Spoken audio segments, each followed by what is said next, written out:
Welcome to Mystic Sleep Tales. Before we begin tonight's story, take a moment to settle yourself deeply into comfort. Adjust your pillow, let your shoulders drop, release the tension you've been carrying through your day. This is a time just for rest, just for letting go.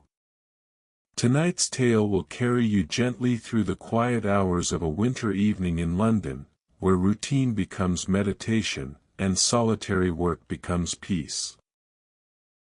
Let yourself drift with the words, with the rhythm of a life lived simply and well. Close your eyes now, or let them rest softly on the page. Breathe slowly. Let the day melt away.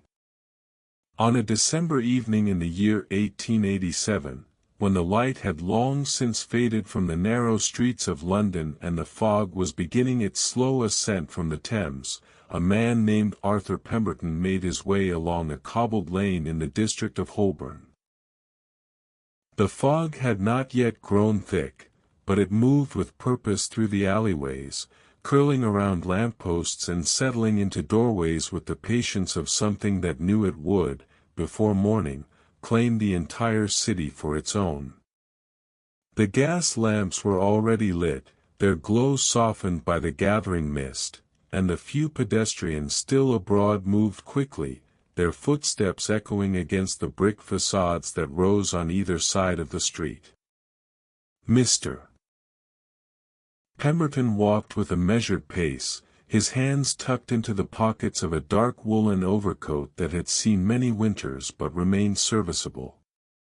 His boots, though worn at the heel, were polished to a dull shine, and his hat sat squarely upon his head in the manner of a man who had long ago settled into a particular way of presenting himself to the world.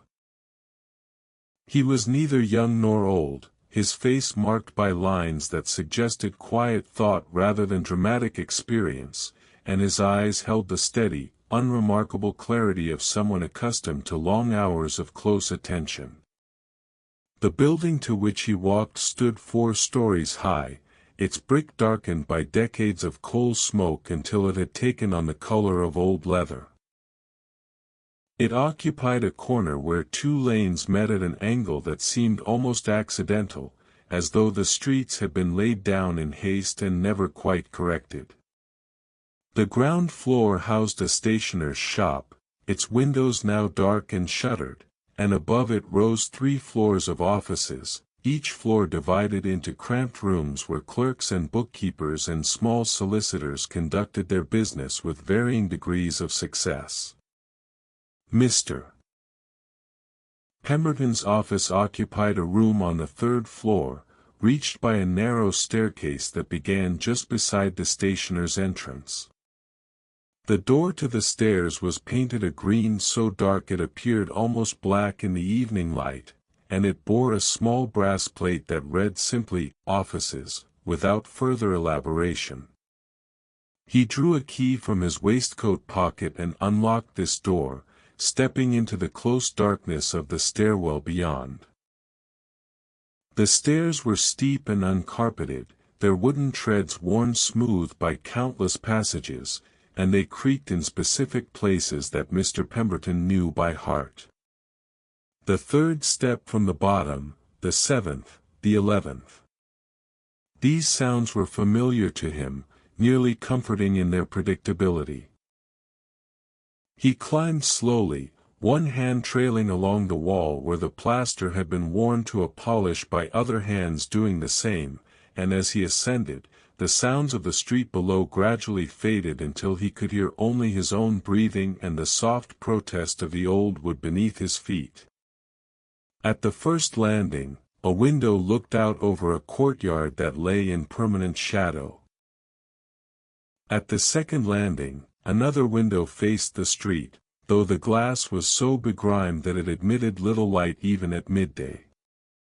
By the time he reached the 3rd floor, the darkness was nearly complete, and he paused there a moment, allowing his eyes to adjust, feeling in his pocket for the second key that would unlock his office door. The corridor on the third floor was no wider than the span of his outstretched arms, and it smelled of old wood and coal dust and the faint, persistent odor of ink that seemed to have seeped into the very walls over the years. 3 doors opened off this corridor, each bearing a small card in a brass frame that identified the occupant. The first door belonged to a gentleman who dealt in property leases, a man Mr. Pemberton rarely saw. The second door, which stood opposite, was that of a bookkeeper for a firm of importers, and this man too kept irregular hours. The third door, at the end of the corridor, was Mr. Pemberton's own. The card in the frame read, A. Pemberton, Clerk, in neat copperplate lettering that he had written himself some 15 years previous. The ink had faded somewhat, but the letters remained clear, each stroke precisely formed according to the principles he had learned as a young man. He unlocked the door and stepped inside, closing it softly behind him. The office was dark and cold, the air within having taken on the chill of the winter evening. Mr. Pemberton stood for a moment just inside the door, breathing in the particular smell of the room, a scent compounded of paper and leather and the faint mustiness of a space that was well used but not much aired. Then he moved with the assurance of long habit to the small table that stood just to the left of the door, where matches and a candlestick waited in their accustomed places. He struck a match, the sudden flare of light momentarily harsh after the darkness of the corridor, and touched the flame to the candle wick. The small light steadied and grew, pushing back the shadows enough for him to see the familiar shapes of the room around him. A high desk with a tall stool, a shelf of ledgers running the length of one wall, a narrow window that looked out over the street, a coat stand in the corner, and the small iron stove that would, in a few moments, begin to take the edge off the cold. But first, the lamp. Mr. Pemberton carried the candle to his desk and set it down carefully, then reached for the oil lamp that stood in its customary place at the desk's right corner. This was a lamp of simple but sturdy construction, with a brass base and a clear glass chimney, and over the years it had become so familiar to him that he could tend it in near darkness if necessary. He removed the chimney and set it aside, then turned up the wick with practiced fingers, trimming it slightly with the small scissors kept for that purpose. The wick was good, neither too long nor too short, and when he replaced the chimney and struck another match to light it, the flame caught at once and burned with a steady, clean light that was immediately more reassuring than the candle had been. The lamp's glow spread across the desk and reached into the corners of the room, revealing the space in all its modest particularity. The walls were covered in a faded brown paper that might once have been patterned but had long since faded to uniformity. The ceiling was high, crossed by a single beam of dark wood, and above the window hung a small shelf on which sat a chipped teacup and saucer, a tin of tea, and a small spirit lamp for boiling water. The floor was bare boards, scrubbed clean but showing their age, and a worn Turkish rug of indeterminate origin lay in front of the desk, its reds and blues softened by time into something approaching gentleness. Mr. Pemberton removed his overcoat and hung it on the coat stand, then his hat and scarf. He stood for a moment in his shirt sleeves, feeling the cold in the room, then crossed to the iron stove that sat in the corner opposite the door. The stove was old and temperamental, prone to smoking if the flue was not just so, but once properly set it provided a reliable warmth that could, over the course of an hour or two, transform the room from uninhabitable to comfortable. He had laid the fire that morning before leaving, as was his custom, and now he only needed to open the damper and apply a match to the kindling. The paper caught quickly, and he watched through the small grated door as the flames began to lick at the kindling and then at the small pieces of coal he had arranged above it. When he was satisfied that the fire had taken properly, he adjusted the damper to a particular position he had learned through years of trial, and closed the door. The stove began its familiar ticking as the metal expanded with the heat, and a faint smell of coal smoke drifted through the room before the chimney began to draw properly. With the lamp burning and the fire begun, the room had already taken on a different character. It was no longer merely a cold dark space, but was becoming again the place where Mr. Pemberton spent most of his waking hours, a place that held him gently and asked little beyond his attention to the work at hand. He returned to his desk and stood for a moment looking down at its surface. The desk was of a type common to clerks' offices, tall enough to require the use of a stool, and sloped at an angle that allowed for extended periods of writing without undue strain to the back or arm. Its surface was darkened by years of use, stained here and there with ink, but it was kept scrupulously clean and ordered.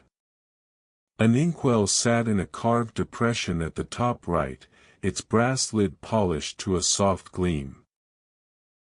Beside it lay a penholder with its nib already inserted, a small dish containing extra nibs, a ruler, a blotter, and a shallow wooden box that held various items of stationery.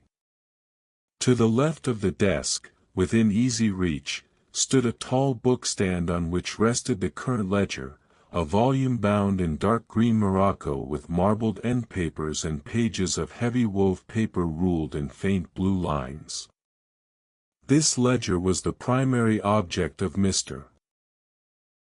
Pemberton's professional life, the record into which he entered the accounts of the small shipping firm for which he worked. The firm dealt in modest cargoes between London and ports in the Low Countries, and while it was not a large concern, it had persisted for 3 generations and provided employment for Mr. Pemberton and several others in various capacities. He drew the ledger toward him and opened it carefully, the spine creaking slightly as he did so. The pages were thick and smooth, a pleasure to write upon, and they bore the weight of his entries from weeks and months of work. Each page was a landscape of figures and notations, all rendered in the same careful copperplate hand that marked Mr. Pemberton's every professional communication. The numbers marched down the page in perfect columns, each digit formed with attention, the line straight, the spacing even. He had not always possessed such skill. As a young man, newly apprenticed to the profession of clerk, his hand had been unsteady, his letters irregular, his columns prone to drifting. But he had been fortunate in his first master, a man named Godwin, who had understood that patience, more than sternness, produced the best results. Mr. Godwin had sat beside him countless times, guiding his hand, explaining the principles of round hand and the importance of rhythm and breathing in producing consistent letters. The memory of those early lessons remained with Mr. Pemberton still, and sometimes, as he worked late into the evening, he could almost hear Mr. Godwin's voice, quiet and encouraging, reminding him to let his whole arm move, not merely his fingers. But that was long ago. Mr. Godwin had retired to the countryside years since, and Mr. Pemberton now worked alone, his skill so practiced that his hand moved almost of its own accord, the letters flowing from his pen with hardly a conscious thought. The work had become, over the years, something close to meditation, a rhythm that steadied his mind and allowed his thoughts to wander freely even as his hand continued its precise labor. He settled himself on the tall stool, adjusting its height slightly with the brass screw beneath the seat until he was positioned just so. Then he drew a clean sheet of blotting paper from the drawer beneath the desk and laid it to one side. He removed the lid from the inkwell, checking that the ink level was sufficient, and dipped his pen, tapping it lightly against the rim to remove excess ink. The nib glinted in the lamplight, a small sharp thing that felt almost weightless in his hand. The evening's work lay before him. There were invoices to be entered, payments to be recorded, balances to be calculated and checked. It was work that required accuracy above all things, and Mr. Pemberton brought to it the full measure of his attention. He positioned the first invoice so that it lay flat beside the ledger, angled slightly to catch the light, and he began to write. The pen moved across the page with a faint scratching sound that was one of the particular sounds of Mr. Pemberton's life, as familiar to him as the ticking of the stove or the distant sounds of the street below. His hand formed each letter with care, each numeral distinct and clear, and as he worked, a kind of quietness settled over him, a stillness that was both internal and external, as though the room itself were holding its breath in company with his concentration. Outside, the fog continued its slow accumulation. It pressed against the window, turning the world beyond into a vague gray suggestion, and the lamplight from the street below became diffuse and uncertain, mere glows in the mist. But inside the office, all was clarity and order, the lamp burning steadily, the fire beginning to warm the air, and Mr. Pemberton at his desk, his hand moving in its familiar patterns, the ink flowing onto the page in neat dark lines that would, when they dried, become the permanent record of the day's commerce. The work proceeded without haste. There was no urgency to it, no pressure beyond Mr. Pemberton's own standards of accuracy and legibility. He paused occasionally to consult a previous entry, to verify a calculation, to trim the pen when the nib began to lose its sharpness. Each pause was brief, each resumption smooth. The rhythm of the work was gentle and sustained, like the rhythm of breathing, and as the minutes passed, Mr. Pemberton found himself settling more deeply into it, his awareness narrowing to the page before him, the movement of his hand, the small satisfactions of a well-formed figure or a column that balanced to the penny. Time moved differently in this state. The clock on the wall continued its measured ticking, marking the passage of minutes and hours in its mechanical fashion, but Mr. Pemberton's experience of time became something more fluid, less precisely bounded.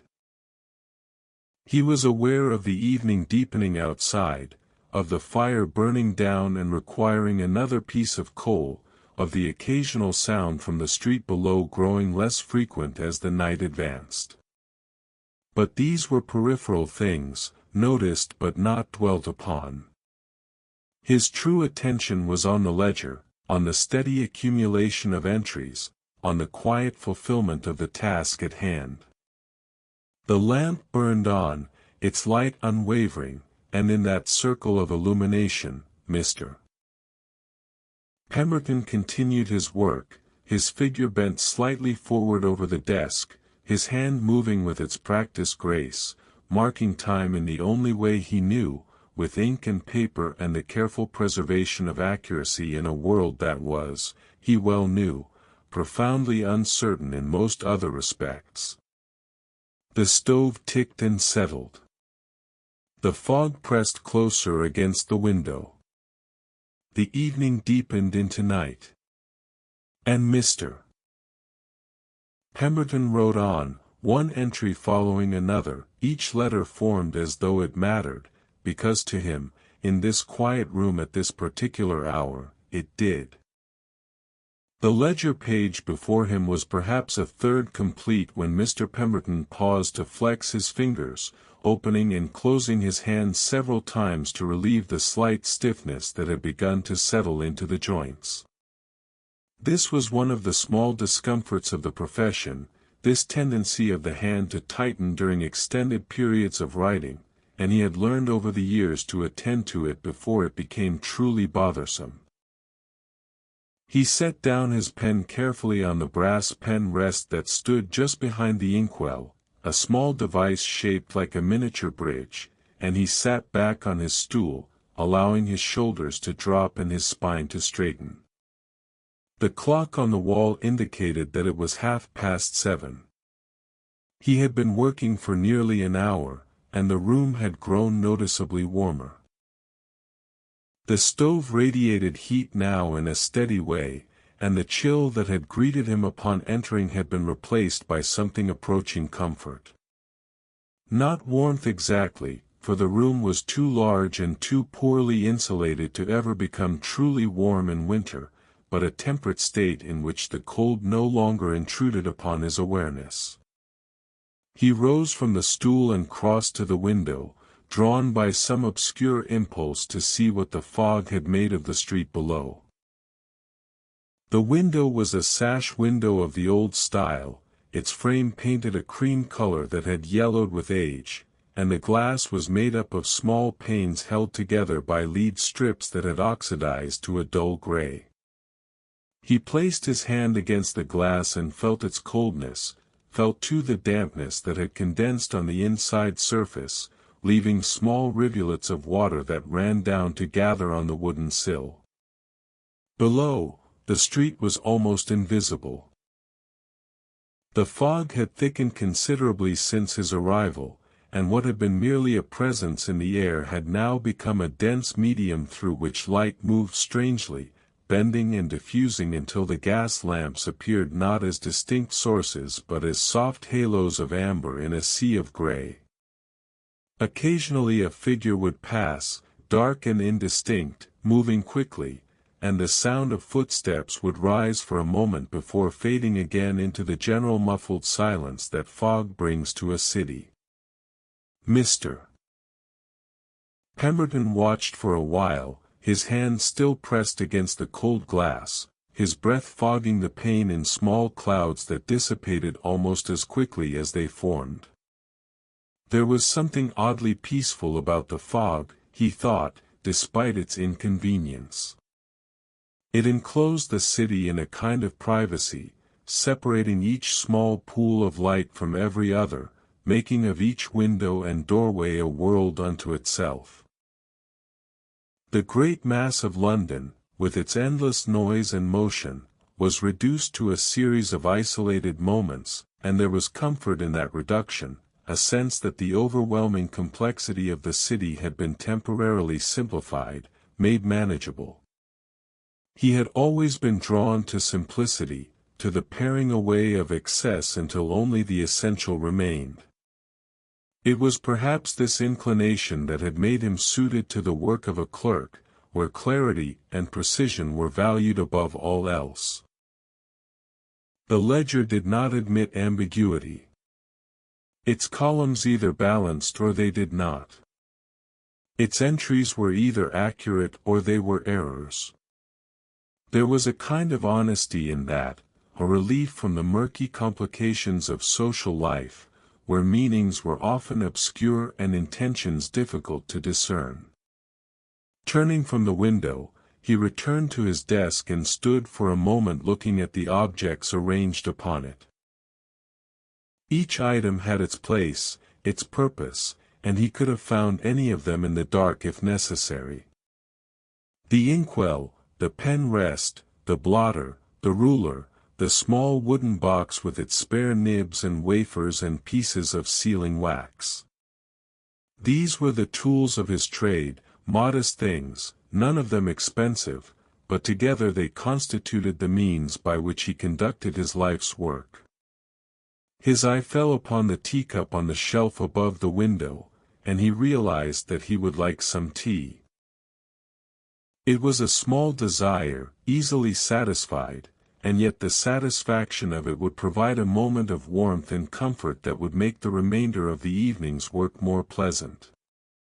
He took the cup and saucer down from the shelf, noting as he did so that the cup was chipped slightly at the rim, a small flaw that had been there for years and which he no longer even noticed most of the time. The spirit lamp was a simple device, consisting of a small brass reservoir filled with methylated spirit and fitted with a wick that could be raised or lowered by means of a screw mechanism. He lit it with a match from the box on his desk, adjusting the flame until it burned steadily, then filled the small kettle from the jug of water he had brought with him that morning and set it over the flame. The kettle was small, holding perhaps 2 cups of water, and it would take several minutes to boil. While he waited, he returned to the desk and began to organize the invoices that remained to be entered. There were perhaps a dozen of them, some quite straightforward, others requiring calculations that would need his full attention. He sorted them by date, then by client, arranging them in the order in which he would address them. This preliminary ordering was itself a kind of satisfaction, a small act of control that made the larger task seem more manageable. The kettle began to make the small ticking sounds that preceded boiling, and Mr. Pemberton readied the teacup, placing a small measure of tea leaves into it from the tin on the shelf. The tea was a simple black variety, nothing fancy, purchased in bulk from a grocer near his lodgings. It was strong and reliable, and he had been drinking the same type for so many years that the taste of it had become inseparable from his sense of these evening hours. When the kettle began to whistle softly, he poured the boiling water over the tea leaves, filling the cup nearly to the brim, and then set the kettle aside to cool. The scent of the tea rose in a gentle steam, mixing with the smells of coal smoke and ink that already inhabited the room, and he breathed it in deeply, finding in it a small anchor to the present moment. He let the tea steep for several minutes, standing beside his desk and looking again at the ledger page, at the neat rows of figures he had already entered. There was something deeply satisfying about seeing the page fill up, about watching the blank space gradually disappear beneath the ordered lines of script. It was a visible record of time spent usefully, of attention properly applied. Each entry represented a transaction, a moment in the life of the firm, and together they formed a continuous narrative of commerce that stretched back through the preceding pages and would continue forward through the pages yet to come. When the tea had steeped sufficiently, he used the small strainer kept for the purpose to remove the leaves, depositing them in the tin receptacle beside the spirit lamp. Then he carried the cup carefully back to his desk and set it down within easy reach, positioned so that any stray movement would not risk spilling it onto the ledger. He resumed his seat on the stool and took a sip of the tea. It was hot and strong, slightly bitter, and it warmed him from within in a way that the stove could not quite manage. He held the cup in both hands for a moment, feeling the heat of it against his palms, and allowed himself to simply sit, to be present in the room without any particular agenda beyond the experience of that warmth, that small comfort. It was in moments like these that Mr. Pemberton felt most himself, most at ease in the world.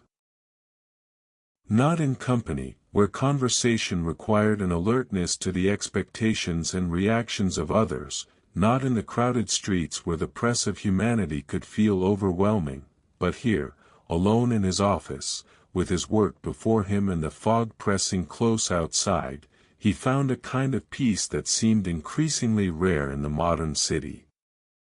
His thoughts drifted, as they often did during these quiet intervals, to the years that had brought him to this place. He had come to London as a young man of 18, fresh from a grammar school in a provincial town, armed with a fair hand and a knowledge of basic arithmetic and little else. He had secured a position as a junior clerk in a firm of solicitors, a position that paid barely enough to keep him in a shared room in a lodging house in Lambeth, and he had applied himself to the work with a determination born partly of necessity and partly of a genuine affection for the orderly world of ledgers and correspondence. That first master, Mr.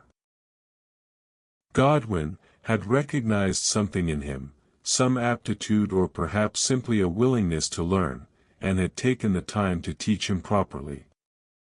Not merely the mechanics of keeping accounts, but the principles underlying them, the reasons why accuracy mattered, the ways in which a well-kept ledger could tell the story of a business more clearly than any narrative report. Mr. Godwin had been a patient teacher, willing to explain the same thing multiple times if necessary, and he had insisted on high standards without being harsh in his enforcement of them. Mr. Pemberton remembered one afternoon in particular, early in his apprenticeship, when he had made an error in transcribing a figure, writing a 7 where a 1 should have been. The error had thrown the entire page out of balance, and it had taken him the better part of an hour to locate the mistake. When he finally found it, he had been mortified, certain that Mr. Godwin would be angry. But the older man had merely looked at the page, then at Mr. Pemberton, and said quietly, "We all make mistakes, Arthur. The measure of a clerk is not whether he makes them, but how carefully he checks his work to find them." It was a lesson that had stayed with Mr. Pemberton through all the years since. The importance of verification, of patient review, of never assuming that because something seemed right it necessarily was. And beyond that, the understanding that error was human, that perfectionism was less important than diligence, and that the goal was not to be infallible but to be thorough. Mr. Godwin had retired some 15 years ago, departing for a cottage in Sussex where he intended to spend his remaining years tending a garden and reading the Greek and Latin authors he had always loved but never had time for during his working life. Mr. Pemberton had received 2 or 3 letters from him in the first year or 2 after his departure, cheerful accounts of rural life and the pleasures of leisure, but the correspondence had gradually dwindled and then ceased altogether. He did not know if Mr. Godwin still lived, and the thought gave him a small pang of something like guilt, the sense that he should have been more faithful in maintaining the connection. But such connections were difficult to sustain across distance and diverging circumstances, and Mr. Pemberton had never been particularly adept at maintaining friendships. His life had settled into a pattern that included very little in the way of social engagement. He had his work, his lodgings, a few regular haunts where he took his meals, and that was largely the extent of it.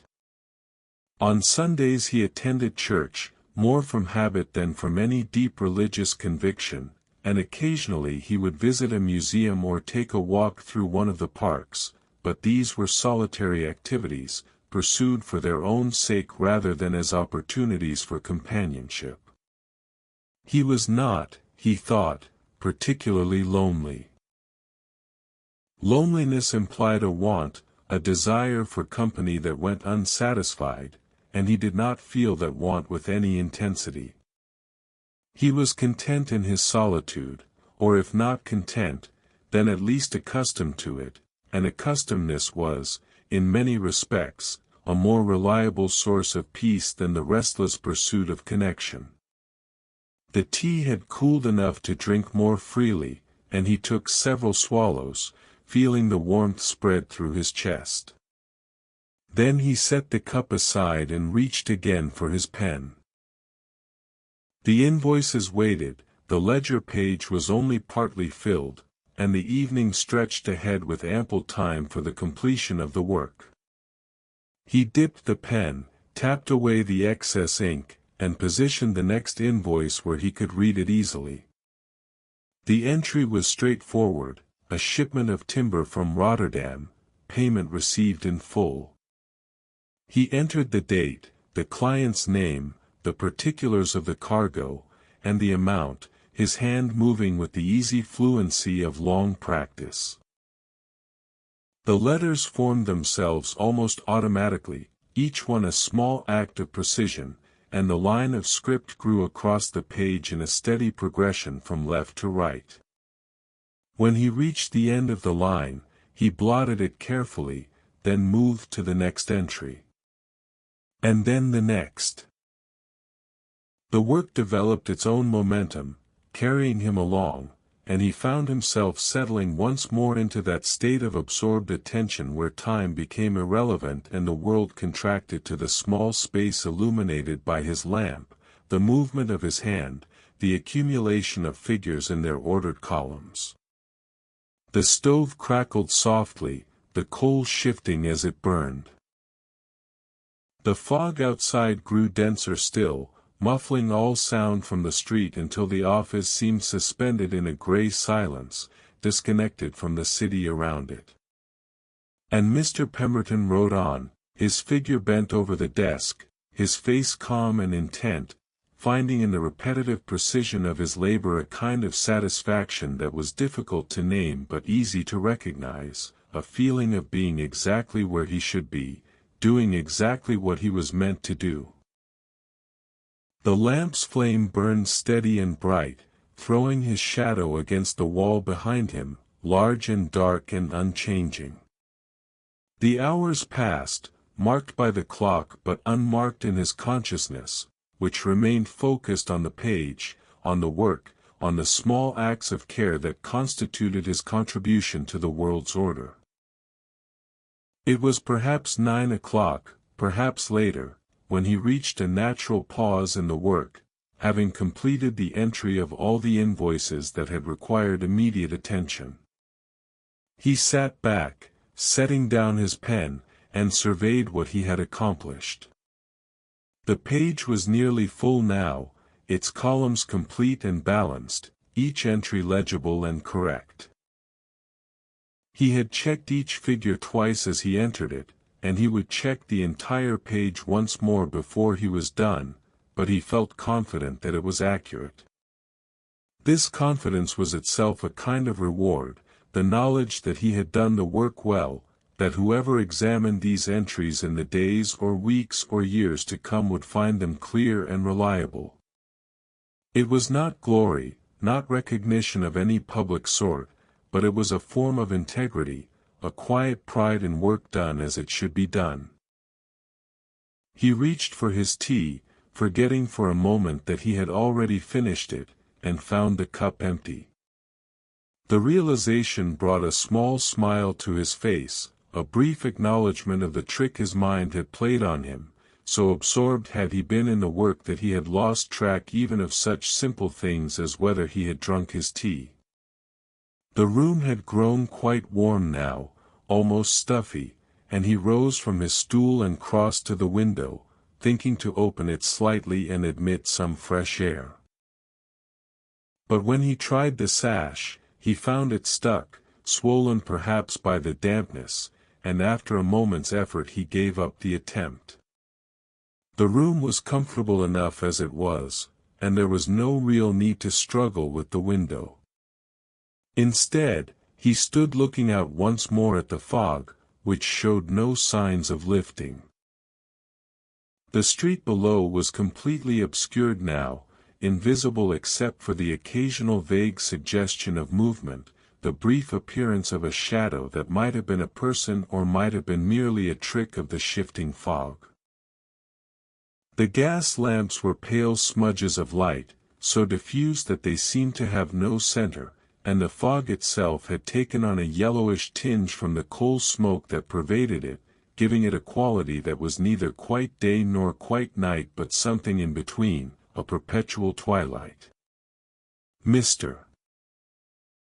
Pemberton had lived in London long enough that such fogs no longer alarmed him, though he was aware that they were unhealthy, that they carried in their damp folds all manner of soot and effluvia that coated the lungs and stung the eyes.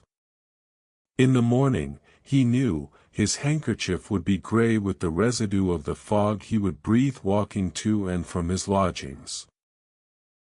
But there was nothing to be done about it, short of leaving the city altogether, and that was not a possibility he seriously entertained. His life was here, his work was here, and if the cost of that was to breathe foul air during the winter months, then so be it. He returned to his desk and began the final check of the evening's entries, going through each line with slow deliberation, comparing the figures in the ledger against those on the invoices, verifying that he had made no transposition errors, that all the decimal points were properly placed, that the sums were correct.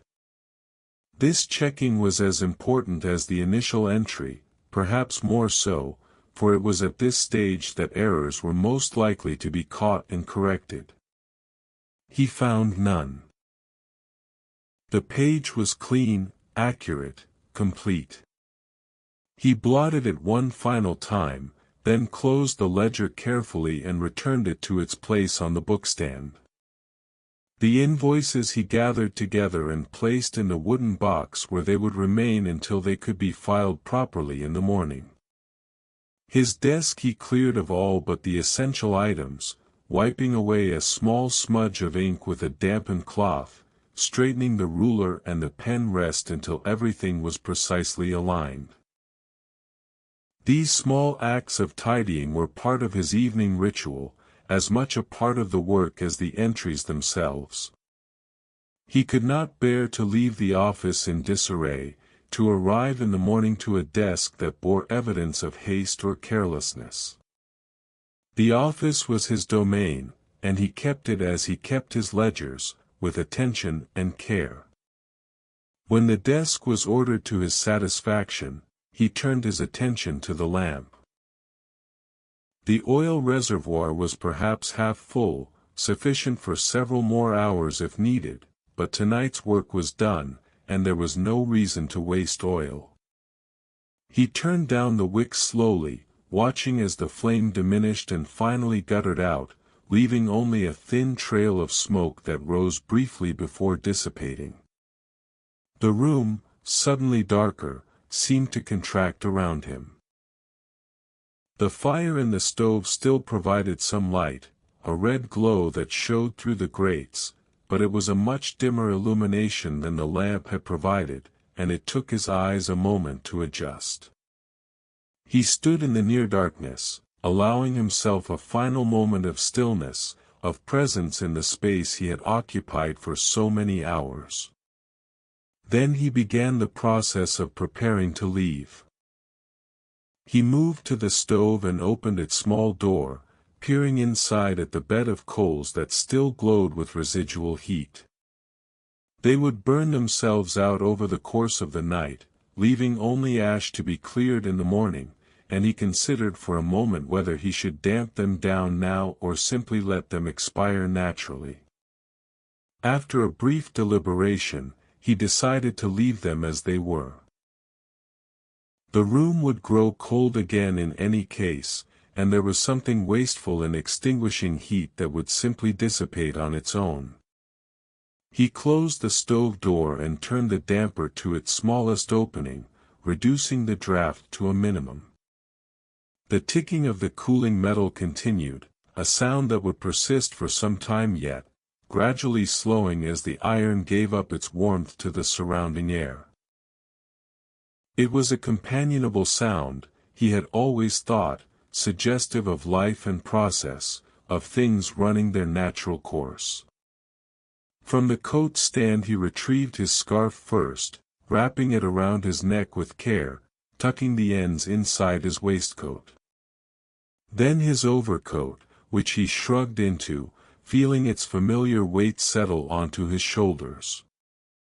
The coat was heavy, lined with wool flannel that had grown somewhat matted over the years but still provided good insulation against the cold. He fastened the buttons, working from bottom to top, and finally took his hat from its peg and placed it on his head, adjusting the brim to sit level. Thus prepared, he stood for a moment surveying the office one last time. In the dim red glow from the stove, the room had taken on an almost dreamlike quality, familiar shapes rendered strange by the absence of proper light. The desk rose like a dark monument, the shelf of ledgers formed a solid wall of shadow, and the window was a rectangle of slightly lighter gray, the fog beyond pressing against it like something alive. He had spent thousands of hours in this room over the years, had watched the seasons change through that window, had seen fog and rain and snow and the rare clear days when sunlight actually penetrated the narrow street and touched the walls with gold. The room held those hours within it somehow, held the accumulated weight of his attention and his care, and leaving it each evening was always a small act of severance, a temporary breaking of a connection that would be renewed the following day. Mr. Pemberton picked up his key from the desk where he had placed it upon entering, feeling its weight in his palm. It was a simple key, brass, worn smooth by handling, and it fit the lock of his office door with a precision born of long use.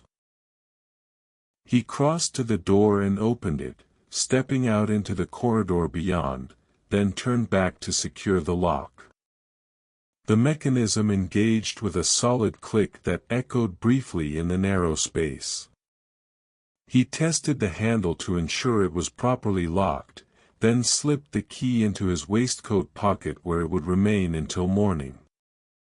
The corridor was utterly dark now, darker even than his office had been, for there were no windows here and no residual light from any source.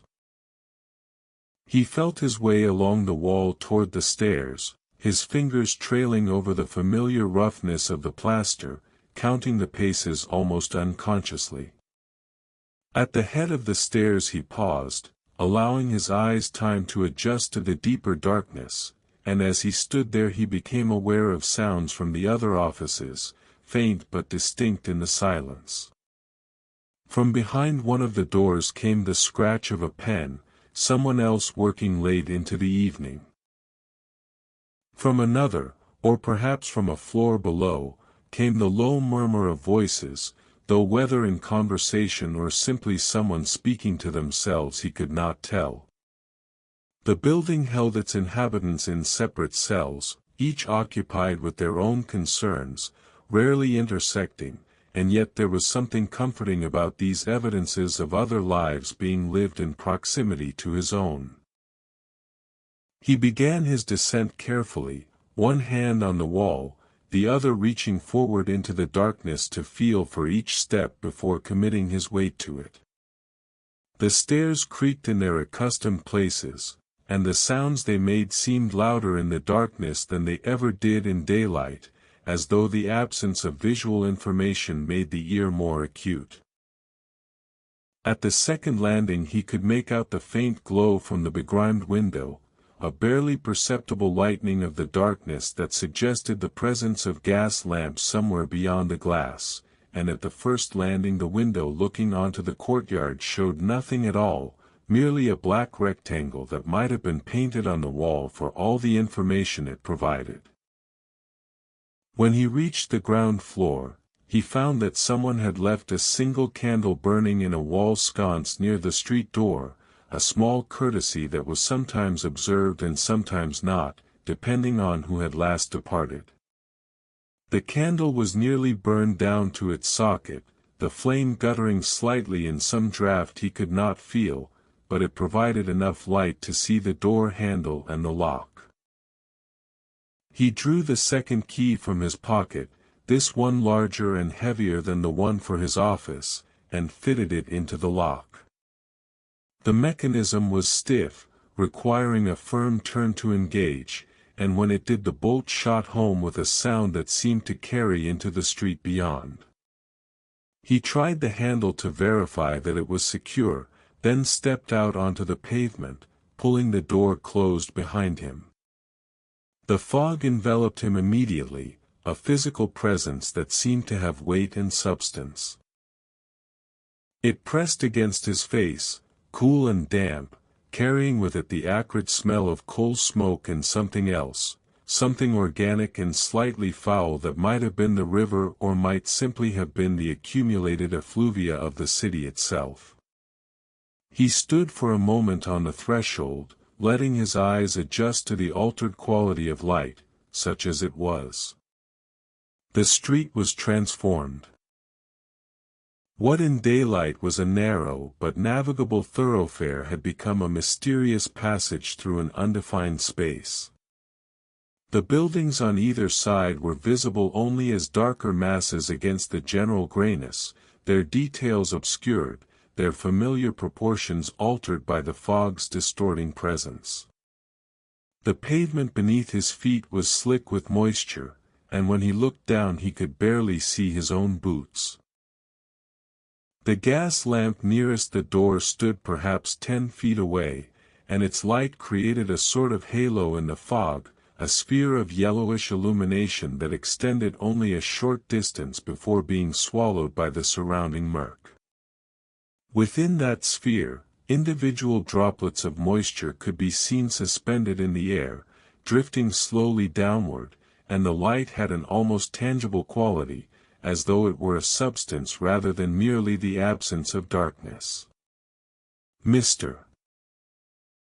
Pemberton oriented himself carefully, identifying the direction he needed to go by the position of the lamp and his memory of the street's layout.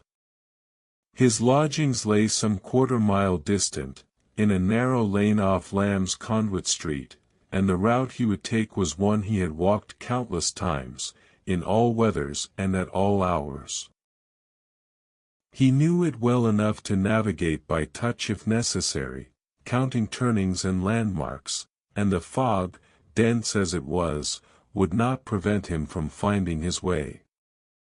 He began to walk, keeping close to the buildings on his right, one hand occasionally reaching out to touch the wall as a means of maintaining his orientation. His footsteps made a soft, muffled sound on the wet pavement, and the fog seemed to absorb the sound almost before it was made, so that even this evidence of his movement felt curiously distant and unreal. Other sounds reached him intermittently. The clip of hooves somewhere ahead, though whether near or far it was impossible to say, the fog playing tricks with distance and direction. A cough, sharp and wet, from some unseen person. The creak of a sign swinging in a breeze he could not feel. These sounds came to him as isolated fragments, unconnected to any visible source, and they added to the dreamlike quality of the walk. He passed beneath another gas lamp, its light creating another sphere of visibility, and within that sphere he saw a figure approaching from the opposite direction.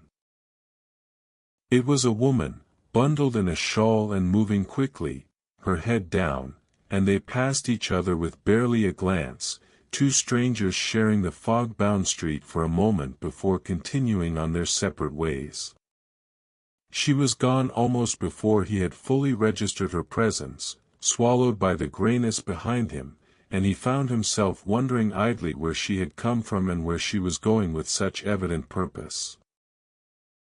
The first turning came sooner than he expected, or perhaps later, time and distance being difficult to judge in such conditions, and he made it carefully, his hand trailing along the corner of the building to guide him.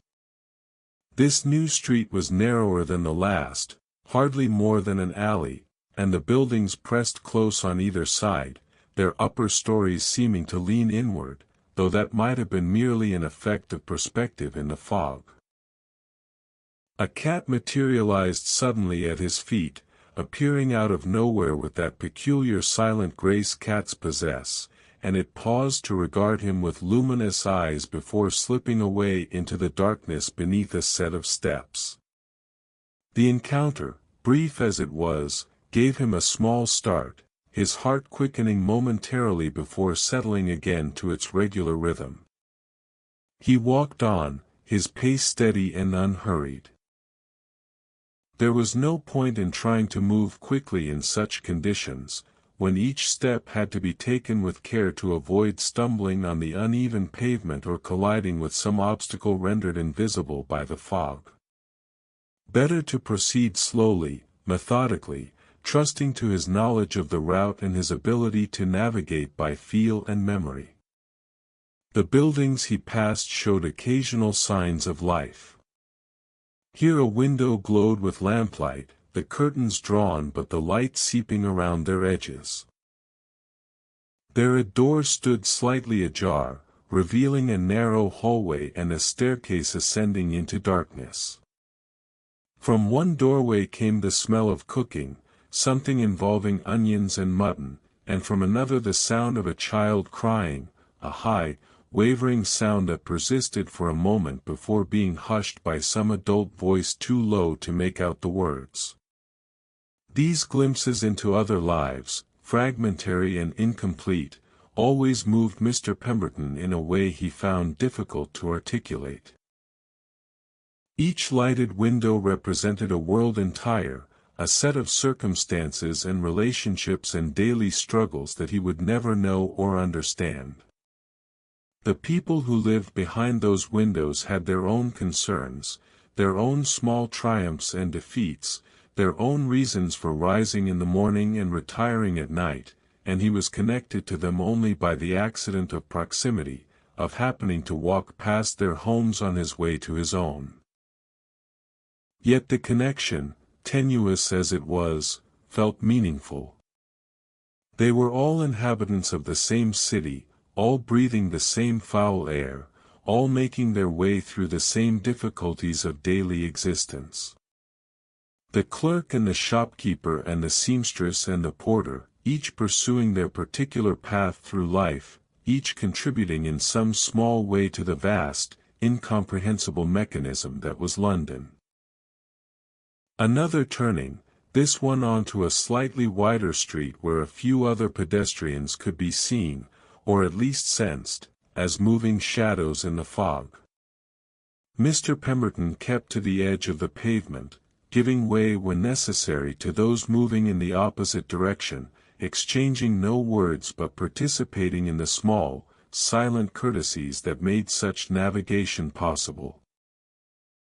A public house stood on the corner here, its windows bright with light and its door periodically opening to release bursts of warm air and noise and the smell of beer. Men came and went, their faces flushed, their voices loud after the muffled quiet of the street, and Mr. Pemberton passed by without pausing, though he recognized the establishment as one he had occasionally entered in years past when he had been more inclined to seek company and conversation. He had given up that habit some years ago, finding that the conversation in such places, lubricated by alcohol and unguarded by the formalities of more structured social settings, often became either tedious or contentious, and in either case more trouble than it was worth.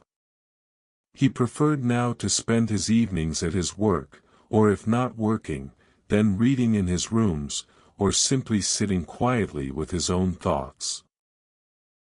The solitude was not perfect, not unmarked by moments of loneliness or the occasional wish for companionship, but it was preferable to the alternative of forced sociability among people with whom he had little in common beyond the accident of geography. The street began to slope gently upward, and he climbed it steadily, feeling the slight additional effort in his legs. He was not a young man anymore, though neither was he old, and he could feel in his body the accumulation of years spent largely sedentary, bent over a desk, his muscles employed only in the limited movements required for writing and the daily walk to and from his office. There had been a time when he had been more physically active, when he had taken long walks on Sundays through the parks and along the river, but that habit too had gradually fallen away, replaced by a preference for remaining indoors, for the known and controlled environment of his rooms. At the top of the slope he turned on to Lamb's Conduit Street, a broader thoroughfare lined with shops that were now all closed and shuttered. The fog here seemed slightly less dense, or perhaps that was merely wishful thinking, a desire to believe that he was nearing his destination and that the difficult part of the journey was behind him. In any case, the street was more familiar, more completely known to him, and he walked with increased confidence, no longer needing to count his paces or verify his position by touch.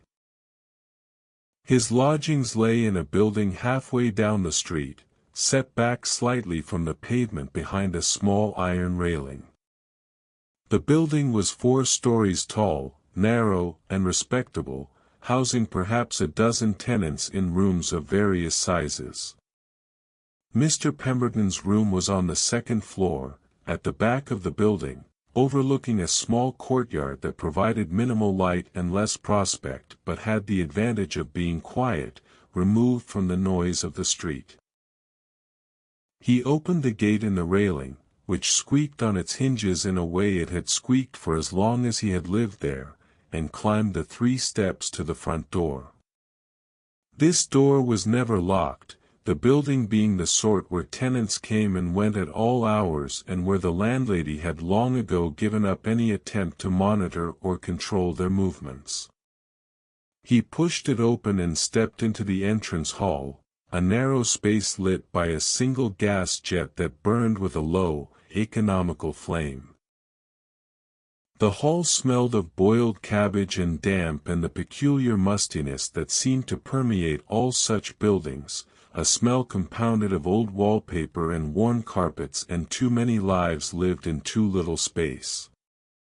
It was not a pleasant smell, but it was familiar, and Mr. Pemberton no longer even noticed it consciously, his senses having long ago adapted to accept it as simply part of the environment. He climbed the stairs to the 2nd floor, his hand on the banister, which was worn smooth and slightly greasy from countless other hands.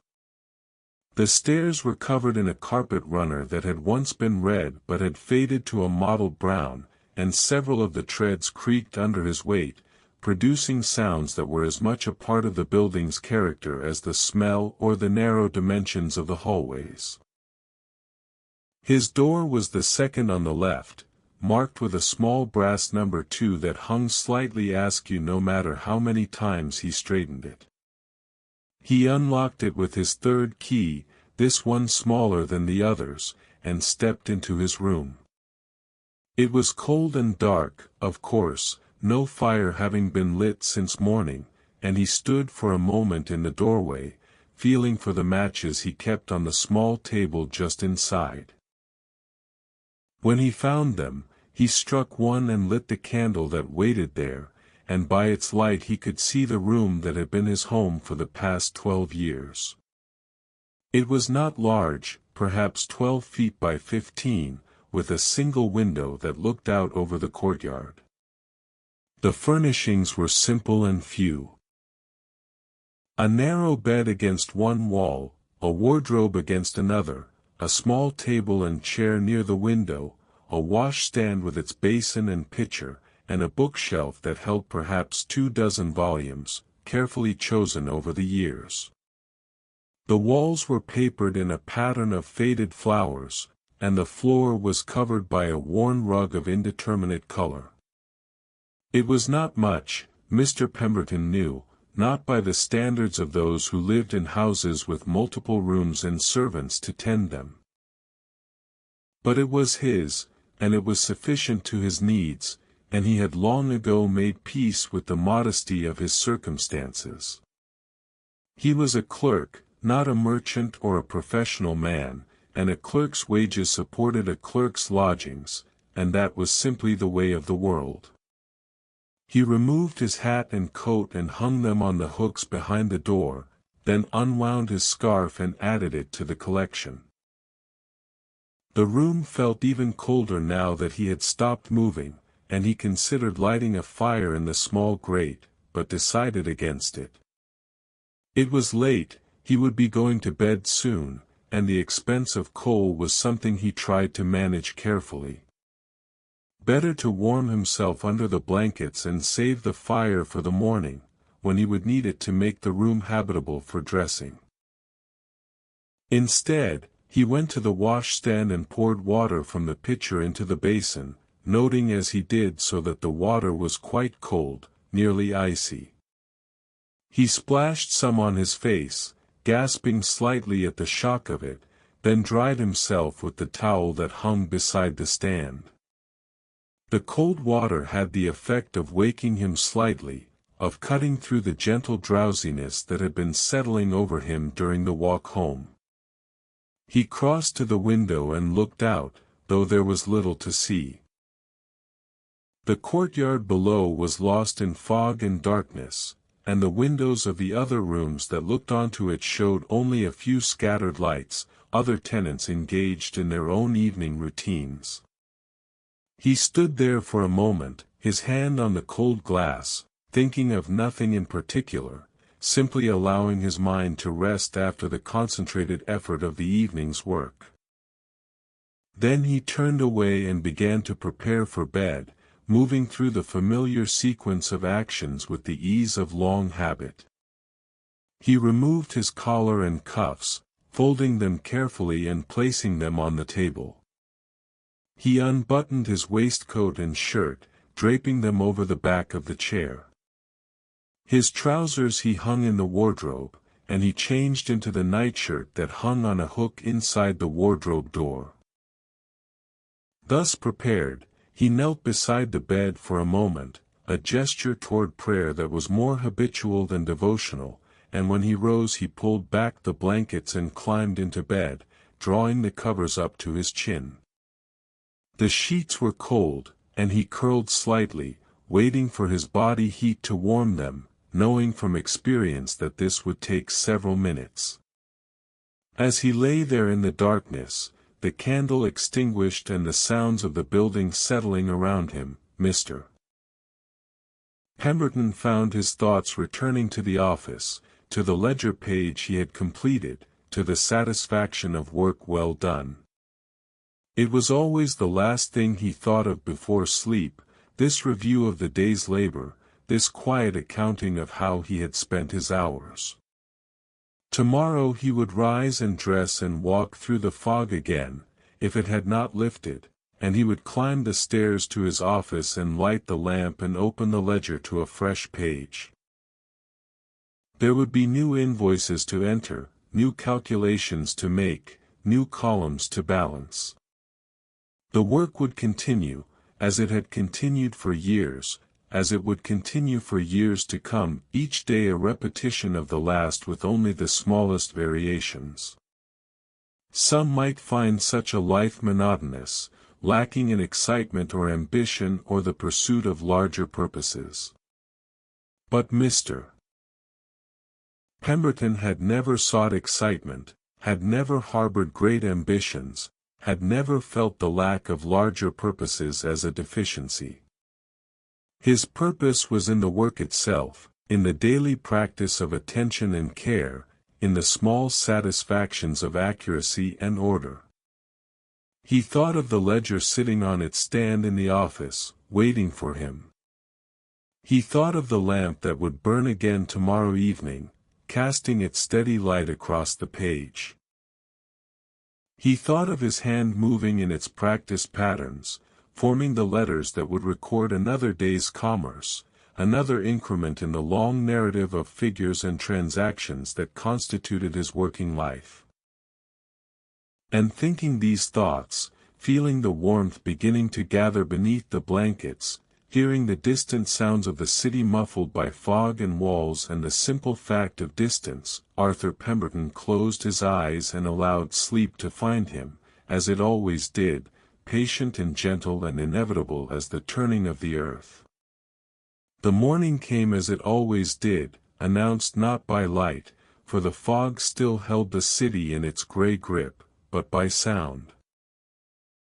First the distant bells of a church marking 6 o'clock, then the rattle of a cart passing in the street below, then the gradual stirring of the building itself as its inhabitants began to wake and move about their business.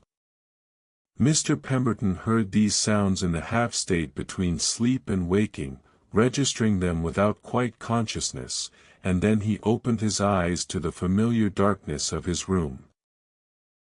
He lay still for a moment, reluctant to leave the warmth that had accumulated during the night, and in that moment of stillness he became aware of how cold the room had grown. His breath made small clouds in the air above his face, visible even in the dim grayness that passed for morning light, and when he moved his hand from beneath the blankets to touch the wall beside the bed, the plaster was icy to his fingers. There was no helping it. The day had begun, and he must begin with it. He threw back the blankets in a single decisive motion, denying himself the possibility of hesitation, and swung his legs out of bed, his feet finding the worn rug beside it. The cold struck him immediately, penetrating through his nightshirt, and he moved quickly to the washstand, pouring fresh water into the basin from the pitcher, which bore a thin skin of ice that had to be broken with a tap of his knuckles. He washed rapidly, the cold water shocking him fully awake, and dried himself with brisk movements designed as much to generate warmth as to remove moisture. Then he dressed, layering his clothes carefully. First the underthings, then his shirt and collar, his waistcoat and trousers, his socks and boots. Each item was donned with practiced efficiency, his hands moving through the familiar sequence without need for thought. When he was fully dressed, he turned his attention to the small grate, kneeling before it to lay a fire. The ashes from yesterday's fire had been left in place, and he raked them carefully to one side, exposing the grate beneath. Then he arranged kindling and small pieces of coal in the pattern that experience had taught him was most effective, struck a match, and held it to the paper and wood shavings he had tucked beneath. The fire caught reluctantly, as fires do on cold mornings when everything is damp, but he coaxed it along with patient attention, adding pieces of coal gradually as the flames strengthened. When he was satisfied that it would continue burning, he closed the great door and stood, feeling already the faint beginning of warmth starting to spread from the fireplace. He would not wait for the room to warm, however. There was no time for such luxury. His working day began at 8 o'clock, and he needed to eat breakfast and complete the walk to his office before then. He crossed to the small cupboard where he kept his few provisions and took out a loaf of bread, cutting 2 thick slices with the knife he kept for the purpose. The bread was already a day old, slightly stale, but it was adequate to his needs. He ate standing at the window, looking out at the fog that still filled the courtyard, though it seemed perhaps slightly less dense than it had been the previous evening. As he chewed the dry bread, washing it down with water from the pitcher, he thought about the day ahead. There would be the usual morning tasks, the sorting of post, the review of any new instructions from Mr. Hartley, the senior partner of the firm. Then the continuation of the ledger work he had begun last evening, and whatever additional matters might arise during the course of the day. It was a familiar pattern, one that varied little from week to week, and he found comfort in that familiarity. The world beyond his small sphere of activity might be chaotic and unpredictable, subject to forces he could neither understand nor control, but within the confines of his work, order prevailed. The ledger balanced or it did not. The entries were accurate or they were not. There was a clarity to it that he valued more than almost anything else in his life. When he had finished eating, he brushed the crumbs from his waistcoat and returned the bread to the cupboard. The fire had taken hold now and was burning steadily, throwing a circle of warmth into the room, but he would have to let it burn down, for he could not leave it unattended while he was away. He adjusted the damper to ensure it would burn slowly, then gathered his things, his keys, his handkerchief, a few coins for any incidental expenses that might arise. He put on his overcoat and hat and scarf, wrapping himself against the cold and the fog, and took a final look around the room to ensure everything was in order. Then he extinguished the candle, opened the door, and stepped out into the hallway, locking the door behind him. The building was more active now than it had been the previous evening. He could hear voices from other rooms, the sound of someone descending the stairs ahead of him, the clatter of pots from the kitchen on the ground floor where the landlady would be preparing her own breakfast. He made his way down the stairs, nodding briefly to a fellow tenant he passed on the landing, a young man who worked, he believed, in some capacity at the post office, though they had never exchanged more than the most basic pleasantries. The street, when he emerged onto it, was already beginning to show signs of the day's commerce. Shopkeepers were opening their shutters, sweeping the pavement in front of their establishments. Delivery carts were making their rounds, horses clopping slowly through the fog, their drivers calling out to one another in voices made strange and distant by the muffling air.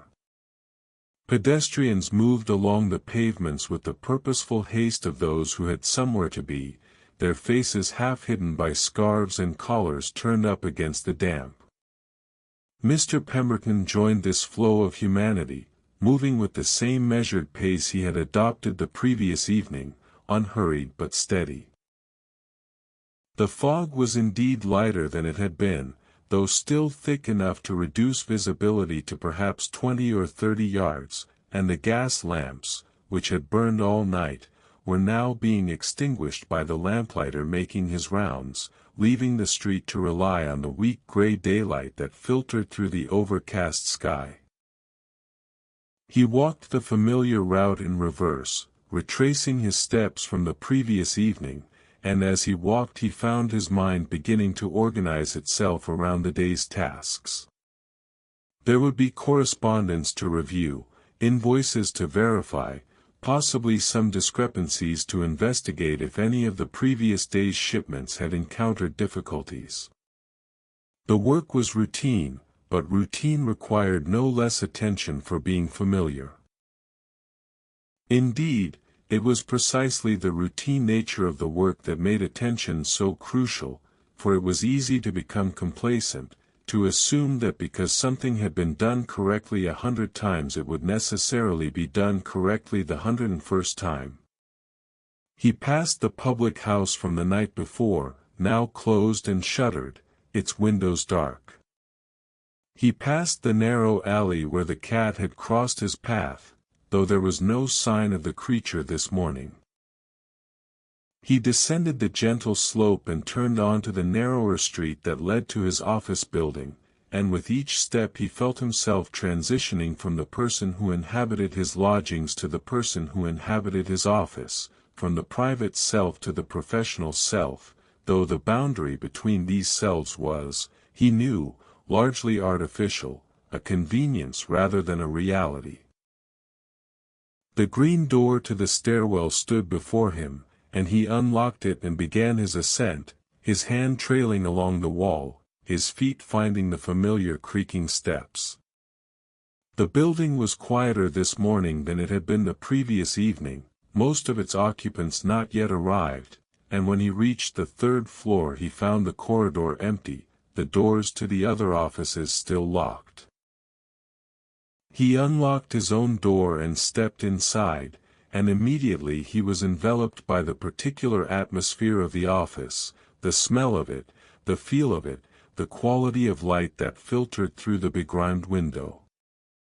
The room was cold, as he had known it would be, and he set about immediately to remedy this, lighting the lamp first and then turning his attention to the stove.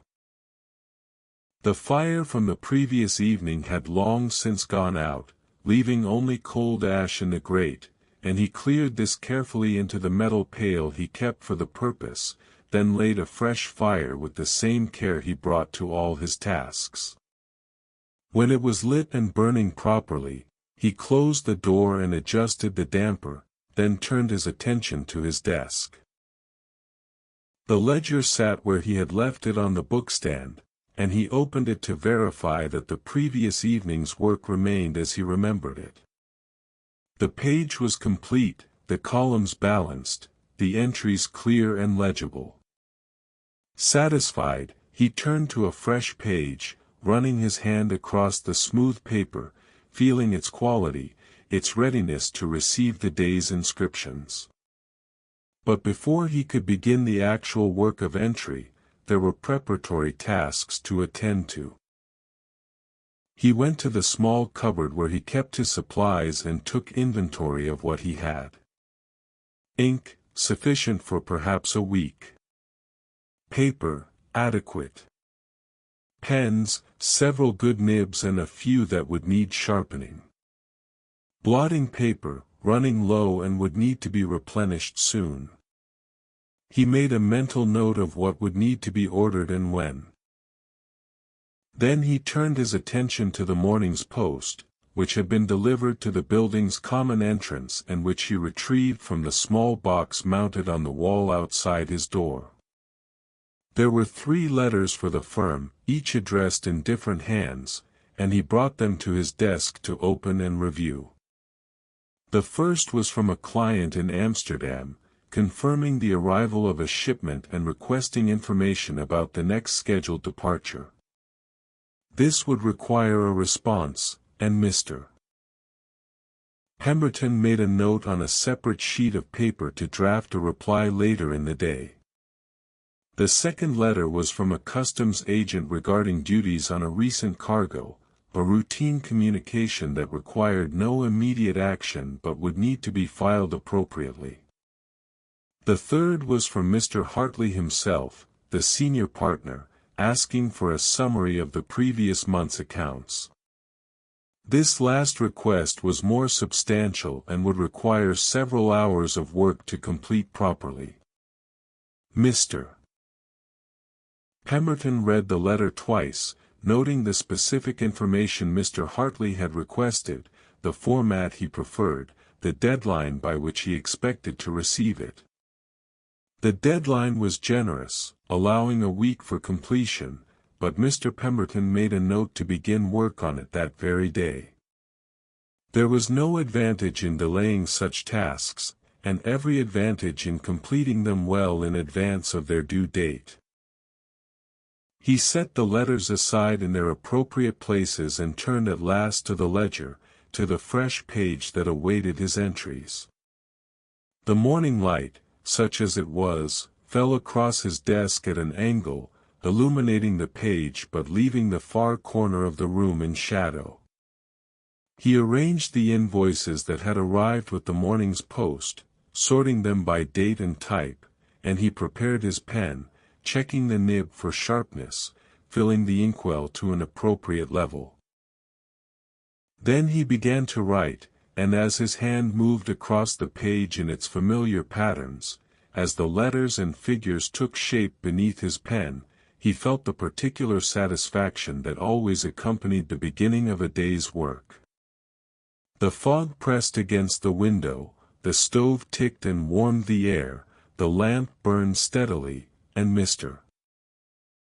Pemberton was exactly where he should be, doing exactly what he had been trained to do, contributing his small portion to the vast machinery of commerce that kept the city running. The morning progressed in this fashion, one entry following another, each task completed before the next was begun.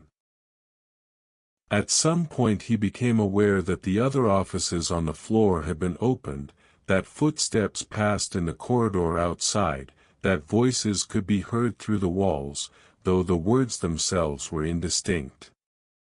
The building had come to life around him, but he remained focused on his own work, on the page before him, on the steady accumulation of information that would, when the day was done, constitute a complete and accurate record. Around midday he paused to eat the small meal he had brought with him, more bread and a piece of cheese, and to make himself tea using the spirit lamp and the kettle.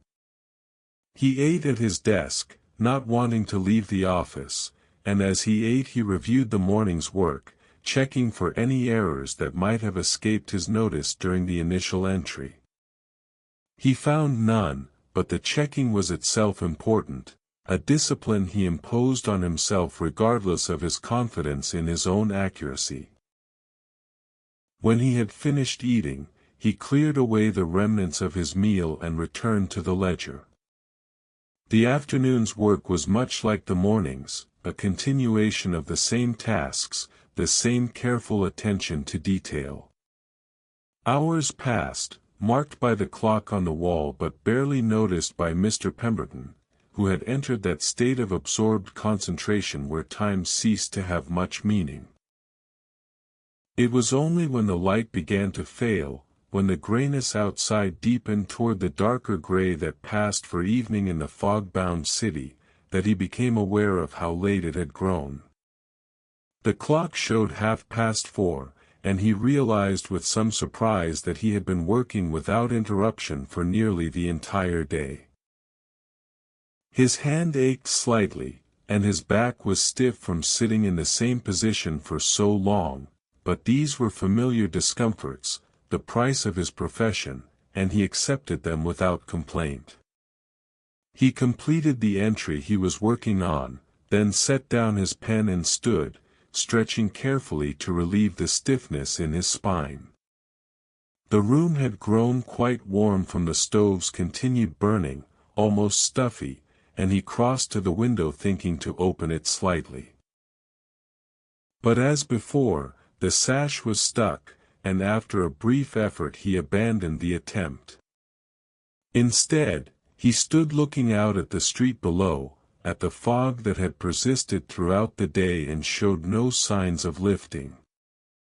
The gas lamps were being lit now, their flames appearing one by one along the length of the street, and pedestrians were making their way home from their various employments, moving quickly through the gathering darkness.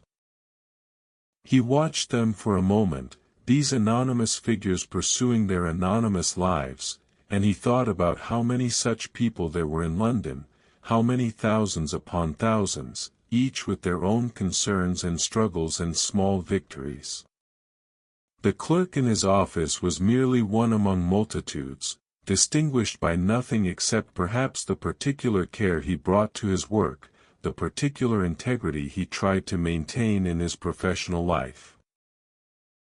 It was not much to set against the vastness of the city, the complexity of the world, the countless forces that shaped human affairs.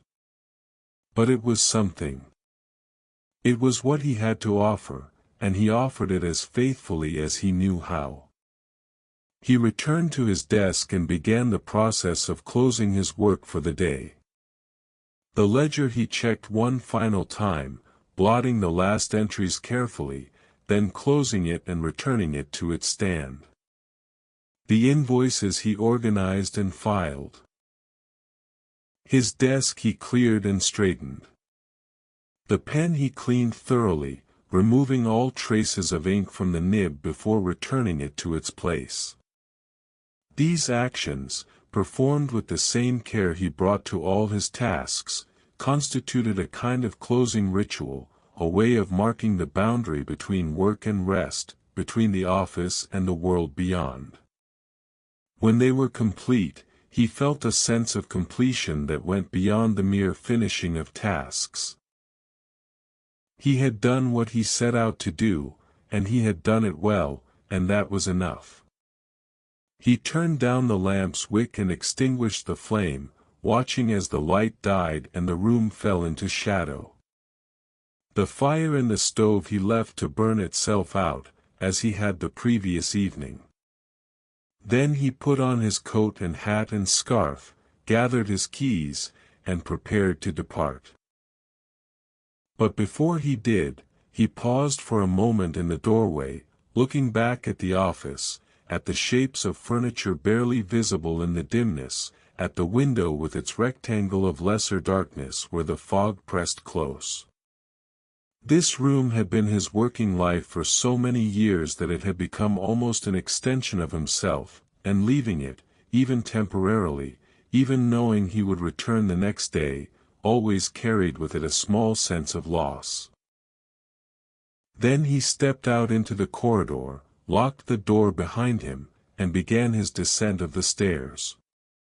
The building was quieter now, most of its occupants having already departed for the day, and his footsteps echoed in the stairwell as he made his way down to the ground floor. The street received him once again into its fog-bound embrace, and he began the walk back to his lodgings, retracing the route he had traveled that morning, moving through the grey evening with the same steady pace, the same quiet acceptance of the journey that lay between him and rest. As he walked, he thought about the evening ahead. There would be a simple meal, perhaps some time spent reading, the same routines that filled his hours outside of work. And then sleep, and then morning, and then the return to the office, to the ledger, to the work that gave his days their structure and their meaning. It was not a life that everyone would understand or value. It was not a life marked by drama or grand achievement. But it was his life, and he had made of it something honest and careful and, in its own quiet way, complete. The fog swirled around him as he walked, and the city murmured its endless song of wheels and voices and distant bells, and Arthur Pemberton made his way home through the grey evening, one man among many, unremarkable perhaps, but present, attentive, and faithful to the small portion of the world's work that had been entrusted to his care. The following morning brought no relief from the fog, which had settled over London with such persistence that it seemed to have become a permanent feature of the landscape rather than a temporary atmospheric condition. Mr. Pemberton woke to the same grey dimness that had greeted him the day before, and he rose and dressed and made his way to the office through streets that were, if anything, even more obscured than they had been previously. The routine of the day began as it always did, with the lighting of the lamp and the stove, with the opening of the ledger and the preparation of his workspace. But today there was the additional task that Mr. Hartley had requested, the summary of the previous month's accounts, and Mr. Pemberton devoted the morning hours to this work, pulling from the shelf the ledgers from the preceding weeks and reviewing their entries with careful attention. The task required a different sort of concentration than the regular entry of invoices and payments. Where that work was largely mechanical, a matter of transcription and simple arithmetic, this work required judgment and synthesis, the ability to see patterns across multiple pages and to extract from those patterns the essential information that Mr. Hartley would need. It was work that Mr.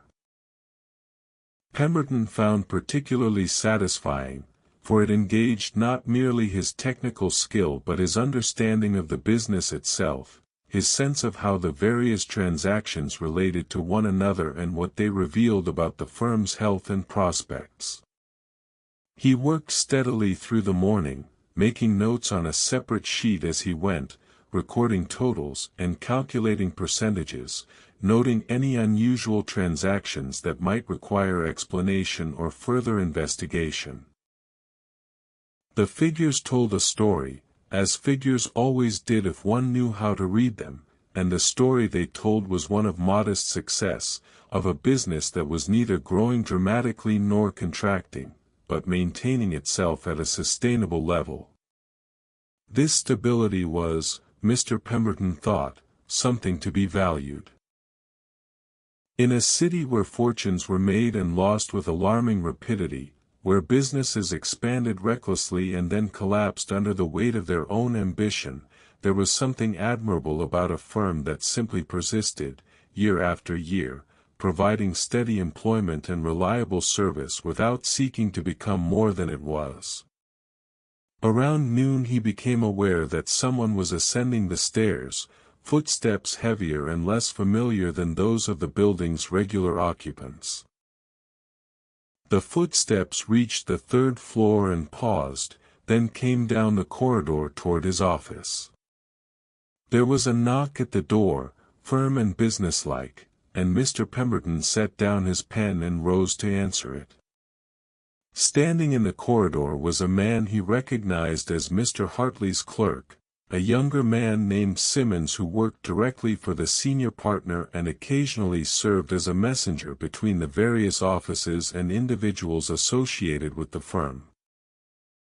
He was perhaps 25, neatly dressed in a dark suit that showed signs of careful maintenance despite its obvious age, and he carried a leather satchel under one arm. "Good afternoon, Mr. Pemberton," Simmons said, his voice carrying the careful pronunciation of someone who had worked to eliminate the traces of a provincial accent. "Mr. Hartley sends his compliments and asked me to deliver these documents to you personally. Please, come in, Mr. Pemberton replied, stepping aside to admit him. Simmons entered the office with a quick, appraising glance around the room, taking in its modest furnishings and ordered appearance. He set the satchel on the desk and withdrew from it a packet of papers tied with black ribbon.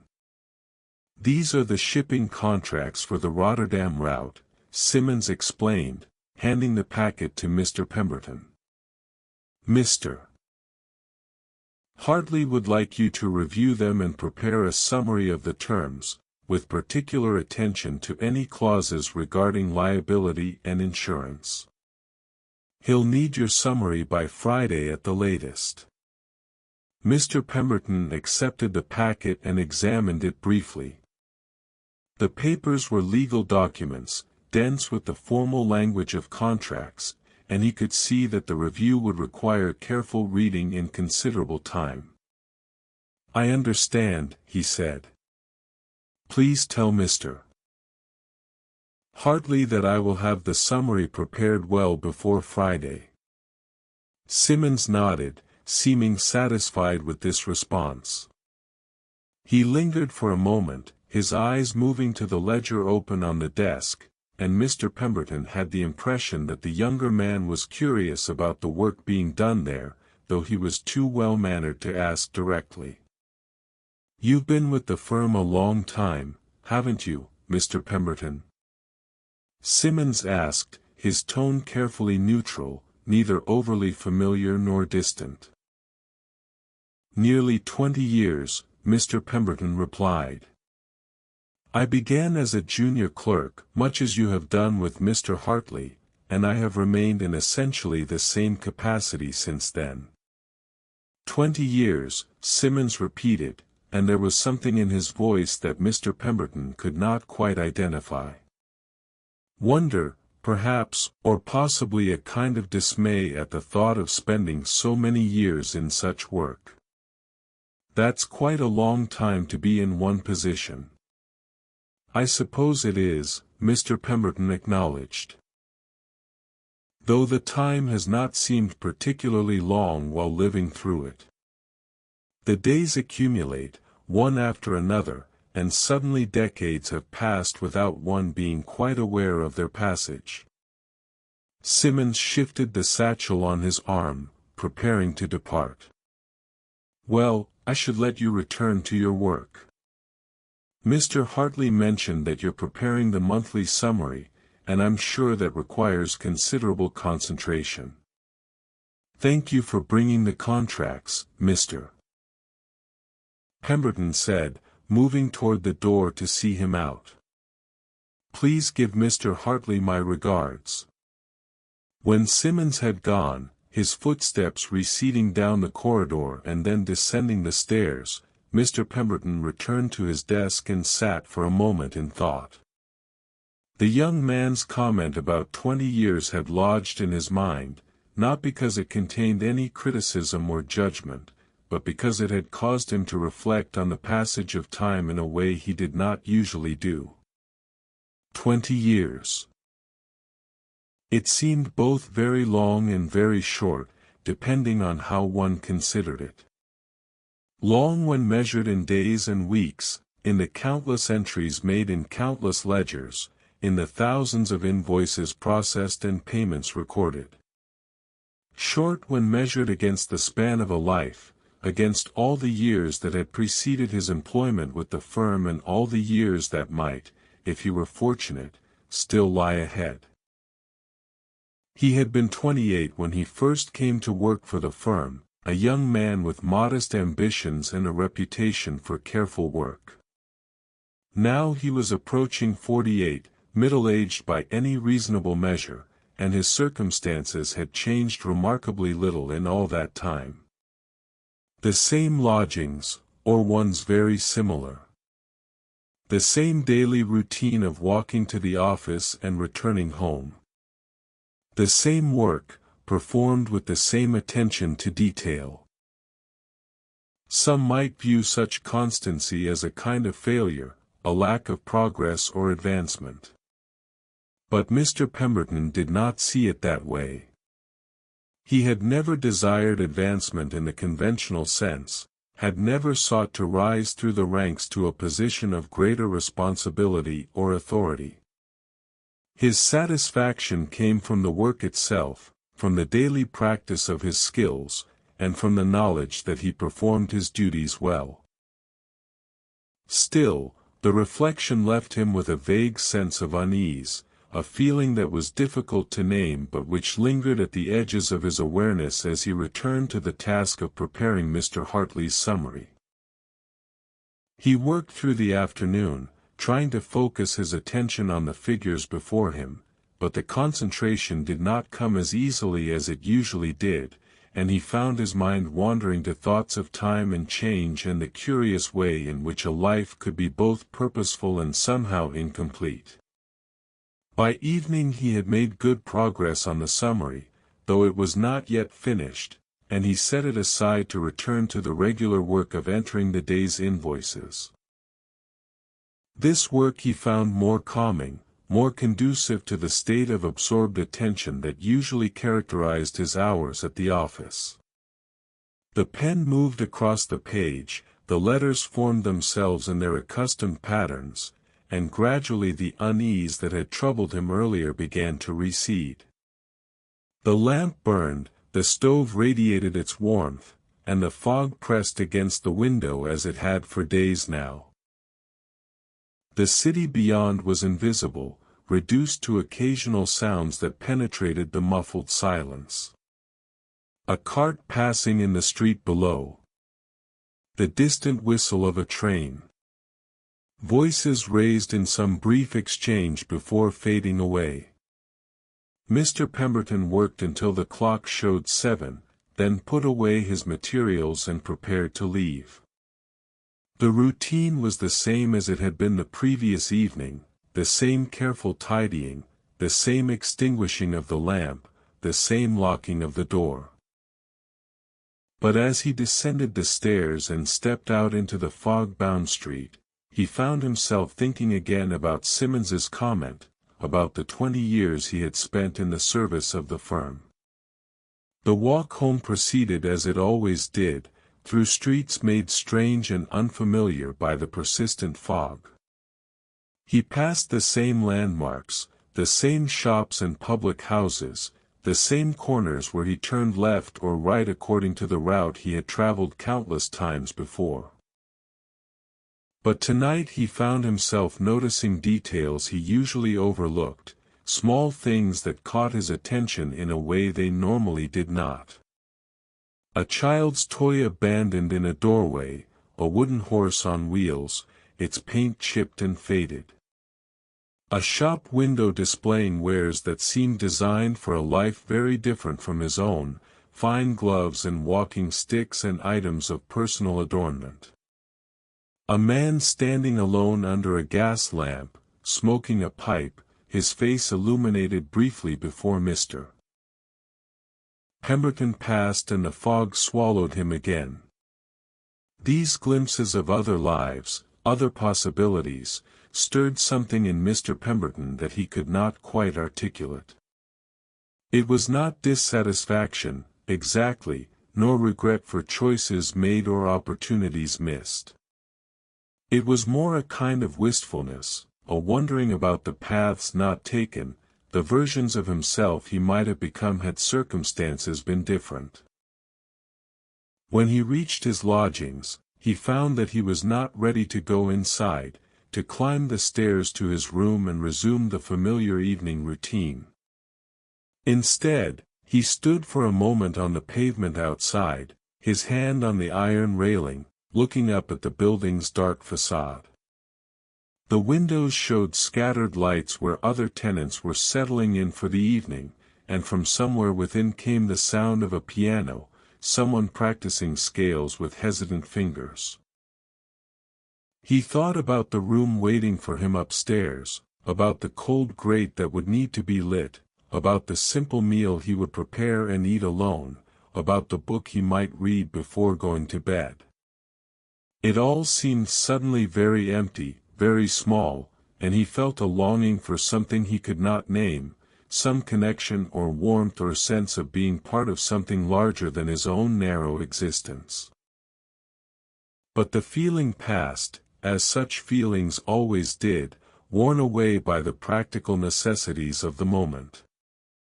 He was cold, standing in the fog, and there was no purpose in remaining outside when warmth and shelter waited within.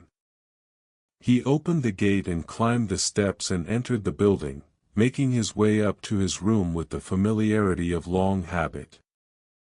The fire he lit, the simple meal he prepared, the hours spent reading before bed, all proceeded as they always did. The book was one he had read before, a novel by an author whose work he admired for its careful observation of ordinary life, and he found in it a kind of companionship, a sense that someone else had noticed and valued the small moments that made up the texture of daily existence. When he finally extinguished the candle and lay down to sleep, his thoughts returned one last time to the question of time, of the 20 years he had spent in service to the firm, of the years that might yet remain. And he found himself thinking that perhaps the measure of a life was not in grand achievements or dramatic changes, but in the faithful performance of small tasks, the daily practice of attention and care, the quiet contribution to the order and functioning of the world. It was a modest ambition, he knew, but it was his own, and he had pursued it with consistency if nothing else. Whether that constituted a life well lived was a question he could not answer with any certainty, but it was the life he had chosen, or perhaps the life that had chosen him, and he would continue to live it as well as he knew how. Sleep came gradually, bringing with it the familiar dissolution of thought into dream and mystery.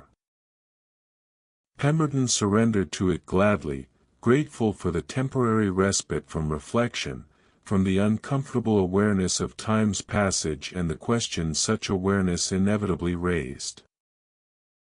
Tomorrow he would wake and dress and walk through the fog to his office, and he would open the ledger to a fresh page, and his hand would move across that page in its practiced patterns, marking time in the only way he knew, with ink and paper and the careful preservation of accuracy in a world that seemed increasingly uncertain in all other respects. The fog persisted through the remainder of the week, lifting slightly during the brightest hours of afternoon but returning each evening with renewed density, until it seemed to Mr. Pemberton that the city had been transported to some other realm entirely, a place where solid buildings dissolved into gray uncertainty and familiar streets became passages through an unknown landscape. The newspapers, which he read occasionally in the reading room of a subscription library he sometimes visited, reported that the fog had caused numerous accidents, that visibility on the Thames had been reduced to nearly nothing, that traffic throughout the city had slowed to a fraction of its normal pace. Yet life continued, as it always did, adjusting itself to the changed conditions with the resilience that characterized city dwellers who had learned long ago that complaint achieved nothing and adaptation was the only practical response. Clerks made their way to their offices, shops opened their doors, commerce proceeded at whatever pace the circumstances allowed. The fog was an inconvenience, a hazard even, but it was not sufficient cause to halt the machinery of daily life.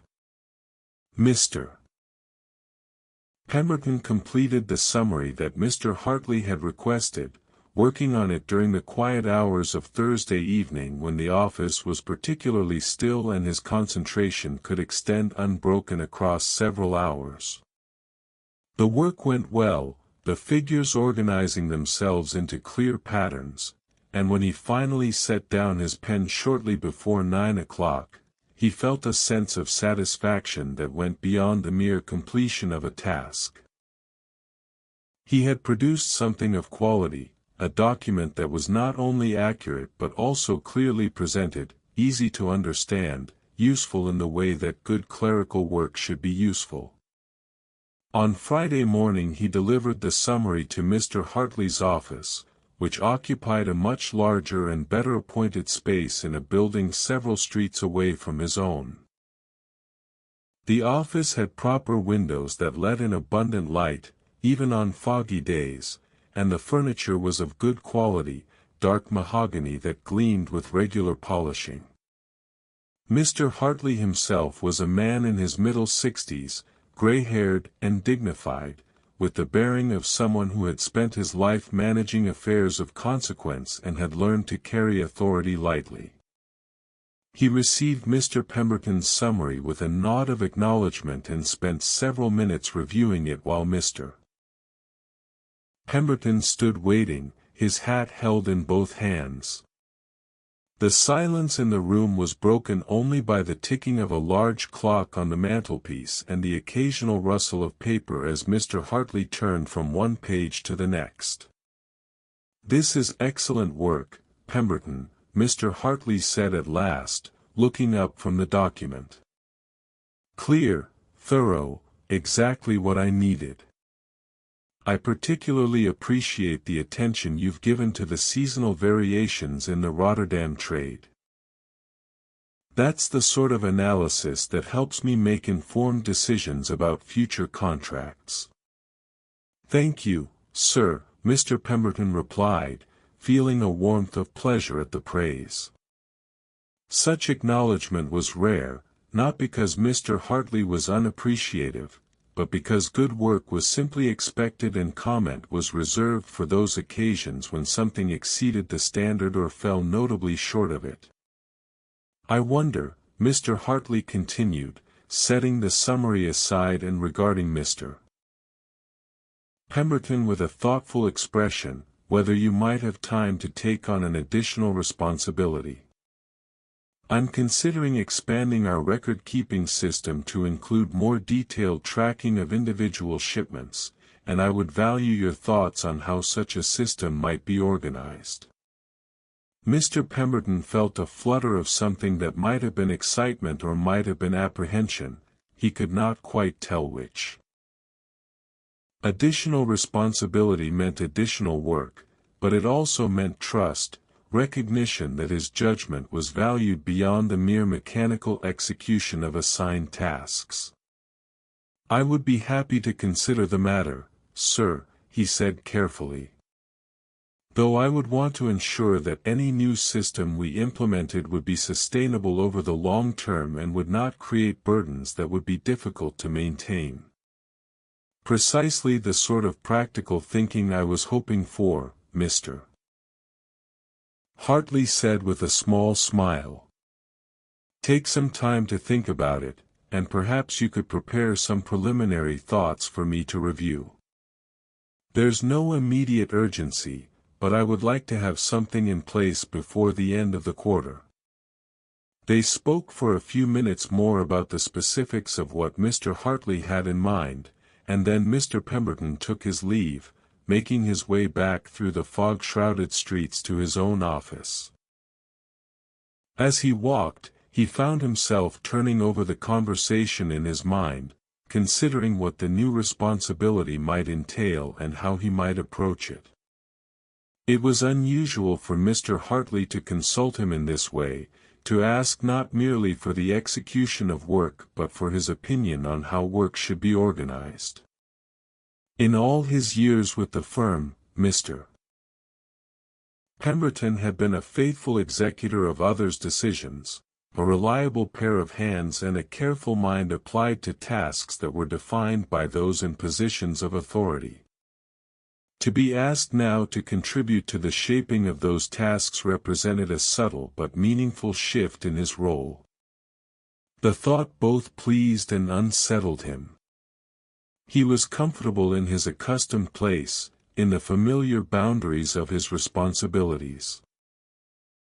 The prospect of expanding those boundaries, of taking on work that required not merely accuracy but creativity and judgment, stirred something in him that had lain dormant for years, an ambition or aspiration that he had long ago set aside as incompatible with the life he had chosen.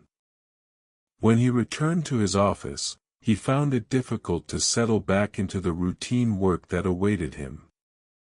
His mind kept returning to Mr. Hartley's request, turning over possibilities, considering approaches, imagining how a more detailed tracking system might be organized and what benefits it might provide. The invoices that needed to be entered seemed suddenly less compelling, less worthy of his full attention, though he forced himself to attend to them with his usual care. The day passed slowly, each hour marked by the clock's steady ticking but feeling somehow longer than usual, as though time itself had thickened along with the fog.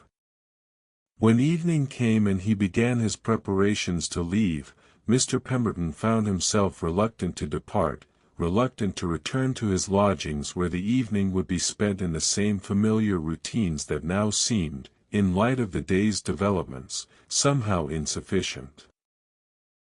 Instead of going directly home, he decided to walk a different route, one that would take him past the subscription library where he occasionally spent time.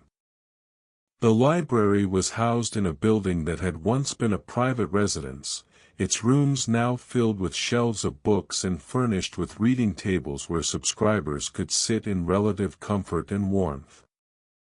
The subscription fee was modest, within the means of someone of Mr. Pemberton's station, and he had maintained his membership for several years, visiting when the mood took him, which was to say perhaps once or twice a month. Tonight he felt drawn to the place, to the possibility of sitting among books and other quiet readers, of occupying a space that was neither work nor home but something in between. He made his way there through the fog, climbing the steps to the entrance and presenting his membership card to the attendant, an elderly man who nodded in recognition and waved him through. The reading room was on the first floor, a long chamber with tall windows that during the day would admit considerable light but which now showed only the gray opacity of the fog beyond. Gas lamps burned along the walls, their light reflected in the polished surfaces of the reading tables, and perhaps a dozen people were scattered about the room, each absorbed in their own reading, the silence broken only by the occasional turn of a page or the soft footsteps of someone moving to or from the shelves. Mr. Pemberton chose a seat near one of the lamps and sat for a moment simply looking around the room, feeling the particular quality of peace that such places provided.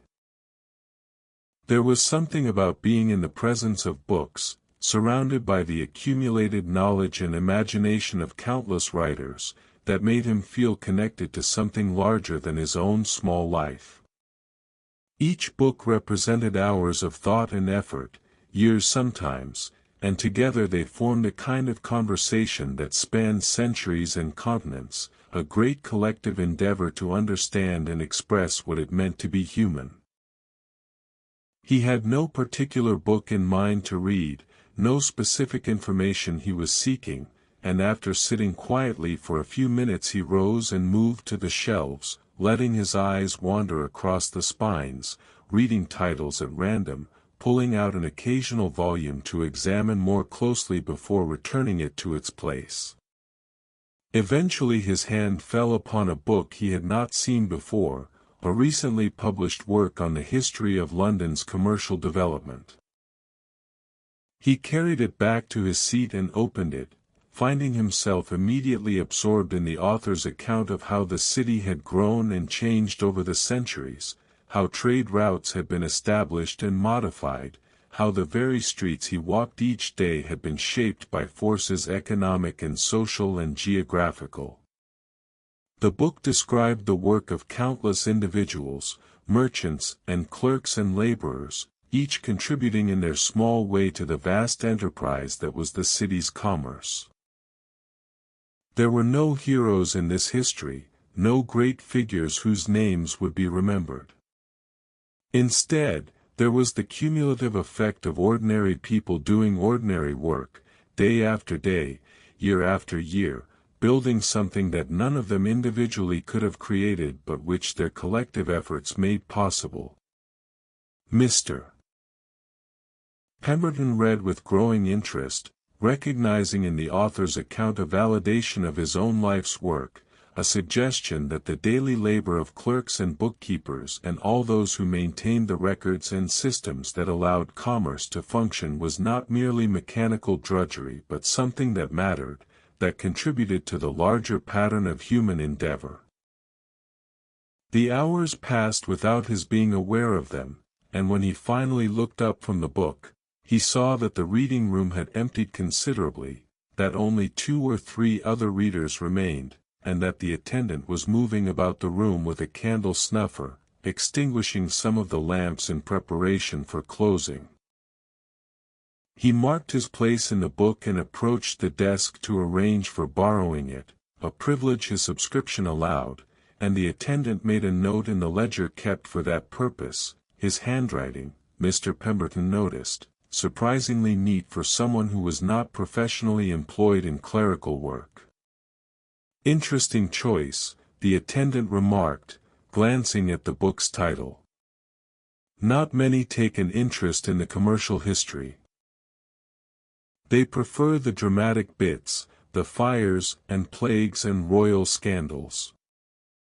I find the ordinary workings of things more fascinating than the dramatic exceptions," Mr. Pemberton replied. "There's a kind of quiet heroism in the daily labor that keeps a city functioning, don't you think?" The attendant considered this, his aged face thoughtful. "I suppose there is, though most people don't see it that way. Most people want excitement, want to read about great deeds and famous names. But you're right, in a sense. The city runs on the work of ordinary people doing ordinary things, day in and day out. Without that, all the grand schemes and noble ambitions would come to nothing." Mr. Pemberton tucked the book under his arm and made his way out into the fog, which had grown thicker still during the hours he had spent inside. The walk home took longer than usual, for visibility had diminished to the point where he had to move very slowly, feeling his way along walls and railings, pausing frequently to orient himself. But he did not mind the slowness, did not feel the usual impatience to reach his destination and be done with the day's travels. Instead, he found himself oddly content to move through the fog at this deliberate pace, to be surrounded by the gray silence, to feel himself part of the city's nighttime life in a way that was different from his usual hurried passages through its streets. When he finally reached his lodgings and climbed the stairs to his room, he found that the sense of unease that had troubled him earlier in the week had largely dissipated, replaced by something that felt like renewed purpose, a clearer sense of the value of his work and his place in the world. He lit his fire and prepared a simple meal, then settled into the chair by the window with the book from the library. Outside, the fog pressed close against the glass, turning the world beyond his room into pure abstraction, but inside all was warm and quiet and ordered, and Mr. Pemberton read late into the night, his candle burning steadily, his mind engaged with ideas about commerce and community and the countless small acts that, taken together, comprised the life of a great city. When at last he closed the book and prepared for bed, he found himself thinking about Mr. Hartley's request, about the new system of record-keeping that he had been asked to help design. For the first time in many years, he felt something approaching enthusiasm for his work, a sense that he might contribute something beyond the merely competent execution of assigned tasks, that he might shape, in however small a way, the systems and processes that would endure beyond his own tenure with the firm. It was a modest ambition, perhaps, but it felt genuine and achievable, and as he lay in the darkness waiting for sleep to come, Mr. Pemberton allowed himself to imagine what such a contribution might look like, how it might be organized, what principles it might embody. The fog would lift eventually, he knew. The weather would change, as it always did, and the city would emerge once more into clarity and light. But for now, wrapped in gray silence, he found himself content to be exactly where he was, doing exactly what he did, contributing his small portion to the vast, ongoing enterprise that was London's commercial life. And in that contentment, modest though it was, he found something approaching peace. The weekend arrived, bringing with it a subtle shift in the fog's character. It remained present, still obscuring the streets and muffling the city's sounds, but on Saturday morning when Mr. Pemberton woke, he noticed that the quality of light in his room had changed. Instead of the uniform gray dimness that had prevailed for days, there were now gradations of brightness, suggestions that somewhere above the thick layer of mist, the sun was attempting to assert itself. Saturday was not a full working day for Mr. Pemberton. The firm observed the increasingly common practice of half-day working on Saturdays, and he was expected at the office only until noon. This meant that his afternoon and all of Sunday were his own, a span of time that stretched before him with a spaciousness that the compressed hours of weekday evenings never quite achieved. He rose without the usual urgency, taking time over his morning ablutions, eating his breakfast slowly while looking out at the courtyard below, where the fog drifted in lazy currents, occasionally parting enough to reveal a glimpse of brick wall or window before closing again. The church bells that marked the hours seemed clearer this morning, their sound carrying through the dampness with less distortion than it had earlier in the week. When he set out for the office, he found the streets more populated than they had been on previous foggy mornings. Saturday brought a different rhythm to the city, with shop assistants hurrying to open their establishments and housewives venturing out for the week's marketing despite the difficult conditions. Children played in doorways and alleys, their voices high and excited, apparently undaunted by the fog that made their elders move with such caution. The office, when he reached it, felt different on Saturday mornings. There was a lightness to the atmosphere, a sense that the week's main labors were complete and what remained was merely the tying up of loose ends, the preparation for the week to come. Mr. Pemberton found this half-day particularly conducive to reflective work, to tasks that required thought rather than mere execution. He spent the morning reviewing the ledgers from the past month, not for any specific purpose but simply to familiarize himself more thoroughly with the patterns of the firm's business. This was preparatory work for the task Mr. Hartley had set him, the design of a more comprehensive tracking system, and Mr. Pemberton approached it with a methodical attention that was different from his usual work. He made notes as he reviewed, jotting down observations about which types of shipments occurred with greatest frequency, which routes showed the most variation in timing, which clients required the most detailed record-keeping. The notes accumulated across several pages, forming a kind of portrait of the firm's operations that was more complete and nuanced than any single ledger page could provide. As he worked, Mr. Pemberton found himself thinking about the conversation he had had with the library attendant the previous evening, about the quiet heroism of ordinary labor.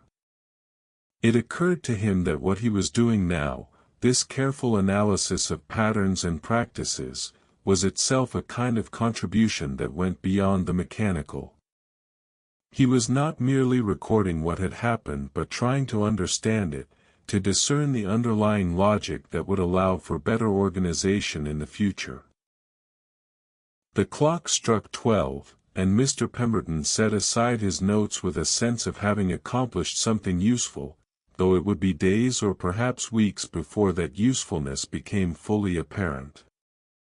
He tidied his desk, not with the thoroughness of an evening departure but with the lighter touch of someone who would be returning Monday morning, and then gathered his things and locked the office door behind him. The street outside had grown busier during the hours he had been working, and he joined the flow of people moving about their Saturday errands. The fog had thinned somewhat, though it had not lifted entirely, and the visibility had improved enough that he could see perhaps 50 yards ahead instead of the 10 or 20 that had been the limit earlier in the week. He walked without any particular destination in mind, simply following the general movement of the crowd, and presently found himself on a street he did not usually frequent, lined with shops of various kinds. He paused before a bookseller's window, examining the volumes on display, and on an impulse he rarely indulged, he entered the shop. The interior was cramped and somewhat chaotic, with books stacked on every available surface and in no order that Mr. Pemberton could immediately discern. The proprietor, a small man with ink-stained fingers and spectacles that magnified his eyes to an alarming degree, looked up from behind a counter piled high with volumes and nodded a greeting. Looking for anything in particular, he asked, his voice carrying the hoarseness of someone who spent more time with books than with people. "Not especially," Mr. Pemberton replied. "Just browsing, if that's acceptable." "Browse away," the proprietor said, gesturing expansively at the crowded shelves. "Though you'll find things aren't organized with any great logic. I know where everything is, more or less, but I wouldn't expect anyone else to make sense of the arrangement." Mr. Pemberton smiled at this and began to examine the books within reach, running his fingers along spines, pulling out volumes that caught his interest and reading a page or two before returning them to their places. There was something deeply pleasurable about this random exploration, this encounter with books he would never have sought out deliberately but which revealed themselves to him through chance. He found a treatise on astronomy, beautifully illustrated with diagrams of planetary orbits. A collection of essays on the nature of time that proved too philosophically dense for his taste. A volume of poetry by a name he did not recognize, the verses marked by a melancholy that seemed appropriate to the gray afternoon beyond the shop's windows. Eventually his attention was caught by a slim volume bound in dark blue cloth, its title embossed in silver, Meditations on Ordinary Life. He opened it at random and found himself reading an essay about the satisfactions of routine work, about how the repetition of familiar tasks could become a kind of meditation, a way of achieving peace through the very ordinariness of one's activities. The author wrote with an understanding that Mr. Pemberton recognized immediately as kindred to his own experience. Here was someone who valued the quiet virtues of consistency and care, who saw in daily labor not a burden to be endured but a practice through which one might find meaning and even grace. He carried the book to the counter and inquired about the price. It was modest, well within his means, and he paid for it with a sense of having discovered something valuable, something that spoke to concerns he had not quite known how to articulate. "Good choice," the proprietor said, wrapping the book in brown paper. "Not many appreciate that sort of thing anymore. Everyone wants sensation, wants to be transported somewhere else. But this author understands that there's something to be found right where we are, in the life we're already living." Mr. Pemberton tucked the wrapped volume under his arm and stepped back out into the foggy afternoon. The encounter with the bookseller, brief though it had been, had left him with a warm feeling, a sense of connection that was rare in his largely solitary existence. It was not quite friendship, for they had exchanged only a few sentences, but it was a recognition of shared sensibility, a momentary alignment of perspective that made the city feel less vast and impersonal. He continued walking, the book a pleasant weight under his arm, and presently his wanderings brought him to a small park, one of the many green spaces scattered throughout London that provided respite from the endless brick and stone. The park was largely empty, the fog having deterred all but the most determined visitors, and Mr. Pemberton found a bench that was relatively dry and sat down to rest. From this vantage he could see the dim shapes of trees emerging from the mist, their bare branches forming delicate traceries against the gray sky. A few birds moved among the branches, their calls muted by the damp air, and somewhere in the distance he could hear the sound of water, a fountain perhaps, though he could not see it through the fog. He sat for some time, not thinking of anything in particular, simply being present in the moment, feeling the cold air on his face and the solidness of the bench beneath him. It was a rare experience for Mr. Pemberton, this deliberate stillness, this permission to simply exist without purpose or agenda.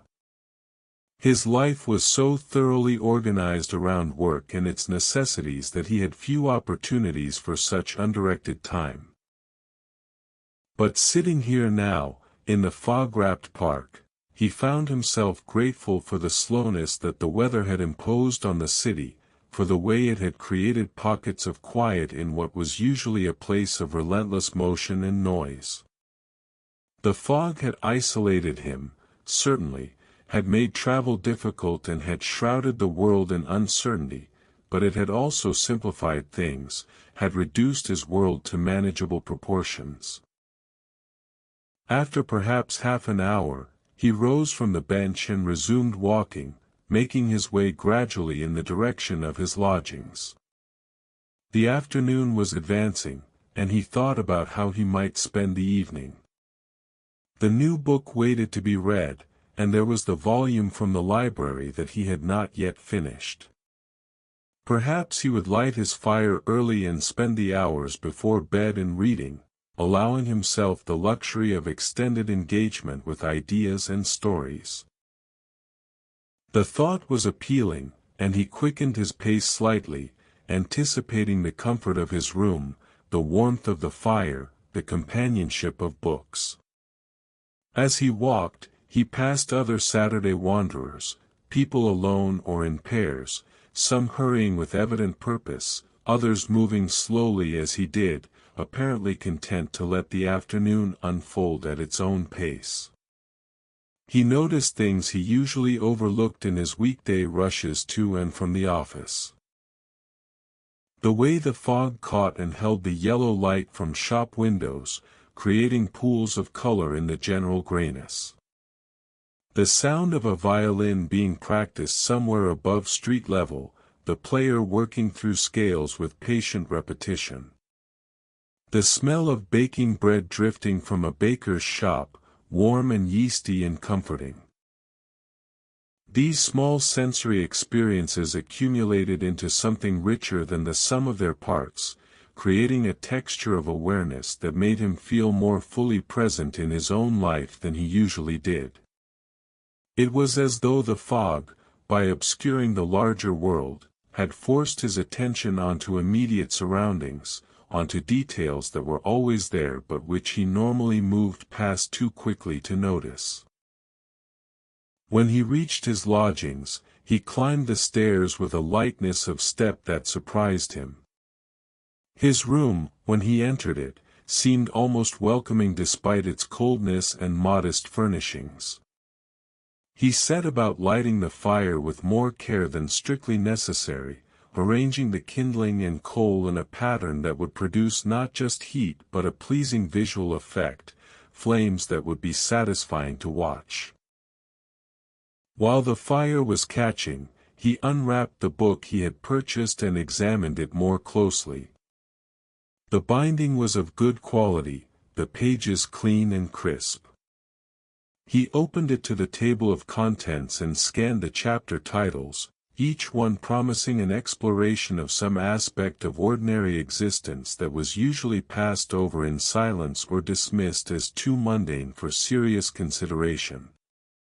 The fire had taken hold now, burning with a steady warmth that began to spread through the room, and Mr. Pemberton settled into his chair with the book. Outside, the afternoon was fading toward evening, the gray fog darkening toward black, but inside his room all was light and warmth and the quiet pleasure of reading. He lost himself in the book, moving from one essay to the next, finding in each a confirmation of his own intuitions about the value of simple, faithful attention to daily tasks. The author wrote about clerks and shopkeepers, about housewives and laborers, about all those whose work was repetitive and unglamorous but nonetheless essential. And he wrote about them not with condescension or pity, but with genuine respect, with an understanding that such work required virtues that were no less admirable for being quiet and unheralded. The hours passed, marked by the church bells and by the gradual depletion of the coal in his fire. Mr. Pemberton read until his eyes grew tired and the light from his candle began to seem inadequate, and then he set the book aside and simply sat, watching the fire burn down to embers, thinking about the day he had spent and the week that had passed. It had been, in many respects, an unremarkable week. The same office, the same ledgers, the same walk to and from work. And yet something had shifted, some small but significant change in his perspective that made the familiar routine seem less burdensome, more purposeful. The conversation with Mr. Hartley, the encounter with the book, the hours spent in the fog-wrapped city, all of these had combined to renew his sense that his life, modest though it was, had meaning and value. He thought about the coming week, about the work he would do, about the careful attention he would bring to designing the new tracking system. And he thought about the weeks and months and years beyond that, stretching forward into an unknowable future, and instead of feeling oppressed by the sameness he knew they would contain, he felt something approaching contentment. The fire had burned down to almost nothing now, just a few glowing coals remaining, and Mr. Pemberton rose from his chair and prepared for bed. Sunday would bring its own quiet pleasures, church in the morning perhaps, more reading in the afternoon, the gentle conclusion of the weekend before Monday brought the return to work. But that was tomorrow. Tonight, he had his room, his warmth, his books, and the knowledge that he had spent his day well, in ways that satisfied him and harmed no one. It was enough.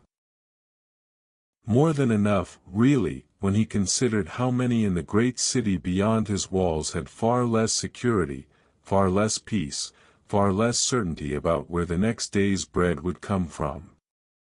He climbed into bed, the sheets gradually warming around him, and as he waited for sleep to come, Mr. Pemberton found himself grateful for the fog that had enclosed the city for so many days, grateful for the way it had slowed things down, had created space for reflection and attention, had allowed him to see his own life with fresh eyes. Tomorrow the fog might lift, or it might persist. Either way, he would rise and face the day with the same careful attention he brought to all his days, the same commitment to doing his work well, the same quiet faith that in attending to small things faithfully, he was participating in something larger than himself, something that mattered in ways that were difficult to measure but nonetheless real. And with that thought, he closed his eyes and let sleep carry him gently away, into dreams that were peaceful and untroubled, dreams of ledgers that balanced perfectly in fog that eventually lifted to reveal a world made clear and bright and full of quiet purpose. Sunday morning arrived with a transformation. Mr. Pemberton woke to a quality of light in his room that he had not seen for more than a week, a brightness that spoke of actual sunlight rather than the diffuse grayness that had prevailed throughout the fog. He rose quickly and went to the window, and there, beyond the glass, he saw that the fog had at last lifted, leaving the city washed clean and sharp-edged under a pale blue sky. The courtyard below was revealed in all its unremarkable detail, brick walls streaked with damp, windows reflecting the morning light, a few scraps of paper caught in corners where the wind had deposited them. It was an ordinary sight, one he had seen countless times before, but after so many days of obscurity it seemed almost miraculous in its clarity, its simple factual presence. He dressed with more care than usual, for Sunday was the day he attended church, and while he was not particularly devout, he maintained the habit out of a sense that it connected him, however tenuously, to something beyond the routines of work and solitude. The church he attended was a modest establishment some 10 minutes' walk from his lodgings, a building of soot-darkened stone with a square tower and narrow windows filled with plain glass rather than the elaborate stained work found in wealthier parishes. The walk there took him through streets that seemed transformed by the clarity of the air. Buildings stood distinct and solid, their details visible in a way they had not been for days. The sun, though pale and winter-weak, cast actual shadows, and the sky above stretched vast and open, no longer pressed down close by layers of fog. Other pedestrians moved with a livelier step than they had during the fog's reign, and there was an atmosphere of collective relief, as though the entire city had been released from confinement. People nodded greetings to one another, strangers exchanged brief comments about the weather, and there was a sense of shared experience, of having endured something difficult together and emerged on the other side. The church bells were ringing as Mr. Pemberton approached, their sound carrying clearly through the crisp air, and he joined the small stream of parishioners making their way through the entrance. The interior was cold, as church interiors always were in winter, and dimly lit despite the sunlight outside, but there was a kind of austere beauty to it, to the plain wooden pews and the whitewashed walls and the simple altar with its brass candlesticks. He took his customary seat toward the back, a position that allowed him to observe without being observed, and as the service began he found his mind drifting in and out of attention to the words being spoken. The vicar was a youngish man, earnest and well-meaning, who preached with more enthusiasm than eloquence, and his sermon this morning concerned the virtue of faithfulness, of remaining steadfast in one's duties even when such faithfulness went unrecognized and unrewarded. The theme resonated with Mr. Pemberton's recent reflections, and he listened with more attention than he usually brought to sermons. The vicar spoke of the faithful servants in biblical parables, of those who tended their assigned tasks without complaint or expectation of glory, and he suggested that such faithfulness was itself a form of worship, a way of honoring the divine through careful attention to earthly responsibilities. It was not a sophisticated theological argument, and Mr. Pemberton suspected that more learned churchmen might find fault with its simplicity.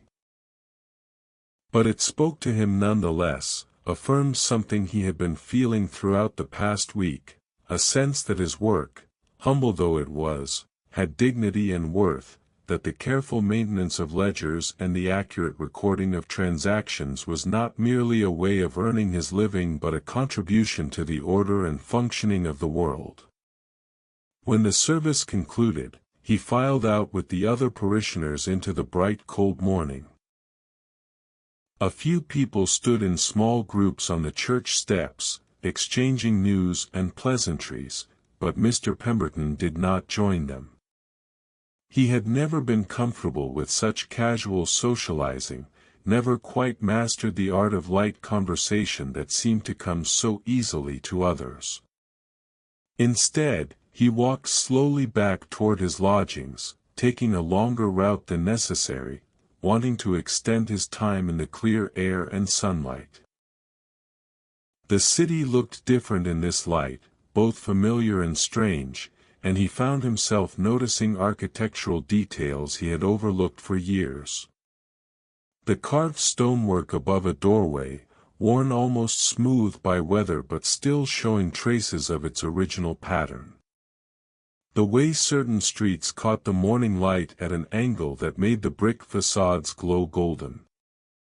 The variety of chimney pots rising against the sky, each slightly different in shape and size.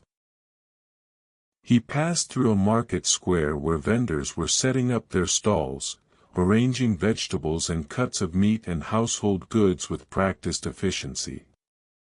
The market was not yet busy. The main crowds would come later in the morning, but already there was an energy to the place, a sense of commerce preparing to unfold. Mr. Pemberton paused at the edge of the square, watching the activity, observing the small dramas of negotiation and arrangement that preceded the day's trading. A woman was spreading apples on a cloth, sorting them by size and quality, her hands moving with the speed of long practice. A man was hanging game birds from hooks above his stall, pheasants and rabbits and what might have been a brace of partridge. A boy, perhaps 10 years old, was stacking crates under the supervision of an older man who was likely his father, the two of them working together in a rhythm that suggested they had performed this task many times before.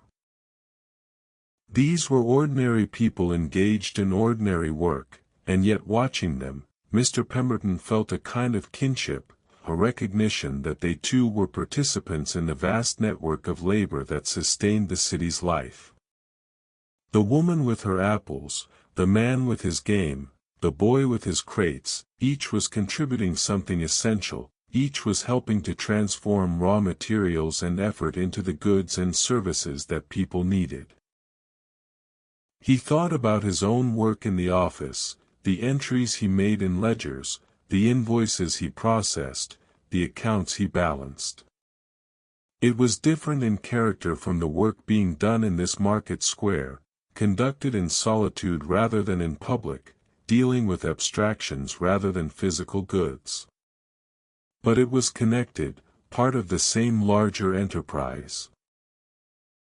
The shipments he recorded in his ledgers would eventually become goods sold in markets like this one, and the money that changed hands would flow through the accounts he maintained, creating the numerical trail that allowed commerce to function with reliability and trust.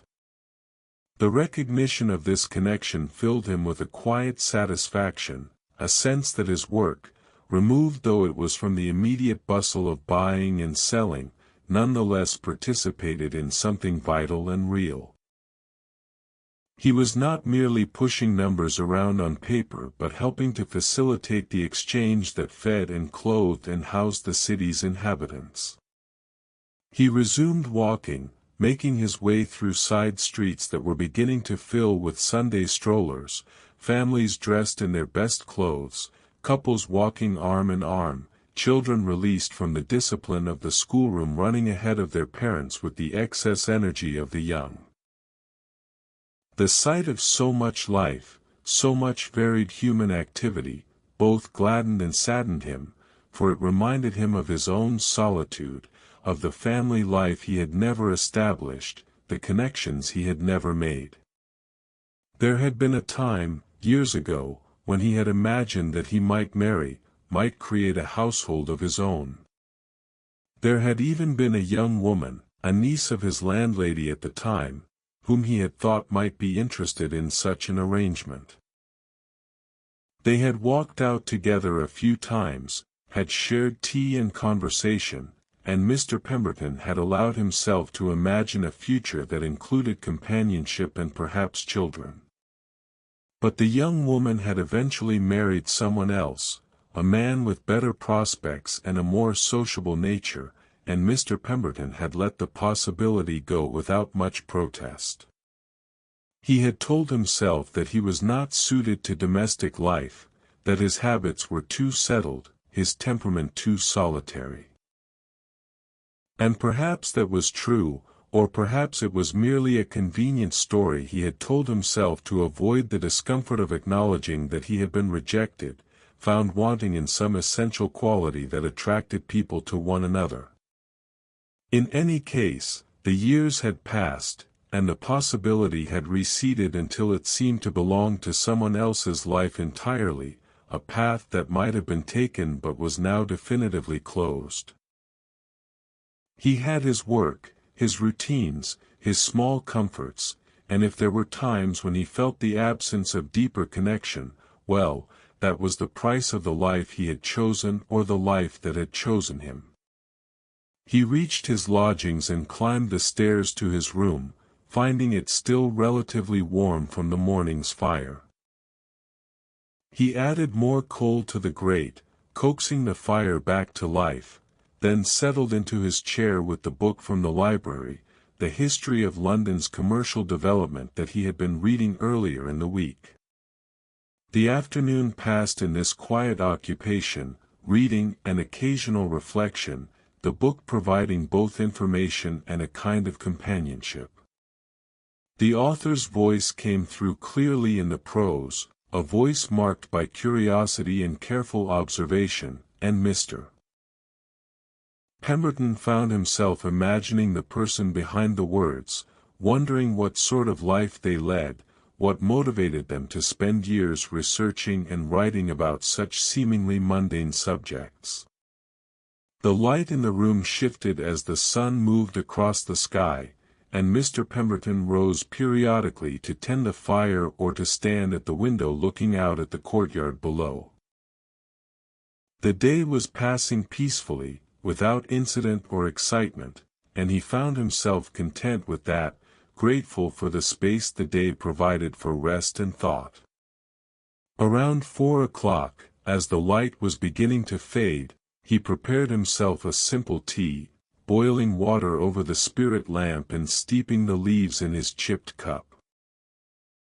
He had no food to accompany the tea, having neglected to purchase anything during his Saturday wanderings, but the tea itself was warming and satisfying, and he drank it slowly, savoring the heat and the slightly bitter taste. As he sat with his tea, he thought about the week ahead, about returning to the office on Monday morning, about the work that would be waiting for him. The prospect did not fill him with dread or reluctance, as it might once have done. Instead, he felt a mild anticipation, a readiness to engage again with the familiar tasks, to continue the work he had been doing for so many years. There would be the regular entries to make, the invoices to process, the accounts to verify. But there would also be the new project, the design of the improved tracking system that Mr. Hartley had requested. This would require thought and creativity, would allow him to contribute something beyond mere execution, and he found himself looking forward to it, to the challenge of organizing information in new and better ways. He thought about the notes he had made on Saturday morning, about the patterns he had observed in reviewing the ledgers. There were possibilities there, ways of categorizing shipments and tracking their progress that could provide valuable information for decision-making. It would take time to work out the details, to create a system that was both comprehensive and practical, but he felt confident that he could do it, that his years of experience had prepared him for exactly this sort of work. The room had grown dimmer as he sat thinking, the winter afternoon giving way to evening earlier than it would in other seasons. He lit his candle and returned to his reading, working through another chapter of the commercial history before the words began to blur on the page and he realized that his eyes were tired. He set the book aside and simply sat, watching the fire burn, listening to the sounds of the building around him. From below came the faint clatter of pots, someone preparing their evening meal. From somewhere above, footsteps crossed a floor, paused, returned. The ordinary sounds of other lives being lived in proximity to his own, each person occupied with their own concerns, their own small dramas and routines. Mr. Pemberton found comfort in these sounds, in the reminder that he was not alone in the building even if he was alone in his room. The people around him were strangers, mostly, people he passed on the stairs or nodded to in the hallway but with whom he had no real connection. Yet they shared this space, this building that held them all, and there was something reassuring about that shared occupation, that evidence of human presence going about its business. When full darkness had fallen and his candle had burned down to a stub, he prepared for bed, moving through the familiar sequence of actions that marked the end of each day. He banked the fire so that some warmth would remain through the night, washed his face and hands in the cold water from the pitcher, changed into his nightshirt, and climbed into bed. The sheets were cold again, as they always were, and he curled beneath the blankets waiting for his body heat to create a pocket of warmth. As he lay there in the darkness, listening to the building settle around him, he thought about the fog that had finally lifted, about the week that had passed, about the small shifts in his understanding of his own life and work. The fog had been inconvenient, certainly, had made movement difficult and had shrouded the city in uncertainty. But it had also created a kind of pause, a slowing down that had allowed for reflection and attention that the usual pace of life did not permit. In some strange way, he was grateful for it, grateful for the way it had forced him to notice things he usually overlooked, to think about questions he usually avoided. Now the fog had lifted, and tomorrow would bring the return to normal rhythms, to the clarity of sunlight and the regular pace of commerce. But something had changed, some small but definite shift in his relationship to his work and his life. He could not have articulated exactly what that change was, but he felt it as a quiet presence, a sense that he was more settled in himself, more accepting of the life he had made, more confident that it had value and meaning even if that value and meaning were not immediately apparent to anyone else. The church bells rang the hour, their sound carrying clearly through the still night air, and Mr. Pemberton counted the chimes. 9 o'clock. Not late, but late enough for sleep, especially with the week ahead that would begin early and proceed with its accustomed demands. He closed his eyes and let his breathing slow, let his mind drift toward sleep. Tomorrow he would rise and dress and walk through the clear morning air to his office. He would climb the stairs and unlock the door and light the lamp and open the ledger to a fresh page. His hand would move across that page in its practiced patterns, forming letters and numbers with care and precision, contributing his small portion to the great ledger of the city's commerce. And in that work, modest and repetitive and largely invisible though it was, he would find what he had always found: purpose, order, and the quiet satisfaction of attention faithfully applied. It was enough. It had always been enough, though he had not always recognized it as such. But he recognized it now, and in that recognition, he found a kind of peace that had eluded him for longer than he cared to remember.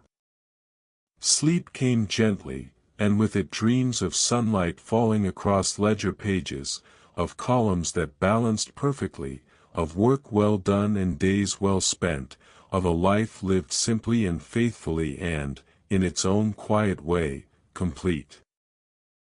Monday morning came with a clarity that seemed almost harsh after the week of fog.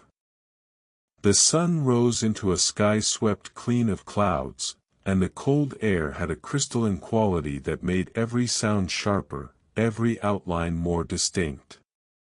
Mr. Pemberton woke to this brightness with a sense of renewal, as though the lifting of the fog had lifted something within him as well, some weight or opacity that had clouded his thinking without his being fully aware of it.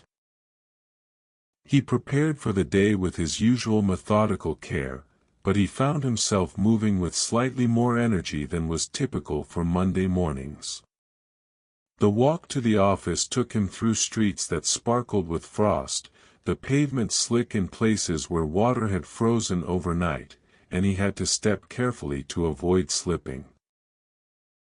But the carefulness was itself pleasant, requiring attention that kept him anchored in the present moment rather than lost in the anticipatory thoughts that often occupied his mind during these morning walks. When he reached the office building and climbed the familiar stairs, he encountered the bookkeeper from the second-floor office, a man named Graves whom he had seen countless times over the years but with whom he had rarely exchanged more than the briefest greeting. This morning, however, Graves paused on the landing and remarked on the weather, on the relief of seeing the sun again after so many days of fog. "Quite remarkable how oppressive it becomes after a while," Graves said, his round face ruddy from the cold. "One doesn't realize how much one misses the light until it returns." "Indeed," Mr. Pemberton agreed. "The fog seems to weigh on the spirits as well as obscure the vision." Well put," Graves said, nodding. "I trust you had a pleasant weekend despite the conditions." The question surprised Mr. Pemberton slightly, for it suggested a level of interest in his personal affairs that their relationship had not previously warranted. But he answered readily enough, mentioning his visit to the library and his quiet Sunday, and Graves responded with his own account of a family dinner that had been complicated by the difficulty of travel in the fog. The conversation lasted only a few minutes, but it left Mr. Pemberton with an unexpected warmth, a sense that the fog's lifting had loosened something in the building's usual atmosphere of polite mutual disregard. People were more inclined to speak, to acknowledge one another's presence, as though the shared experience of the fog had created a bond, however temporary, among those who had endured it together. He unlocked his office door and stepped into the familiar space, which greeted him with its customary smell of paper and ink and coal dust. The room was cold, and he set about immediately to remedy this, lighting the lamp and then the stove with the practiced efficiency of long habit. As he waited for the fire to catch, he stood at the window looking out at the street below, watching the city come to life in the bright morning. Carts were making their deliveries, shopkeepers were sweeping their stoops, pedestrians were hurrying to their various employments. The ordinary commerce of a Monday morning, unremarkable in every detail, yet somehow more vivid than usual in the clear light. Mr. Pemberton watched for several minutes, finding in the scene a kind of reassurance, a confirmation that the world continued its business regardless of weather or circumstance, that there was a reliability to the patterns of urban life that transcended individual experience. When the fire was burning properly, he turned his attention to his desk, to the preparation of his workspace for the day's labor. But before he began the regular work of processing invoices and making entries, he decided to spend some time on the new project, the design of the improved tracking system that Mr. Hartley had requested. He retrieved the notes he had made on Saturday and spread them out on his desk, reviewing what he had written. The patterns he had observed in the ledgers suggested several possibilities for improvement. Currently, information about shipments was scattered across multiple pages and required considerable cross-referencing to piece together a complete picture of any given transaction. A more systematic approach would consolidate this information, making it easier to track the progress of individual shipments and to identify any delays or problems that might arise. Mr. Pemberton began to sketch out a possible structure for such a system, thinking about what information would need to be recorded and how it might be organized. The work required a different kind of thinking than his usual tasks, less mechanical and more creative, and he found himself absorbed in it with an intensity that made the time pass without his awareness. He was still working on these sketches when there came a knock at his door, and he looked up to find Mr. Hartley himself standing in the doorway, a circumstance so unusual that Mr. Pemberton immediately rose from his stool in surprise. "Please, don't let me interrupt," Mr. Hartley said, raising a hand. "I was passing by on other business and thought I would stop in to see how you're progressing with the tracking system project." "I've been making some preliminary notes," Mr. Pemberton said, gesturing to the papers on his desk. "Trying to work out the basic structure before committing to any particular approach." Mr. Hartley stepped into the office and approached the desk, examining the sketches with evident interest. He asked several questions about the proposed organization, and Mr. Pemberton explained his thinking, pointing out how the new system would consolidate information that was currently dispersed and would make it easier to monitor the status of shipments in progress. "This is excellent work, Pemberton," Mr. Hartley said after studying the sketches for several minutes. "Exactly the sort of systematic thinking I was hoping for. I can see that you've given considerable thought to the practical implementation as well as the theoretical structure." The praise brought a flush of pleasure to Mr. Pemberton's face, and he found himself standing a little straighter, speaking with more confidence as he elaborated on various aspects of the proposed system. Mr.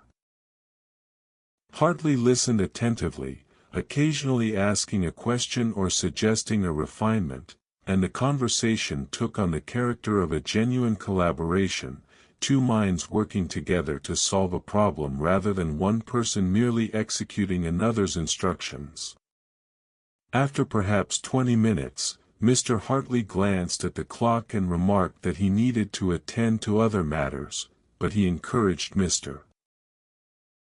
Pemberton to continue developing the system and promised to review whatever he produced with great interest. "You know, Pemberton," he said as he was preparing to leave, "I've always valued your reliability and accuracy, but I'm coming to appreciate that you have capabilities beyond mere execution. This sort of systematic thinking is exactly what the firm needs as we continue to grow, and I'm glad to have the opportunity to draw upon it." When Mr. Hartley had departed, Mr. Pemberton sat for a moment simply absorbing what had been said. The recognition of capabilities beyond mere execution, the acknowledgement of systematic thinking, these phrases repeated themselves in his mind with a resonance that went beyond their immediate meaning.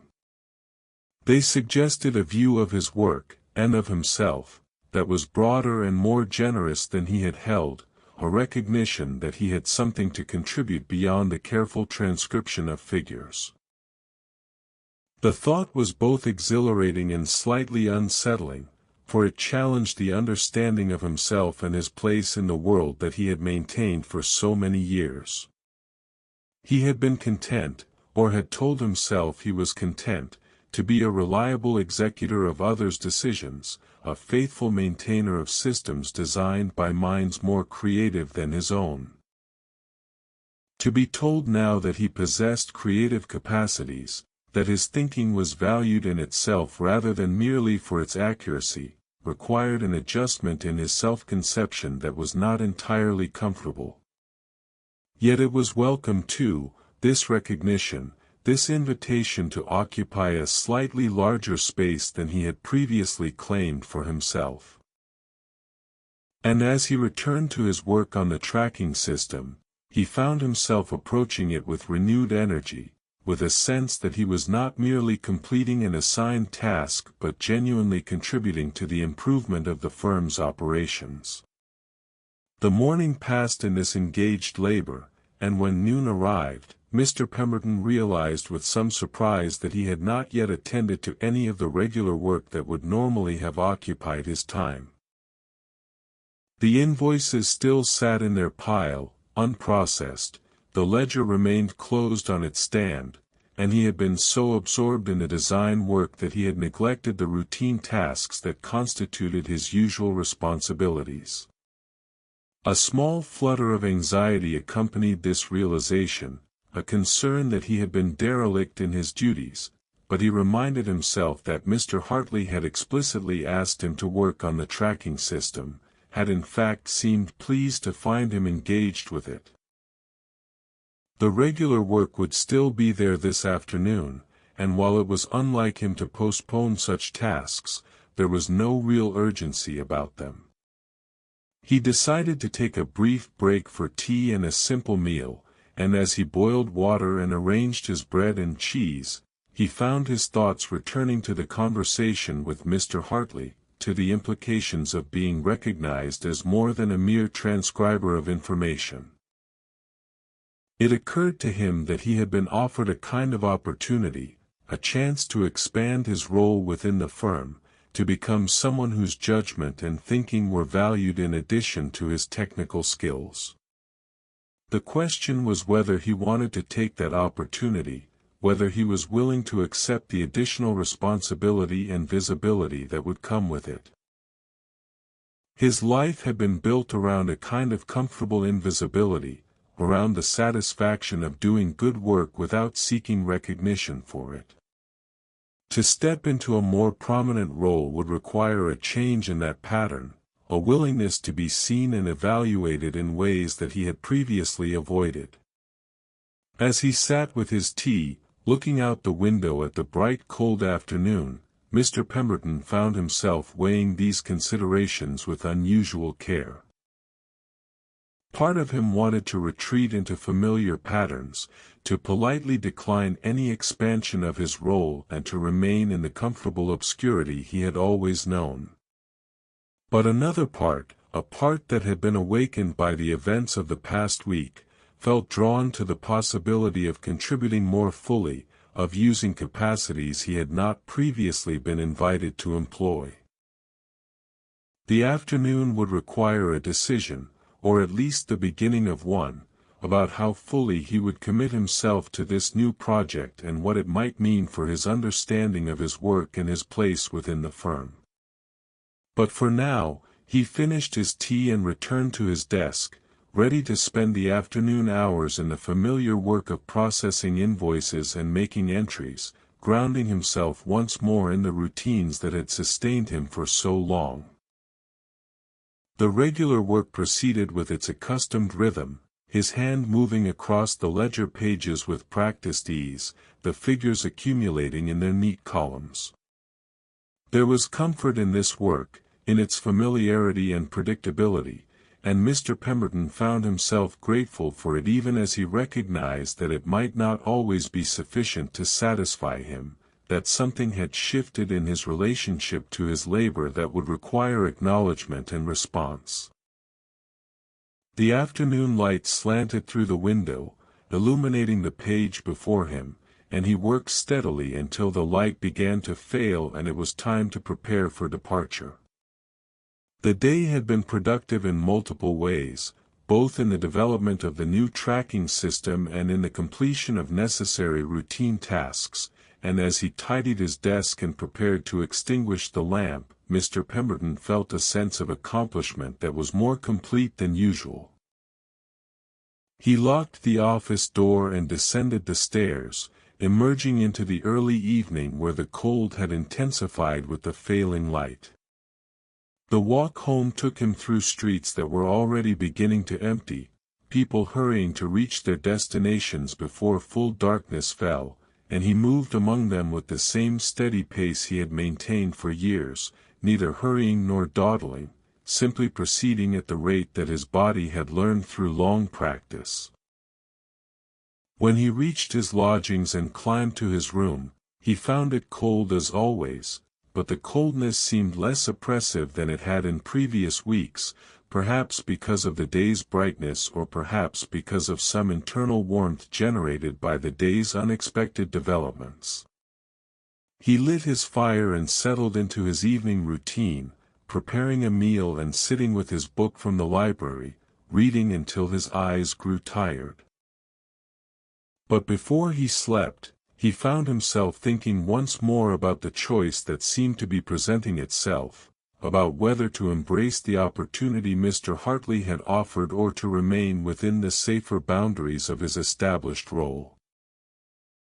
And as he lay in the darkness, waiting for sleep to come, he realized that the choice had perhaps already been made, that something in him had already decided to step forward, to accept the invitation to contribute more fully, to risk the discomfort of greater visibility in exchange for the satisfaction of using more of himself in his work. The decision brought with it a mixture of anticipation and anxiety, but also a sense of rightness, of alignment between his capacities and his circumstances that had been missing for longer than he cared to admit. Whatever difficulties might come with this new direction, whatever adjustments it might require in his understanding of himself and his work, he felt ready to meet them, ready to see where this path might lead. And with that thought, he closed his eyes and let sleep carry him away, into dreams that were marked by a sense of forward movement, of progression towards something not yet fully defined but already somehow known, a future that was both familiar and new, both challenging and strangely welcoming. The days that followed established a new rhythm in Mr. Pemberton's working life, one that balanced the familiar routine of ledger maintenance with the more expansive thinking required by the tracking system project. He found himself arriving at the office each morning with an eagerness that had been absent for years, a genuine curiosity about what the day might bring and what progress he might make on the design work that now occupied a significant portion of his time. The weather remained clear and cold, the brightness of the winter sun a daily reminder of the fog's departure, and Mr. Pemberton noticed that this clarity in the external world seemed to correspond to something in his internal state as well. His thinking felt sharper, more focused, as though the fog's lifting had cleared not only the air but some obscurity in his own mind that had dulled his perceptions and limited his sense of possibility. He worked methodically on the tracking system, developing detailed specifications for how information should be recorded, what categories would be most useful, how the various elements would relate to one another. The work required him to think not only about the immediate needs of the firm but about how those needs might evolve over time, how to build a system that would be flexible enough to accommodate growth and change while remaining sufficiently structured to ensure consistency and reliability. It was challenging work, more demanding than anything he had undertaken in years, and there were moments when he felt uncertain of his approach, when he questioned whether his ideas were practical or whether he was overcomplicating what should be a simple matter. But he persisted, refining his thinking through successive drafts, testing his assumptions against his knowledge of how the firm actually operated, and gradually a coherent structure began to emerge. On Wednesday afternoon, as he was working through a particularly complex aspect of how to track shipments that involved multiple stages of transfer, he became aware of footsteps in the corridor outside his office, followed by a hesitant knock on the door. He looked up to find Simmons, Mr. Hartley's clerk, standing in the doorway with his leather satchel under one arm. "I hope I'm not disturbing you, Mr. Pemberton," Simmons said, his tone respectful but carrying a hint of uncertainty. "Mr. Hartley mentioned that you were working on a new tracking system, and I wondered if I might have a few minutes of your time to discuss it."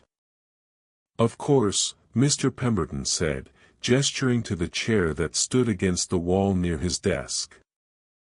"Please, sit down." Simmons settled into the chair and set his satchel on the floor beside him. He seemed nervous, his hands moving restlessly in his lap, and Mr. Pemberton waited patiently for him to speak, sensing that the young man had something particular he wished to say but was finding it difficult to begin. "The thing is," Simmons said at last, "I'll be the one implementing whatever system you design. Mr. Hartley has told me that I'm to be responsible for maintaining the new records, and I wanted to understand what would be involved before the system is finalized." "That's very sensible," Mr. Pemberton said. "And I should have thought to consult with you earlier, since you'll be doing the actual work. Let me show you what I've been developing, and you can tell me whether it seems practical from your perspective." He spread out his sketches and notes on the desk, explaining his thinking as he went, and as he talked, he watched Simmons's face carefully, trying to gauge whether the young man understood what was being proposed and whether he had concerns that needed to be addressed. Simmons listened with close attention, occasionally asking a question or requesting clarification of a particular point, and as the conversation progressed, Mr. Pemberton found himself impressed by the quality of the young man's thinking. Simmons had a practical mind, one that immediately grasped the implications of design choices and could see potential problems that Mr. Pemberton, working in the abstract, had not anticipated. "This categorization of shipment types," Simmons said, pointing to one of the sketches, "it makes sense in principle, but I'm wondering about shipments that might fall into multiple categories. How would we handle those?" It was a good question, one that highlighted a genuine ambiguity in Mr. Pemberton's design, and together they worked through several possible solutions, testing each against various scenarios until they arrived at an approach that seemed robust and practical. The conversation extended well beyond the few minutes Simmons had initially requested, and Mr. Pemberton found himself energized by the collaboration, by the experience of working through problems with someone who brought a different perspective and different knowledge to bear on the questions at hand. This was something new in his experience, this genuine intellectual partnership, and it made him realize how isolated his work had been over the years, how much he had been confined to the solitary exercise of his own judgment without the benefit of dialogue and exchange. When Simmons finally departed, thanking Mr. Pemberton profusely for his time and patience, the afternoon had advanced considerably, and Mr. Pemberton turned to the regular work that still needed to be completed before the day's end. But he worked with a lightness of spirit that made the routine tasks seem less burdensome, and he found himself thinking about the conversation with Simmons, about how much more satisfying the work became when it involved genuine collaboration rather than mere solitary execution. That evening, as he walked home through the cold clear air, he found his thoughts returning to the question of connection, of how much of his satisfaction in recent days had come not merely from the intellectual challenge of the design work but from the increased interaction with others that it had occasioned. Mr. Hartley's visit, the conversation with Graves on the stairs, the extended discussion with Simmons, all of these had enriched his days in ways that the solitary work of ledger maintenance, however carefully performed, could not. It occurred to him that perhaps his contentment with solitude had been less a genuine preference than a kind of protective adaptation, a way of managing the disappointment of failed connections by simply avoiding the attempt. The young woman who had married someone else, the friendships that had never quite formed during his early years in London, the gradual withdrawal into patterns of isolation that had come to seem natural and even desirable, perhaps all of this had been a retreat from vulnerability rather than a positive choice. The thought was uncomfortable, for it suggested that he had been less honest with himself than he had believed, that the life he had constructed, satisfying though it was in many respects, had been built partly on a foundation of fear and avoidance. But the discomfort was not entirely unpleasant, for it also suggested that change was possible, that the patterns established over years could be modified if he chose to do so. When he reached his lodgings, instead of immediately climbing to his room as was his usual practice, he paused in the entrance hall where he encountered his landlady, Mrs. Henshaw, a sturdy woman in her 60s who managed the building with firm efficiency and rarely engaged in conversation beyond what was strictly necessary for the conduct of business. "Good evening, Mrs. Henshaw," he said, and then, surprising himself, he added, "The weather has certainly improved since last week." Mrs. Henshaw looked up from the ledger in which she had been making notations, her expression registering mild surprise at this departure from their usual minimal exchange. "Indeed it has, Mr. Pemberton," she replied. "Though I expect we'll have more fog before winter's done. It's the nature of London in this season." "I suppose it is," Mr. Pemberton agreed. "Still, one appreciates the clarity while it lasts." They spoke for a few minutes more, a conversation of no particular consequence, merely remarks about the weather and the state of the building and the behavior of other tenants. But when Mr. Pemberton finally climbed the stairs to his room, he felt oddly pleased with himself, as though he had accomplished something significant simply by engaging in this brief exchange, by making the small effort to connect rather than retreating immediately into his private space.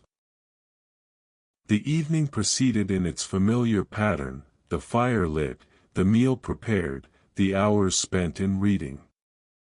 But Mr. Pemberton found himself less absorbed in his book than usual, his attention wandering to thoughts about the day that had passed and the days that might lie ahead. The tracking system project would continue for some weeks yet, he imagined, and during that time there would be further conversations with Mr. Hartley and Simmons, further opportunities for the kind of collaborative thinking that he had found so energizing. But beyond the project itself, there was the question of how he might continue to expand his engagement with others, how he might build on the small connections he had made and create something approaching a social life, however modest. The prospect was daunting, for it would require overcoming habits of isolation that had been reinforced over many years, but it also felt necessary, felt like something he needed to attempt if he was to continue growing rather than simply maintaining the status quo. He thought about the market square he had passed on Sunday, about the vendors and customers engaged in their transactions, about the web of relationships, both commercial and personal, that sustained such places. The city was full of opportunities for connection if one chose to seek them, and perhaps it was time for him to make that choice more deliberately, to step out of the comfortable obscurity he had maintained and to risk the vulnerability that came with genuine engagement. The thought was both exciting and frightening, and as he prepared for bed, Mr. Pemberton found himself unable to settle, his mind racing with possibilities and concerns. He lay in the darkness for a long time before sleep finally came, and when it did, his dreams were populated with faces and voices, some familiar and some strange, all seeming to invite him into conversations and connections that he had previously avoided. He woke several times during the night, each time finding himself in the grip of an anxiety that took him several moments to identify. It was the anxiety of anticipation, he realized, the nervousness that comes with contemplating significant change. His life had been stable for so long, its patterns so well established, that the prospect of altering those patterns, even in small ways, produced a physical response that he felt in his chest and stomach. But alongside the anxiety was something else, something that felt like hope or possibility or simply the stirring of energies that had lain dormant for years. He was nearly 50 years old, an age when many men had settled definitively into their final patterns, when change became increasingly difficult and increasingly unlikely. Yet here he was, contemplating alterations to his life that might be modest in scale but significant in their implications for how he understood himself and his place in the world. When morning finally came, bringing with it the clear cold light of another winter day, Mr. Pemberton rose with a sense of purpose that was different from the routine purposefulness of his usual mornings. He had work to do, certainly, both the regular work of maintaining the ledgers and the more expansive work of developing the tracking system. But beyond that, he had a larger project, one that would take months or perhaps years to realize, the project of emerging from isolation into something approaching genuine connection with others.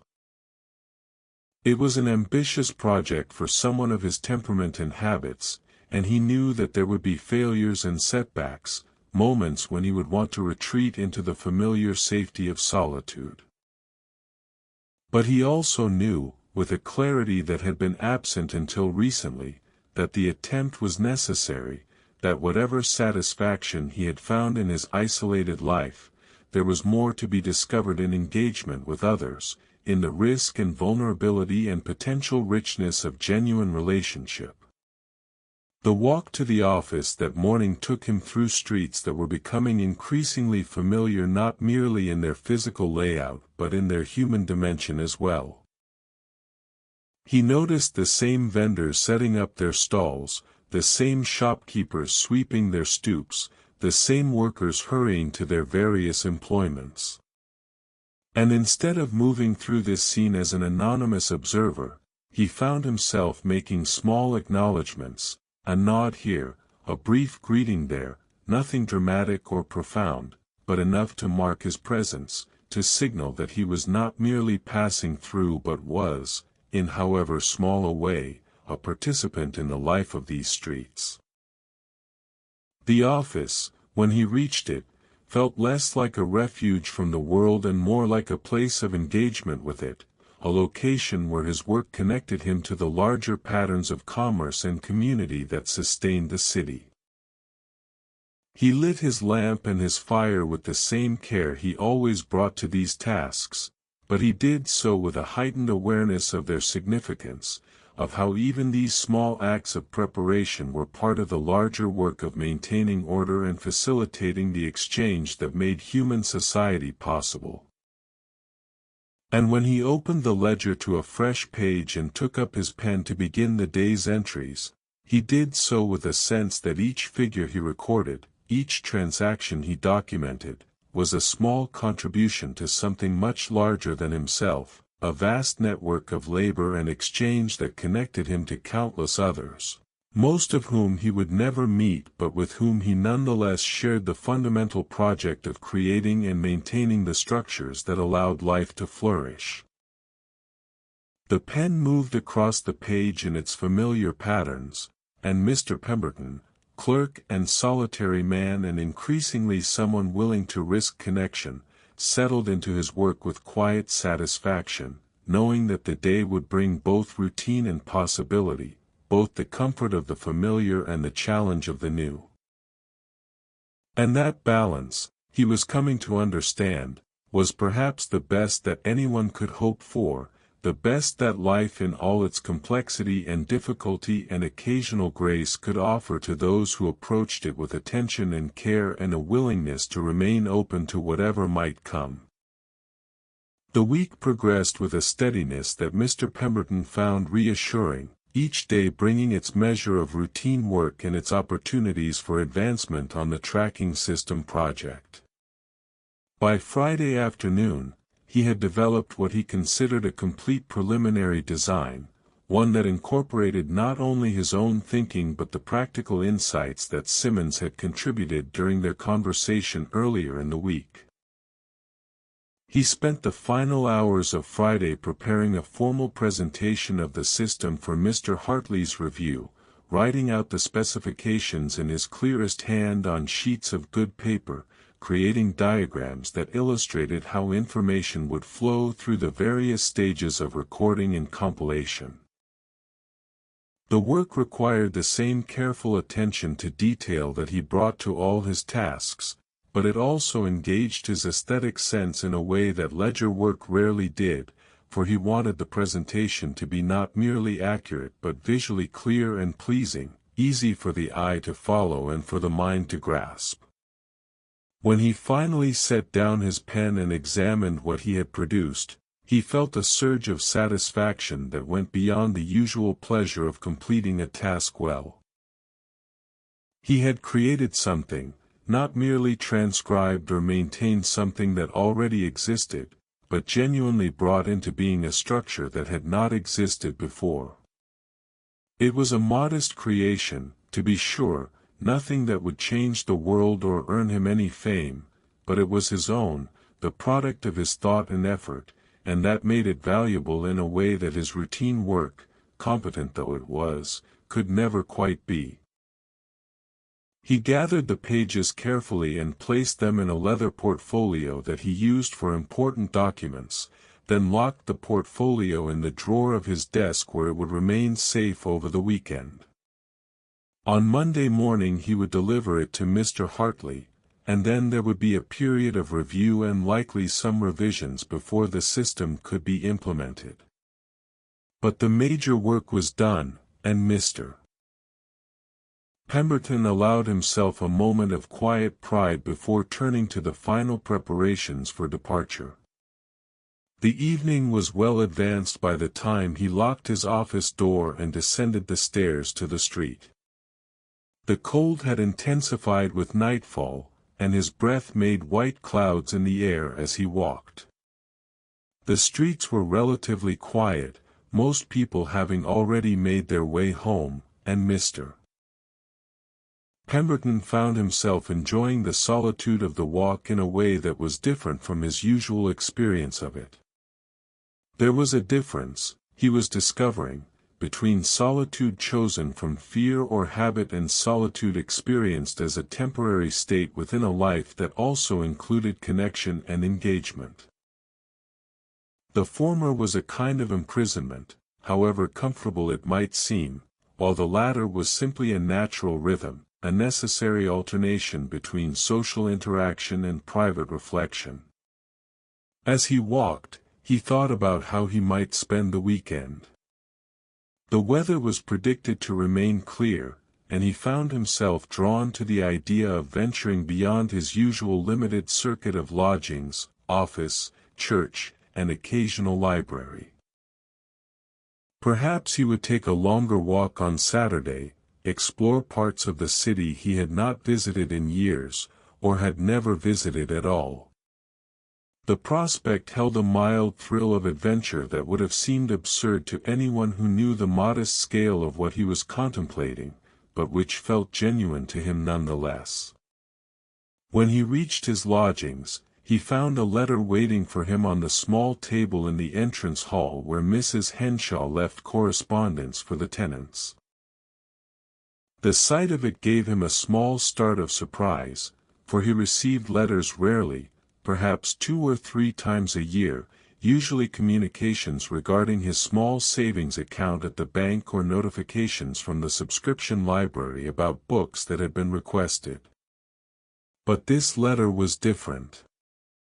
The envelope was of good quality paper, and the address was written in an elegant hand that he did not recognize. He carried it upstairs to his room, his curiosity engaged, and only after he had lit his fire and his lamp did he sit down to open it. Inside was a single sheet of paper, and the letter itself was brief but unexpected in its content.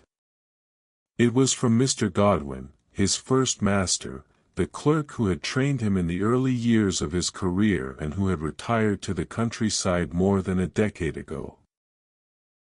"My dear Pemberton," the letter began, and the familiar form of address brought a rush of memory that was almost physical in its intensity. "I hope this letter finds you well and still pursuing your profession with the diligence I always admired in you. I am writing after many years of silence to inform you of a decision I have made regarding certain materials that may be of interest to you." The letter went on to explain that Mr. Godwin, now in his late 70s and in declining health, had been sorting through his papers and had come across a collection of copybooks and instructional materials on penmanship and bookkeeping that he had accumulated over his long career. Rather than let these materials be disposed of after his death, he wished to pass them on to someone who would value them, and he had thought immediately of Mr. Pemberton. "I recall your dedication to mastering the copperplate hand," the letter continued, "and your genuine interest in the principles underlying good clerical practice. These materials represent the accumulated wisdom of several generations of clerks, and I can think of no one better suited to receive them and perhaps to pass them on in turn when the time comes." The letter concluded with an invitation to visit Mr. Godwin at his cottage in Sussex, at whatever time might be convenient, to collect the materials and to spend a few hours in conversation if Mr. Pemberton were so inclined. "It would give me great pleasure to see you again after all these years," Mr. Godwin wrote, "and to learn how your life and career have progressed since we last met." Mr. Pemberton read the letter through twice, then sat holding it in his hands, staring at the familiar script that had guided him through his early training. The invitation stirred something in him that he could not quite name, a mixture of gratitude and sadness and a kind of tender nostalgia for those years when everything had been new and difficult and full of possibility. He had not thought of Mr. Godwin in some time, had assumed that the old man had passed away years ago, and the discovery that he was still living, still thinking of his former pupil, moved Mr. Pemberton in ways he had not anticipated. It was a reminder that his life, isolated though it often felt, had included connections that mattered, relationships that had shaped him even if they had not been maintained with any consistency. The question was whether he would accept the invitation, whether he would make the journey to Sussex to visit this man who had been so important in his formation but whom he had not seen in more than a decade. The practical obstacles were not significant. He could easily arrange to take a day away from the office, could afford the cost of travel. But there were other obstacles, less tangible but more difficult to overcome, the awkwardness of renewing a connection after so many years of silence, the uncertainty about what they would say to each other, the fear that the meeting might be disappointing or uncomfortable. Yet even as he catalogued these concerns, Mr. Pemberton knew that he would go, that the invitation was too meaningful to refuse, that whatever discomfort the visit might entail would be more than compensated by the opportunity to express his gratitude to the man who had taught him his profession and had done so with patience and kindness.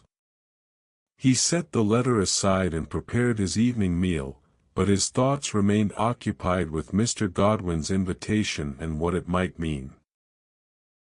The timing was remarkable, coming as it did during this period of change and reflection in his life, as though some larger pattern were asserting itself, drawing connections across time and distance in ways that felt almost intentional.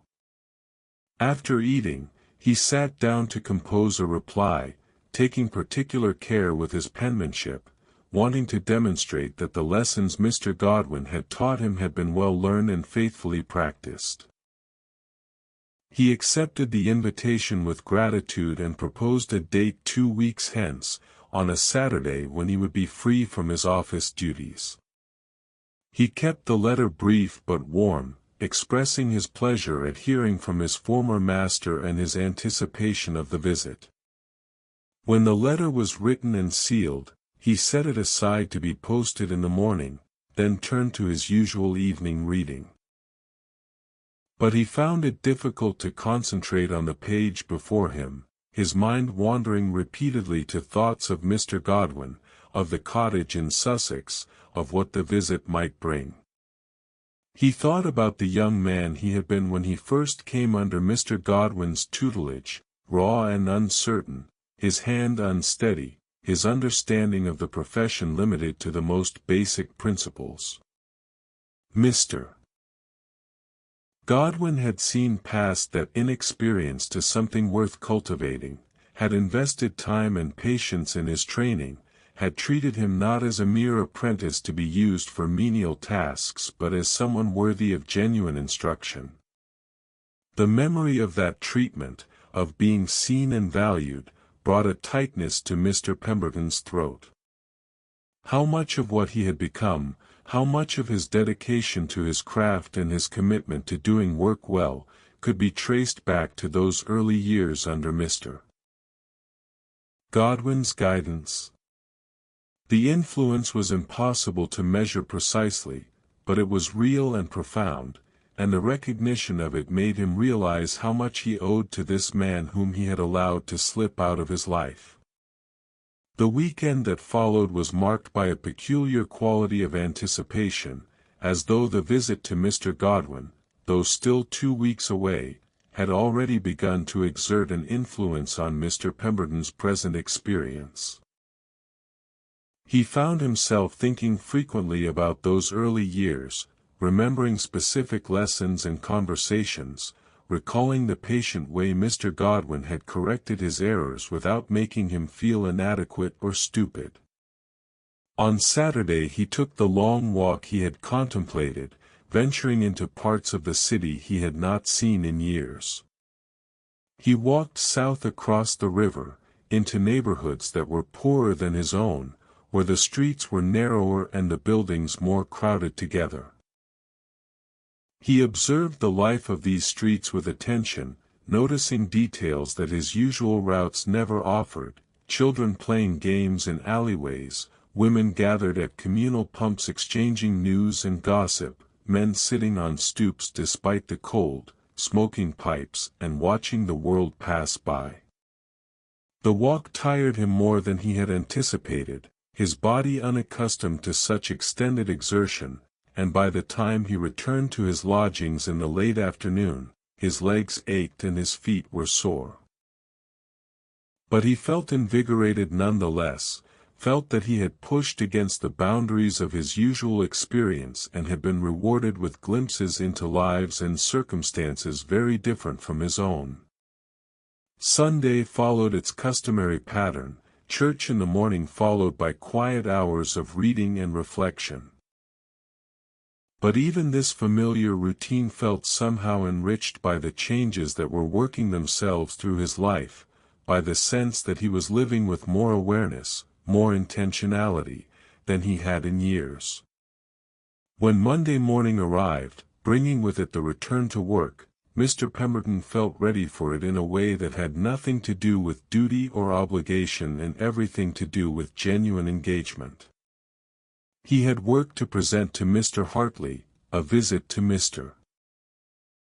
Godwin to anticipate, and beyond these specific occasions, a general opening toward experience that made each day feel less like a mere repetition of the last and more like an opportunity for something new.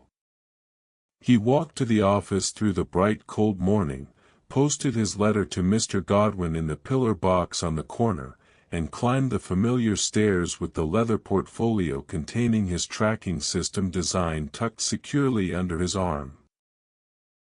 The day stretched ahead with its demands and possibilities, and Mr. Pemberton, clerk and student and increasingly someone willing to embrace both continuity and change, stepped into it with quiet confidence, ready to see what it might bring.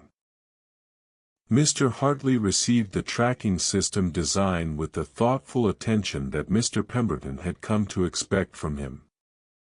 They met in Mr. Hartley's office on Monday afternoon, and the senior partner spent nearly an hour reviewing the materials, asking questions about specific aspects of the design, testing various scenarios against the proposed structure to see how it would handle them.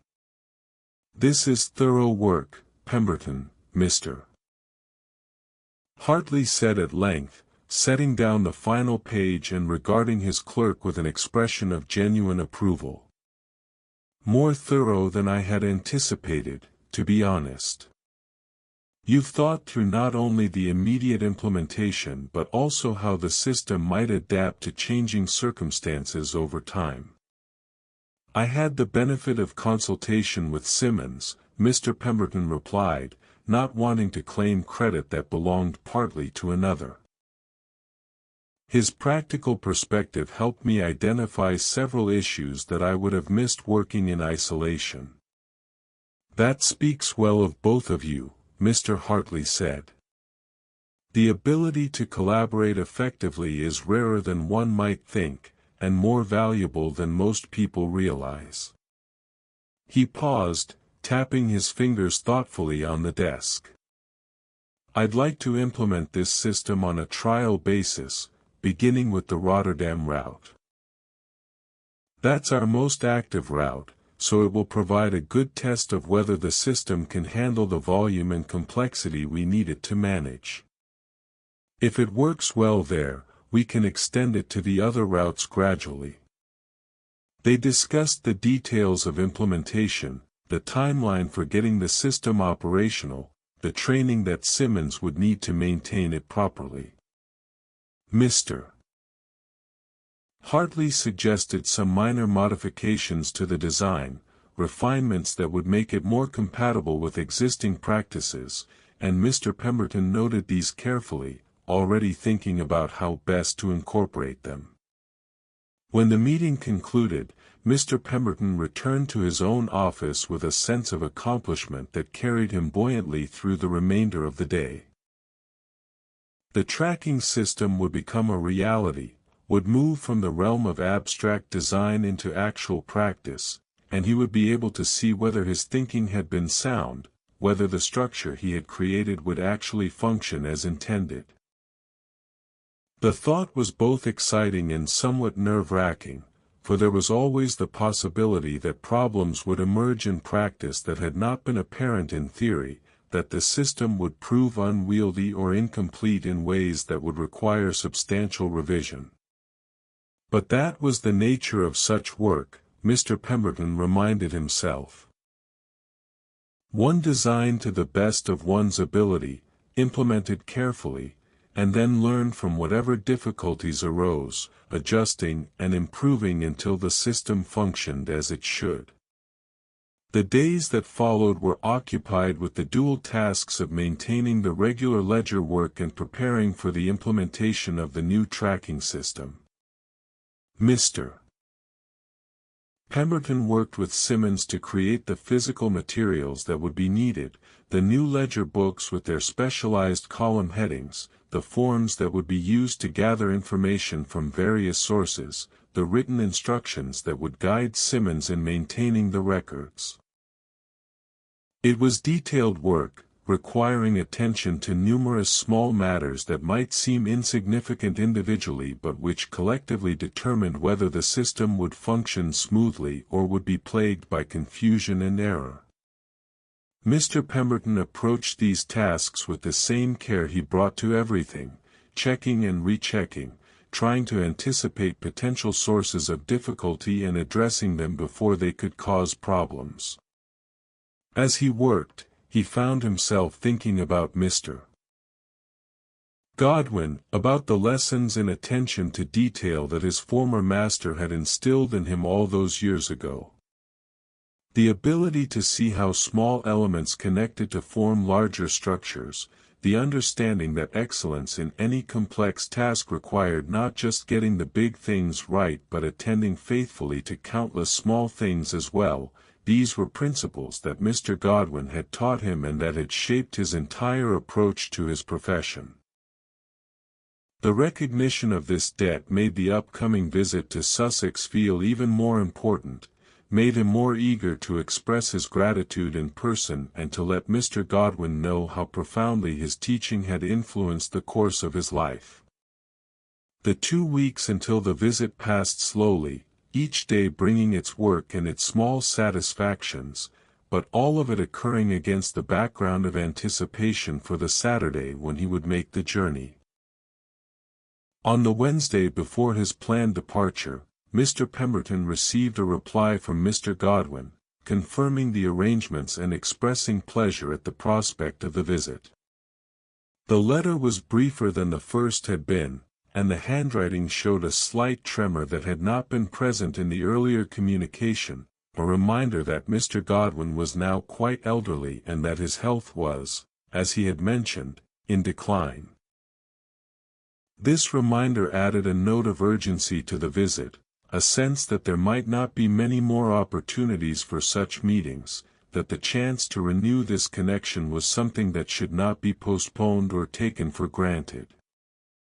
Mr. Pemberton read the letter with a mixture of gladness and concern, glad that the visit was confirmed but concerned about what he might find when he arrived, whether Mr. Godwin's condition was such that an extended conversation would be difficult or tiring for the old man. The Saturday of the visit arrived with weather that was blessedly clear, cold but without the fog or rain that might have made travel difficult. Mr. Pemberton rose early and prepared himself with unusual care, choosing his best suit and making sure that his appearance was as respectable as his limited wardrobe allowed. He wanted to present himself well, wanted Mr. Godwin to see that his former pupil had maintained standards of dignity and propriety even if he had not risen to any particular prominence. The journey to Sussex required taking a train from one of the London termini, and Mr. Pemberton set out with time to spare, not wanting to risk being late due to some unforeseen delay. He walked through the morning streets with a lightness of step that came partly from the clear weather and partly from the anticipation of the day ahead, and when he reached the station and purchased his ticket, he felt a small thrill at the prospect of traveling beyond the boundaries of the city, of seeing countryside and villages that existed quite separately from the urban world that had been his entire adult life. The train departed on schedule, and Mr. Pemberton found a seat by the window where he could watch the city give way gradually to suburbs and then to open country. The transformation was striking. The endless brick and stone of London replaced first by scattered houses and gardens, then by fields and hedgerows and small woods that still retained some of their autumn colors despite the lateness of the season. He had forgotten, in his years of city dwelling, how different the world looked beyond the urban sprawl, how much wider the sky seemed, how much clearer the air. The train moved through this landscape at a pace that seemed both rapid and leisurely, fast enough that the scenery continually changed but slow enough that he could take in details: a farmhouse with smoke rising from its chimney, a church steeple rising above bare trees, a flock of sheep grazing in a field that sloped gently toward a distant stream. Other passengers occupied the carriage with him, some reading newspapers, others engaged in conversation, a few simply staring out the windows as he was. There was a companionable quality to this shared journey, even though no words were exchanged, a sense that they were all participants in the same experience, all being carried together toward destinations that were individual but connected by the simple fact of traveling on the same train. The journey took perhaps 2 hours, and when the train finally pulled into the small station that served the village where Mr. Godwin lived, Mr. Pemberton gathered his things and descended to the platform with a feeling that was part nervousness and part eager anticipation. The station was modest, hardly more than a platform and a small waiting room, and the surrounding village was visible beyond it, a cluster of buildings arranged around what appeared to be a main street. Mr.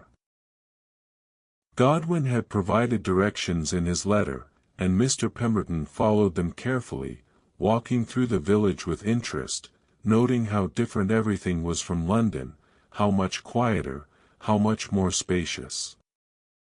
The cottages were small but well maintained, many with gardens that even in winter showed signs of care, and the few people he passed greeted him with friendly nods that suggested a familiarity with strangers that city dwellers rarely possessed. The cottage Mr. Godwin occupied stood at the edge of the village, separated from its neighbors by a low stone wall and a garden that had clearly been tended with dedication. Even now, in winter's grip, the garden showed evidence of thoughtful planning, with evergreen shrubs providing structure and a few winter-blooming plants adding touches of color to the otherwise dormant landscape. Mr. Pemberton opened the gate and walked up the short path to the front door, his heart beating with unusual intensity. He knocked, and after a moment he heard slow footsteps approaching from within. The door opened to reveal Mr. Godwin himself, aged considerably since their last meeting but still recognizable, his face lined and his hair entirely white, but his eyes bright with intelligence and warmth. "Pemberton," Mr. Godwin said, his voice carrying the same measured kindness that Mr. Pemberton remembered from their years of working together. "How good of you to come. Please, come in, come in." Mr. Pemberton stepped across the threshold into a small entrance hall that opened directly into a sitting room. The cottage was modest in size but beautifully kept, every surface clean and ordered, books lining the walls, a fire burning cheerfully in the grate.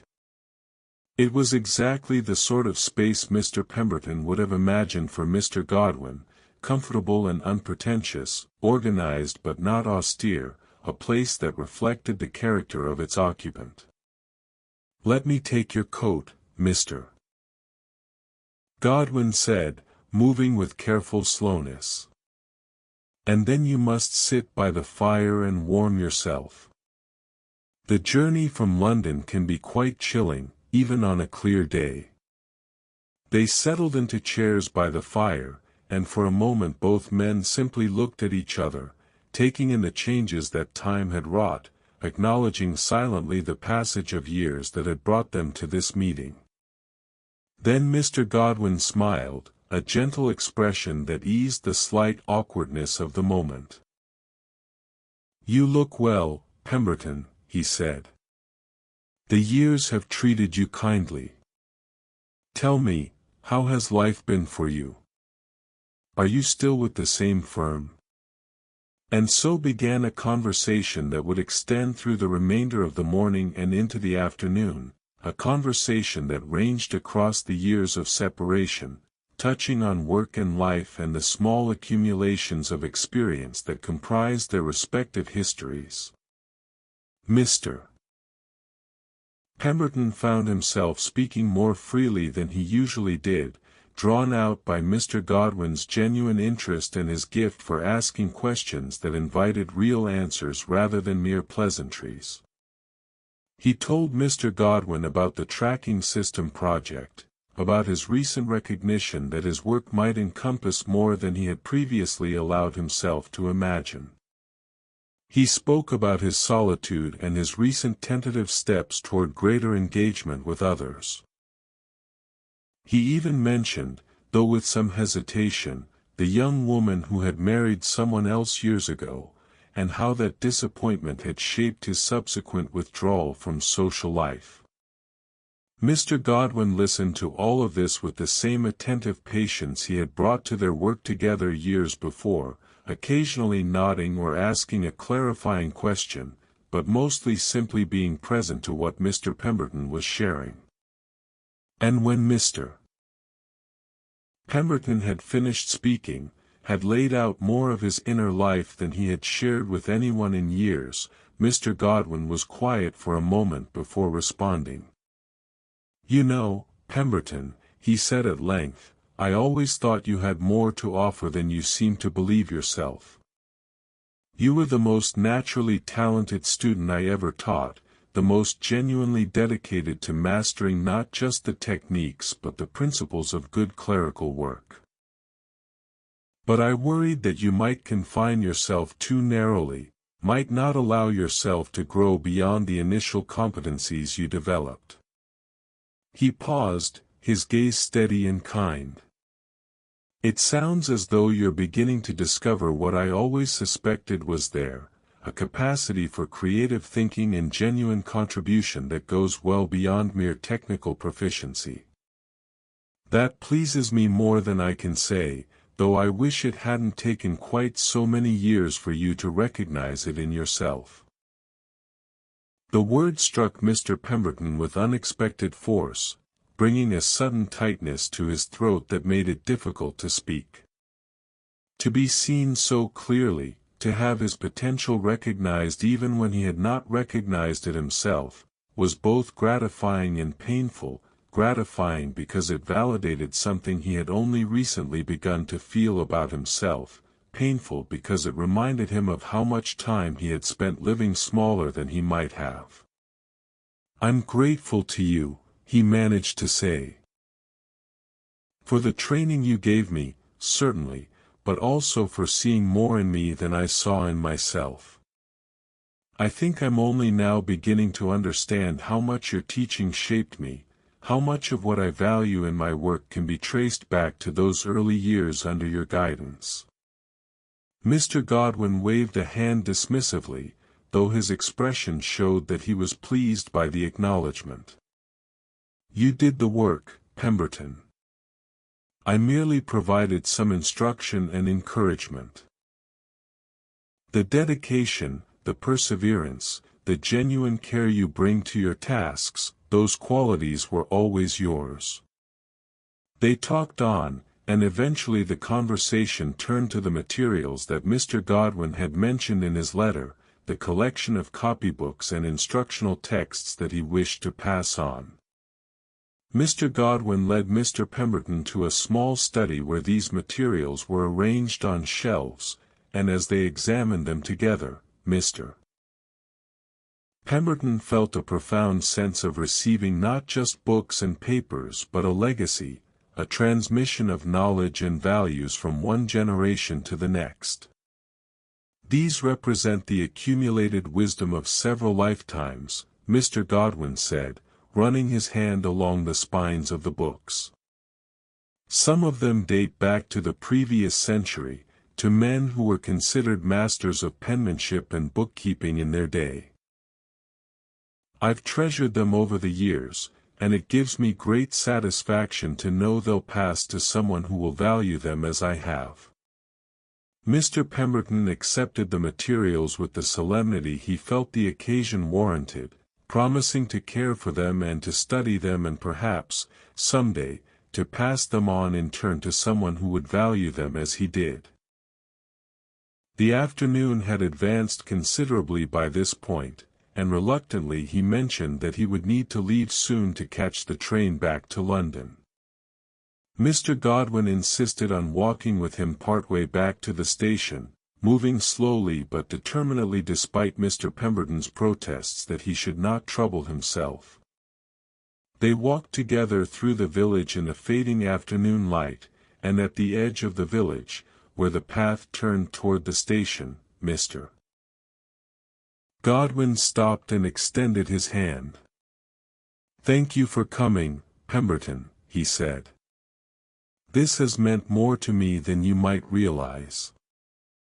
I don't have many connections remaining to my working life, and it's been a great pleasure to see how well you've turned out, to know that my small contribution to your formation was not wasted."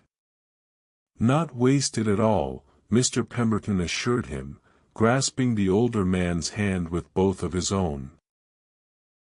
"I'll treasure these materials, and the memory of this visit, more than I can express." They parted then, and Mr. Pemberton walked the remaining distance to the station carrying the box of materials carefully under his arm. When he reached the platform and turned to look back toward the village, he could just make out the figure of Mr. Godwin in the distance, standing where they had parted, watching him go. He raised his hand in a final wave, and the distant figure returned the gesture before turning slowly to make its way back toward the cottage. The train journey back to London passed in a kind of contemplative haze, Mr. Pemberton's mind full of the day's conversations and revelations. He felt both exhausted and energized, emotionally spent but somehow renewed, as though the visit had accomplished something important that he had not fully known he needed. When he finally reached his lodgings late in the evening, he carried the box of materials up to his room and set it carefully on the table by the window. He was too tired to examine the contents tonight, but in the days and weeks to come, he would work through them systematically, studying the techniques and principles they contained, connecting his own practice to this longer tradition of which he was now more consciously a part. As he prepared for bed, Mr. Pemberton found himself thinking about Mr. Godwin's words, about being seen and valued, about potential recognized even when it lay dormant. The visit had given him something precious, not just the materials themselves but a renewed sense of connection to his past, to the sources of his professional identity, and to possibilities for his future that he was only beginning to imagine. And with that thought, carrying within it both gratitude for what had been and anticipation for what might yet be, he climbed into bed and let sleep carry him gently away, into dreams that were filled with copperplate letters flowing across pages, with voices of teachers past and present, and with the quiet satisfaction of knowing that his life, however modest in its outward circumstances, was part of something larger and more enduring than he had previously understood. The weeks following the visit to Mr. Godwin settled into a pattern that felt both familiar and subtly transformed. The regular work of maintaining the ledgers continued as it always had, but now it was accompanied by two additional streams of activity that enriched Mr. Pemberton's days in ways he had not anticipated. There was the implementation of the tracking system, which proceeded gradually but with increasing evidence of success, and there was his study of the materials Mr. Godwin had given him, which he pursued in the quiet hours of his evenings. The tracking system proved its worth almost immediately. Within the first week of its implementation on the Rotterdam route, it revealed a pattern of delays that had been occurring at one particular stage of the shipping process, delays that had gone unnoticed because they were distributed across many individual shipments and were not dramatic enough to draw attention in isolation. But when viewed collectively through the new system's consolidated records, the pattern became obvious, and Mr. Hartley was able to address the underlying problem, which turned out to be a matter of inadequate staffing at a particular warehouse. "Your system has already justified itself," Mr. Hartley told Mr. Pemberton during one of their now regular meetings to review the tracking data. "We've recovered the cost of implementation several times over simply by addressing this one bottleneck. I'm authorizing the extension of the system to the Hamburg route next month, and if that goes as well, we'll roll it out across all our operations." The praise was gratifying, but what pleased Mr. Pemberton even more was the evidence that his thinking had been sound, that the abstract design he had created on paper actually functioned in the messy reality of daily operations. It gave him confidence in his own judgment, confidence that perhaps he did possess capabilities beyond mere technical proficiency, that Mr. Godwin's assessment of his potential had not been merely the kindness of a former teacher but an accurate recognition of something real. In the evenings, after returning from the office and preparing his simple meal, Mr. Pemberton would sit by his fire with the materials from Mr. Godwin, working through them systematically, one volume at a time. The collection included copybooks from the previous century, their pages filled with exemplars of various hands, instructions for achieving particular effects, exercises designed to develop control and consistency. Some of these techniques were ones he already knew, had internalized so thoroughly over the years that they had become automatic. But others were new to him, or at least variations he had not encountered before, and he practiced these with the dedication of someone who understands that mastery is never final, that there is always more to learn, always ways to refine and improve one's craft. The act of practicing penmanship in his room in the evenings gave him a peculiar pleasure, one that he might once have dismissed as mere nostalgia but which he now recognized as something deeper. It connected him to a tradition that stretched back through generations of clerks and scribes, men who had devoted themselves to the art of clear, beautiful writing not because it made them wealthy or famous but because they believed it mattered, because they understood that how information was recorded and preserved was itself an act of care for the future. One evening in late January, as he was working through a particularly intricate exercise in flourishing, there came a knock at his door. This was so unusual that for a moment Mr. Pemberton simply sat frozen, his pen suspended above the page, wondering if he had imagined the sound.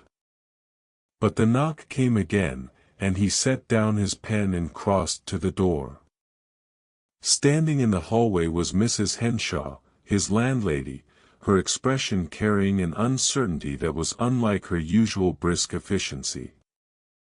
"Mr. Pemberton," she said, "I'm sorry to disturb you, but I wonder if I might have a word." "Of course," he replied, stepping back to admit her. She entered hesitantly, glancing around the room with what might have been curiosity or might simply have been the assessment of someone responsible for maintaining the property. "I'll be brief," she said. "The thing is, my nephew has recently come to London seeking employment as a clerk. He's completed his schooling and has a fair hand, but he's had no practical training in bookkeeping or commercial correspondence. I wondered whether you might be willing to provide some instruction, for a reasonable fee, of course. I wouldn't ask, but I know you're a clerk yourself, and I thought perhaps." She trailed off, clearly uncomfortable with making the request, and Mr. Pemberton found himself momentarily at a loss for words. The idea of taking on a student had never occurred to him, and his first instinct was to decline, to cite his lack of time or his inexperience as a teacher or any of a dozen other reasonable objections. But even as he began to formulate a polite refusal, he found himself thinking about Mr. Godwin, about the patient instruction he had received all those years ago, about how that teaching had shaped not merely his technical skills but his entire understanding of his profession. And he thought about the materials now spread on his table, the accumulated wisdom of generations that Mr. Godwin had entrusted to him with the implicit expectation that he would not merely preserve it but would participate in its transmission. "I would be happy to help," he heard himself saying, surprising himself as much as Mrs. Henshaw. "Though I should say at the outset that I've never taught anyone before, so I cannot promise that I'll be particularly skillful at it." Mrs. Henshaw's face brightened with relief. "I'm sure you'll do very well, Mr. Pemberton.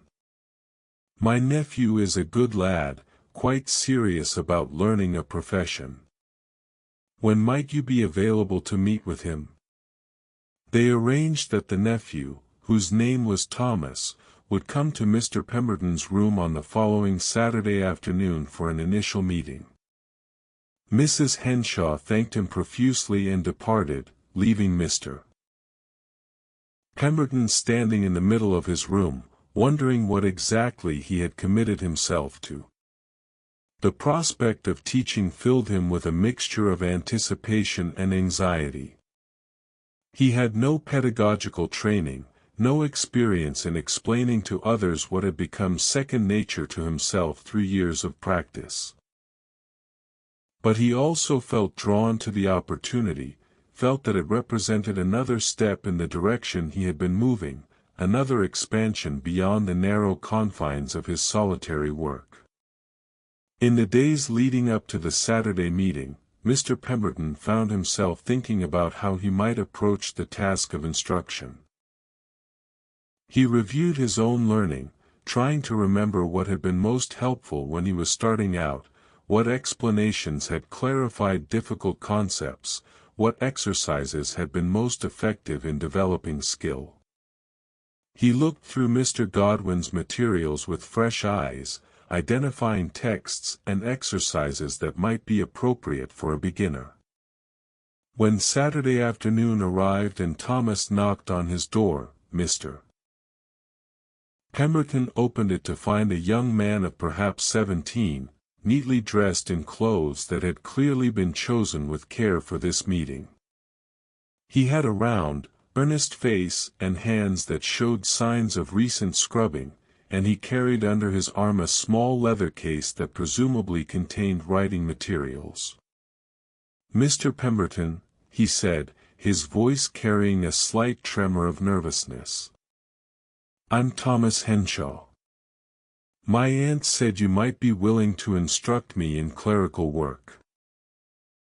"Come in, Thomas," Mr. Pemberton said, stepping aside.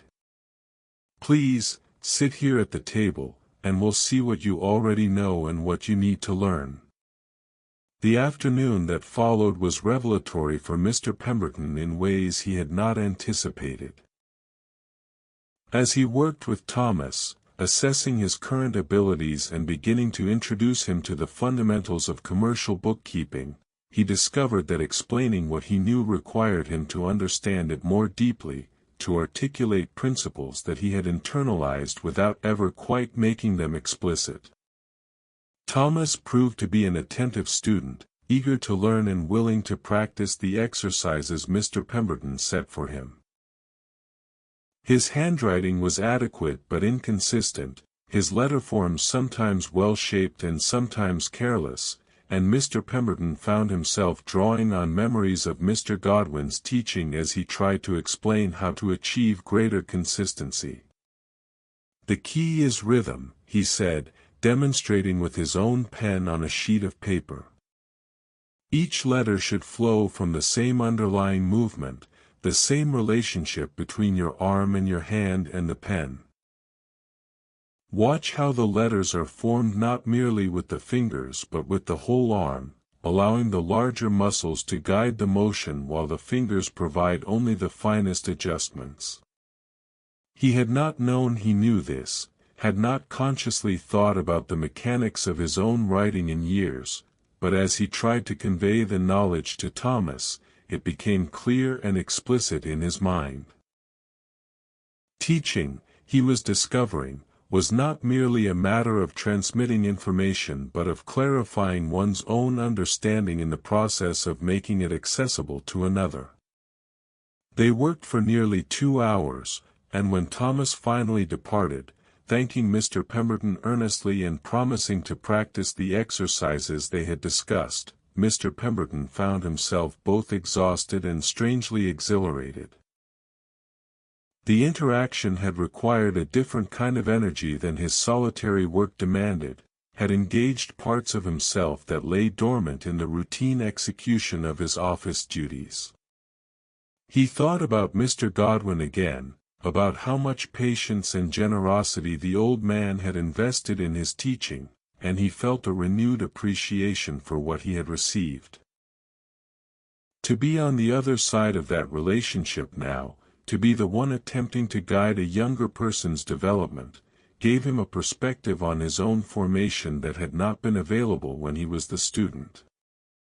The teaching arrangement continued through the weeks that followed, with Thomas coming to Mr. Pemberton's room each Saturday afternoon for instruction. Gradually, a routine developed, exercises to be practiced during the week, review and correction on Saturdays, introduction of new material as Thomas demonstrated mastery of what had come before. Mr. Pemberton found himself looking forward to these sessions, found satisfaction in watching Thomas's skills develop, in seeing the direct results of his instruction. But the teaching had effects beyond the immediate satisfaction of helping Thomas. It changed Mr. Pemberton's relationship to his own work, made him more consciously aware of the principles underlying his practice, more articulate about why certain approaches were preferable to others. And it connected him more deeply to the tradition of which he was part, the long line of clerks and teachers and students that stretched back through time, each generation passing on what it had learned to the next. One Saturday in early February, after a particularly successful session in which Thomas had demonstrated real progress in his penmanship, the young man lingered after the formal instruction had concluded, seemingly wanting to say something but uncertain how to begin. "What is it, Thomas?" Mr. Pemberton asked gently. "If you have questions, please don't hesitate to ask them." "It's not exactly a question," Thomas said, his round face coloring slightly. "I just wanted to say how grateful I am for your instruction. My aunt told me you'd never taught anyone before, but I think you're a natural teacher, Mr. Pemberton. You have a way of explaining things that makes them clear, and you're patient when I make mistakes." The compliment brought an unexpected warmth to Mr. Pemberton's chest, a pleasure that was different from and perhaps deeper than the satisfaction he felt at Mr. Hartley's professional recognition. To be told that he had helped someone, that his patient attention had made a difference in another person's development, touched something in him that he had not known was waiting to be touched.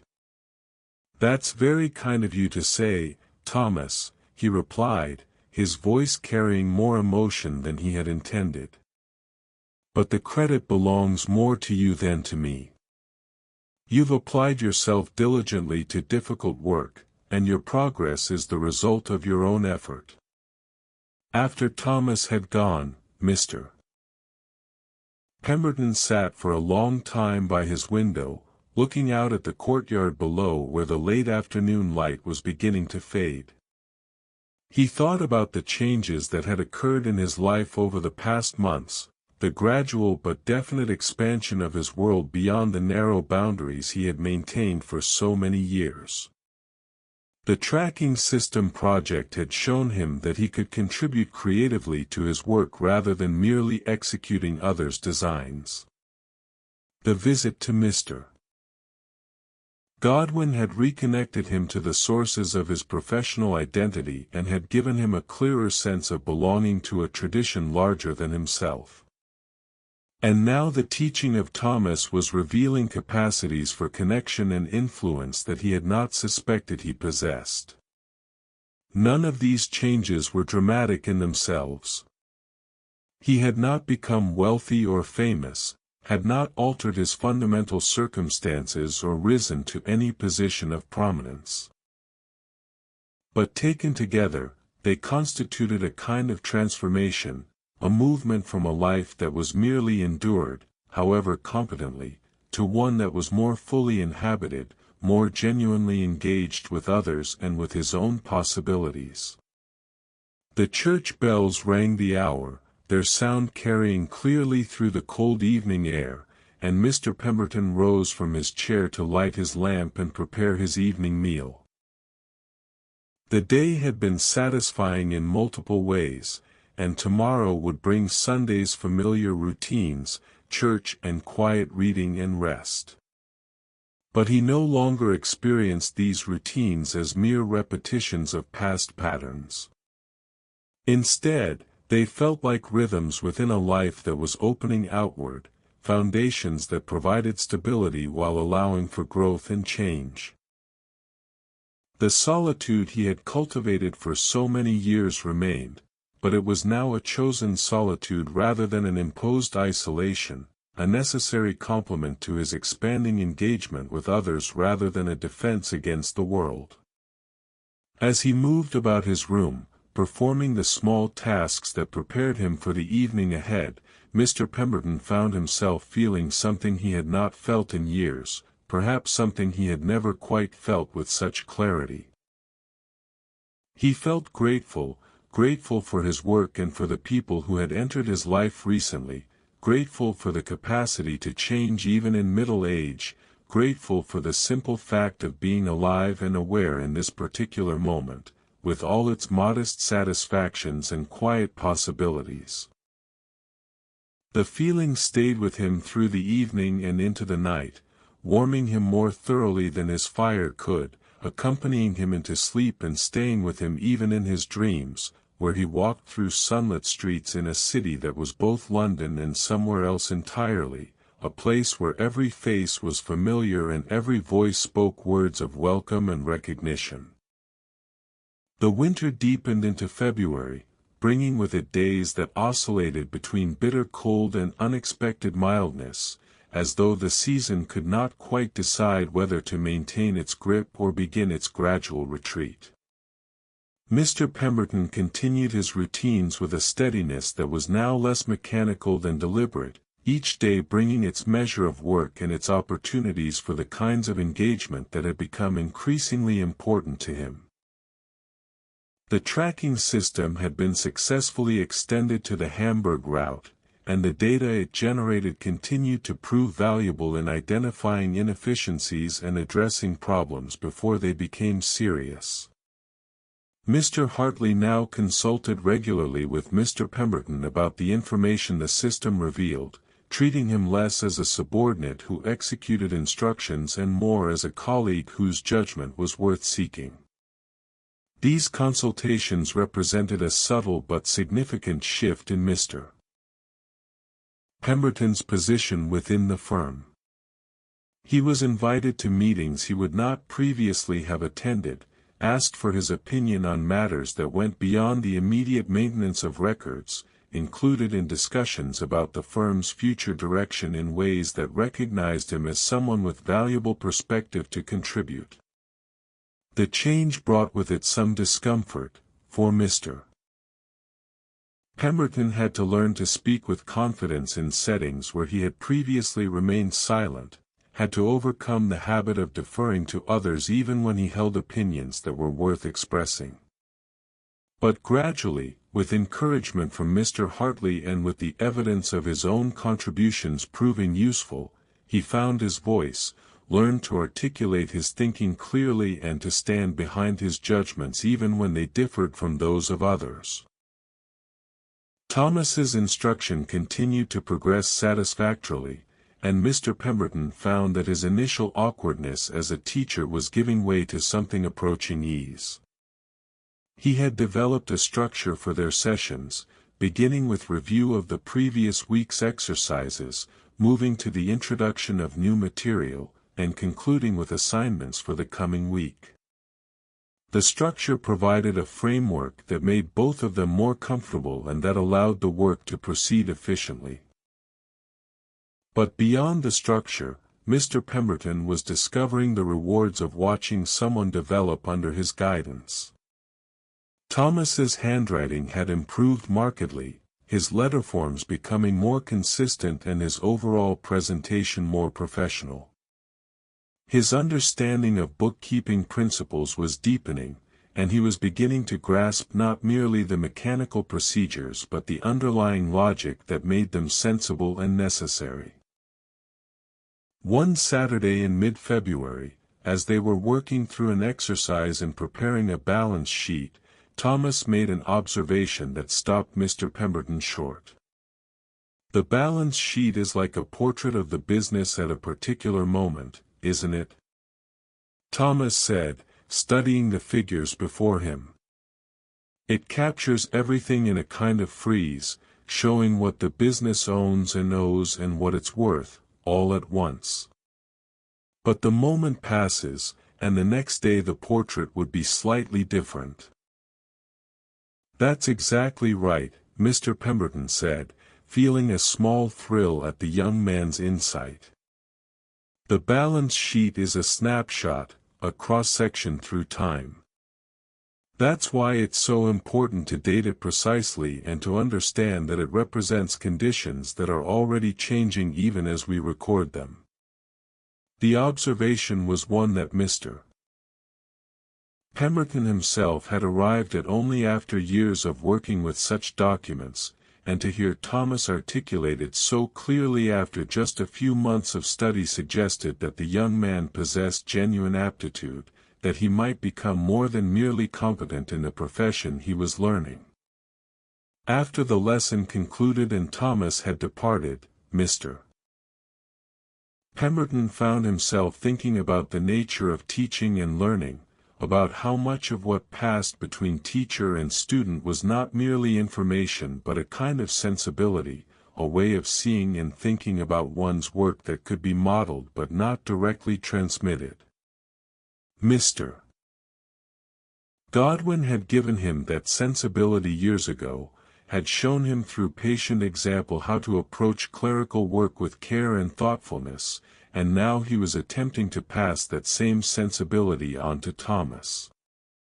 The recognition of this continuity, of being a link in a chain that connected past and future, filled Mr. Pemberton with a sense of purpose that went beyond his individual circumstances.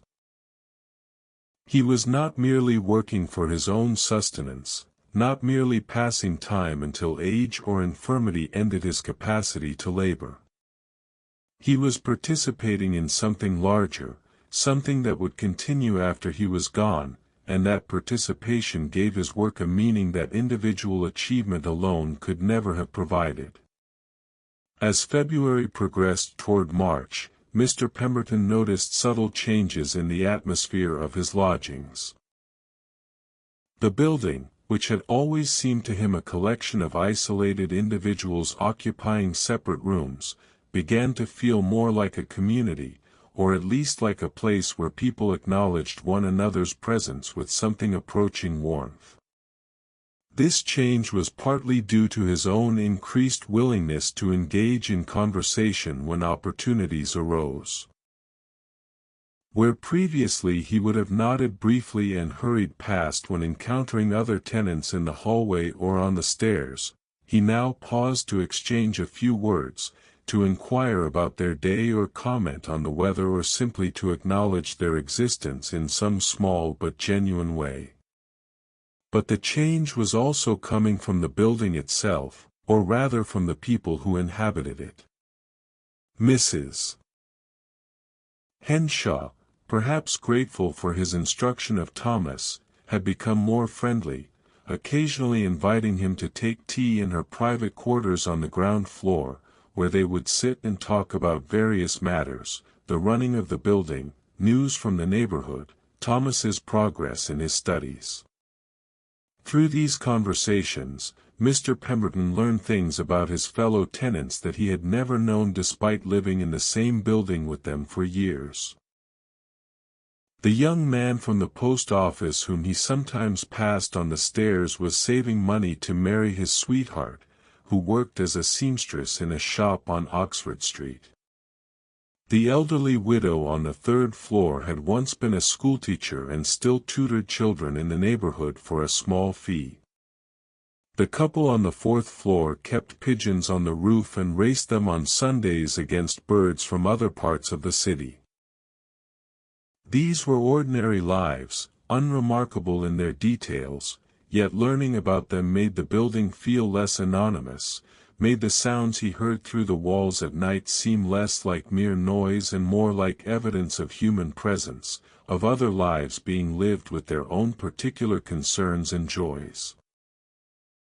One evening in early March, as he was returning from the office later than usual, having stayed to complete some work that needed finishing before a meeting the following day, he encountered the young man from the post office on the stairs.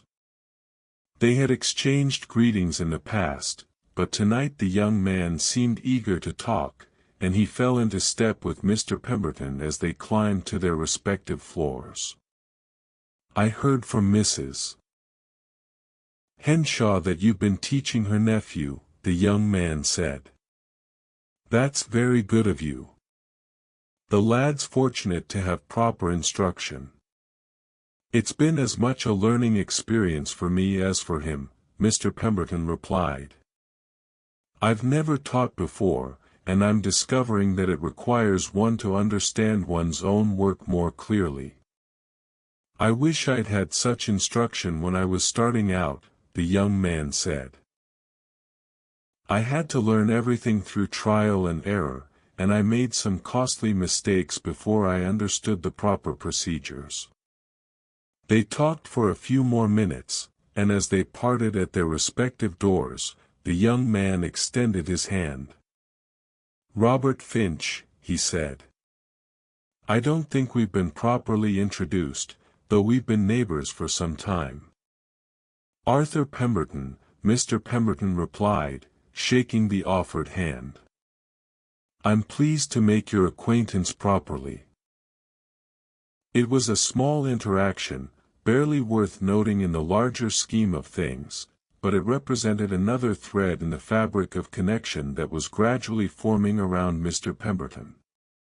He was no longer merely a solitary figure moving through the world in isolation but was becoming, however gradually, part of a network of relationships and mutual acknowledgments that made his daily life feel richer and more textured. The work at the office continued to evolve as well. The tracking system was now being implemented across all the firm's routes, and Mr. Hartley had asked Mr. Pemberton to train Simmons and 2 other clerks in its maintenance and use. This meant that Mr. Pemberton was now regularly instructing multiple people, explaining principles and procedures, answering questions, and troubleshooting problems that arose in the early stages of implementation. The experience was similar to teaching Thomas but on a larger scale, and it required Mr. Pemberton to develop skills in group instruction that were different from those needed for one-on-one teaching. He found that he enjoyed the work, enjoyed the puzzle of finding ways to explain complex ideas clearly, enjoyed seeing the moment when understanding dawned in someone's eyes and they grasped what he was trying to convey. One afternoon in mid-March, after a particularly successful training session in which all 3 clerks had demonstrated solid understanding of the system's principles, Mr. Hartley asked Mr. Pemberton to remain behind for a private conversation. "I've been very impressed with your work these past months, Pemberton," Mr. Hartley said once they were alone. "Not only with the tracking system itself, which has proven invaluable, but with the way you've taken on additional responsibilities without being asked, the training and mentoring you've provided to the other clerks, the thoughtful contributions you've made to our planning discussions. Mr. Pemberton felt warmth rising in his face but managed to reply with reasonable composure. "Thank you, sir. I found the work very satisfying."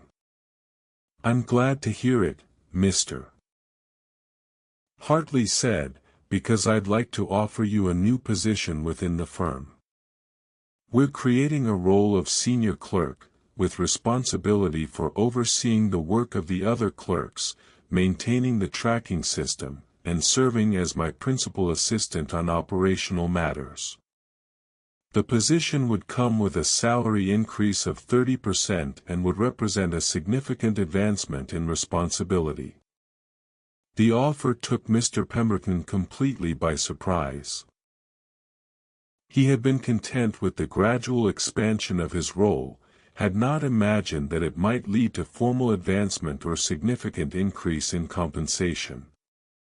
For a moment he simply sat, unable to formulate a response, his mind racing through the implications of what was being offered. "You don't need to answer immediately," Mr. Hartley continued, apparently interpreting Mr. Pemberton's silence as hesitation. "Take some time to consider whether the position appeals to you. It would mean changes in how you work, more interaction with others, more responsibility for decisions that affect the firm as a whole. I understand if you prefer to continue in your current role."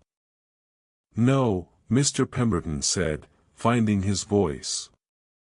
"I mean, yes. That is, I would be honored to accept the position." "I'm simply surprised, sir. I hadn't imagined such an opportunity." Mr. Hartley smiled. "Then you haven't been paying attention to your own development, Pemberton. You've grown considerably over these past months, taken on challenges that would have been beyond your reach a year ago. The position is not a favor but a recognition of capabilities you've demonstrated." They discussed the details of the new position, when it would begin, what specific responsibilities it would entail, how the transition would be managed. Mr. Pemberton listened carefully, making mental notes of what would be expected, already beginning to think about how he might approach the various aspects of the work. When the conversation concluded and he returned to his own office to gather his things before departing for the day, Mr. Pemberton found himself almost light-headed with the combination of surprise and pleasure and slight anxiety about the changes that lay ahead. The new position would require him to step even further out of the comfortable obscurity he had maintained for so many years, would make him more visible and more accountable in ways that were both exciting and daunting. The walk home that evening passed in a kind of daze, his mind occupied with thoughts about what the promotion would mean, how it would change his daily work, what challenges it might present. When he reached his lodgings and climbed the stairs to his room, he found himself wanting to share the news with someone, to have someone with whom to celebrate this unexpected development.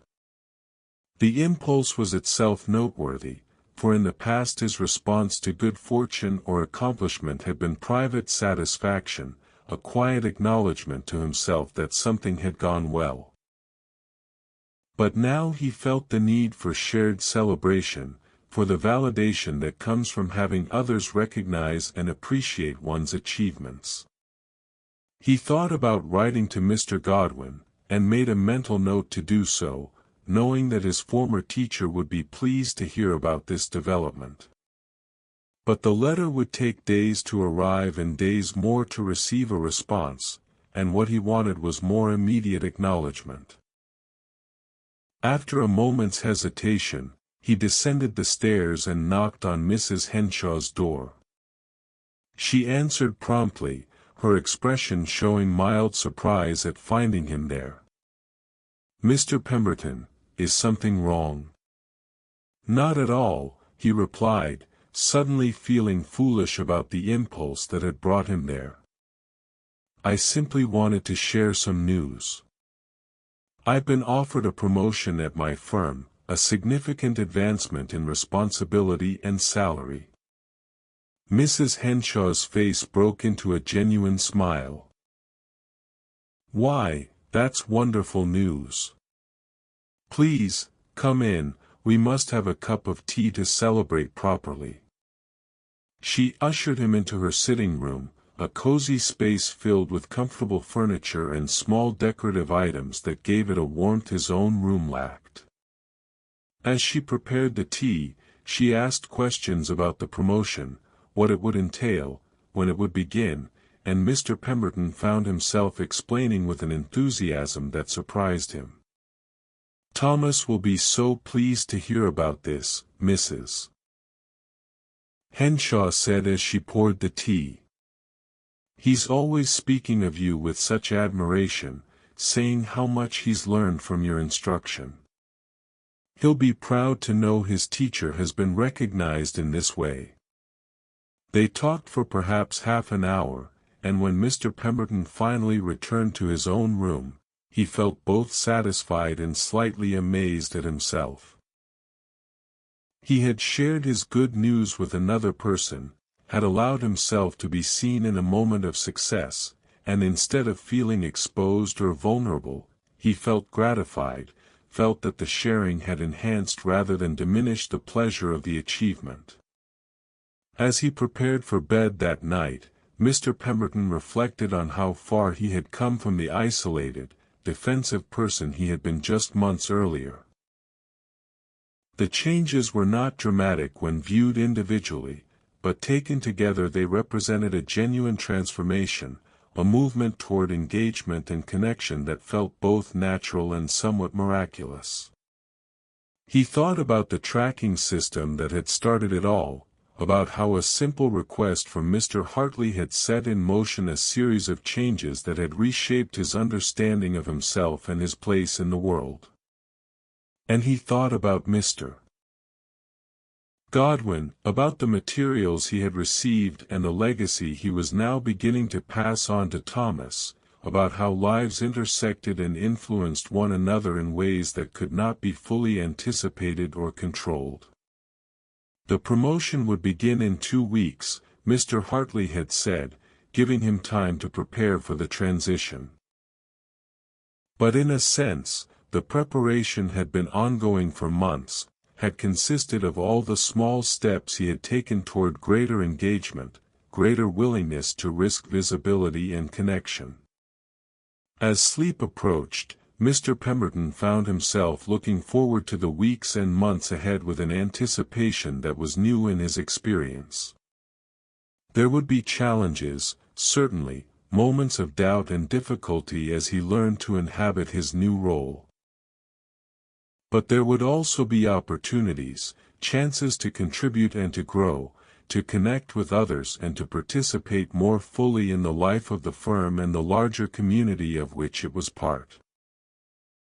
And that participation, he was coming to understand, was what gave life its richness and meaning, not the solitary achievement or the private satisfaction, but the shared endeavor, the mutual recognition, the countless small connections that bound people together in common purpose and common humanity. With that thought, carrying within it both gratitude and hope, Arthur Pemberton closed his eyes and surrendered to sleep, ready for whatever the morning might bring. Thank you for listening to tonight's story. I hope it helped you find the peace and rest you were looking for. If you enjoyed this quiet transformation story, a life lived with care and mindfulness, please consider subscribing to Mystic Sleep Tales. Your comments and thoughts are always welcome and help me understand what resonates with you. Until next time, sleep peacefully and may your dreams be gentle. Remember, tomorrow is the first day of the rest of your life. Good night.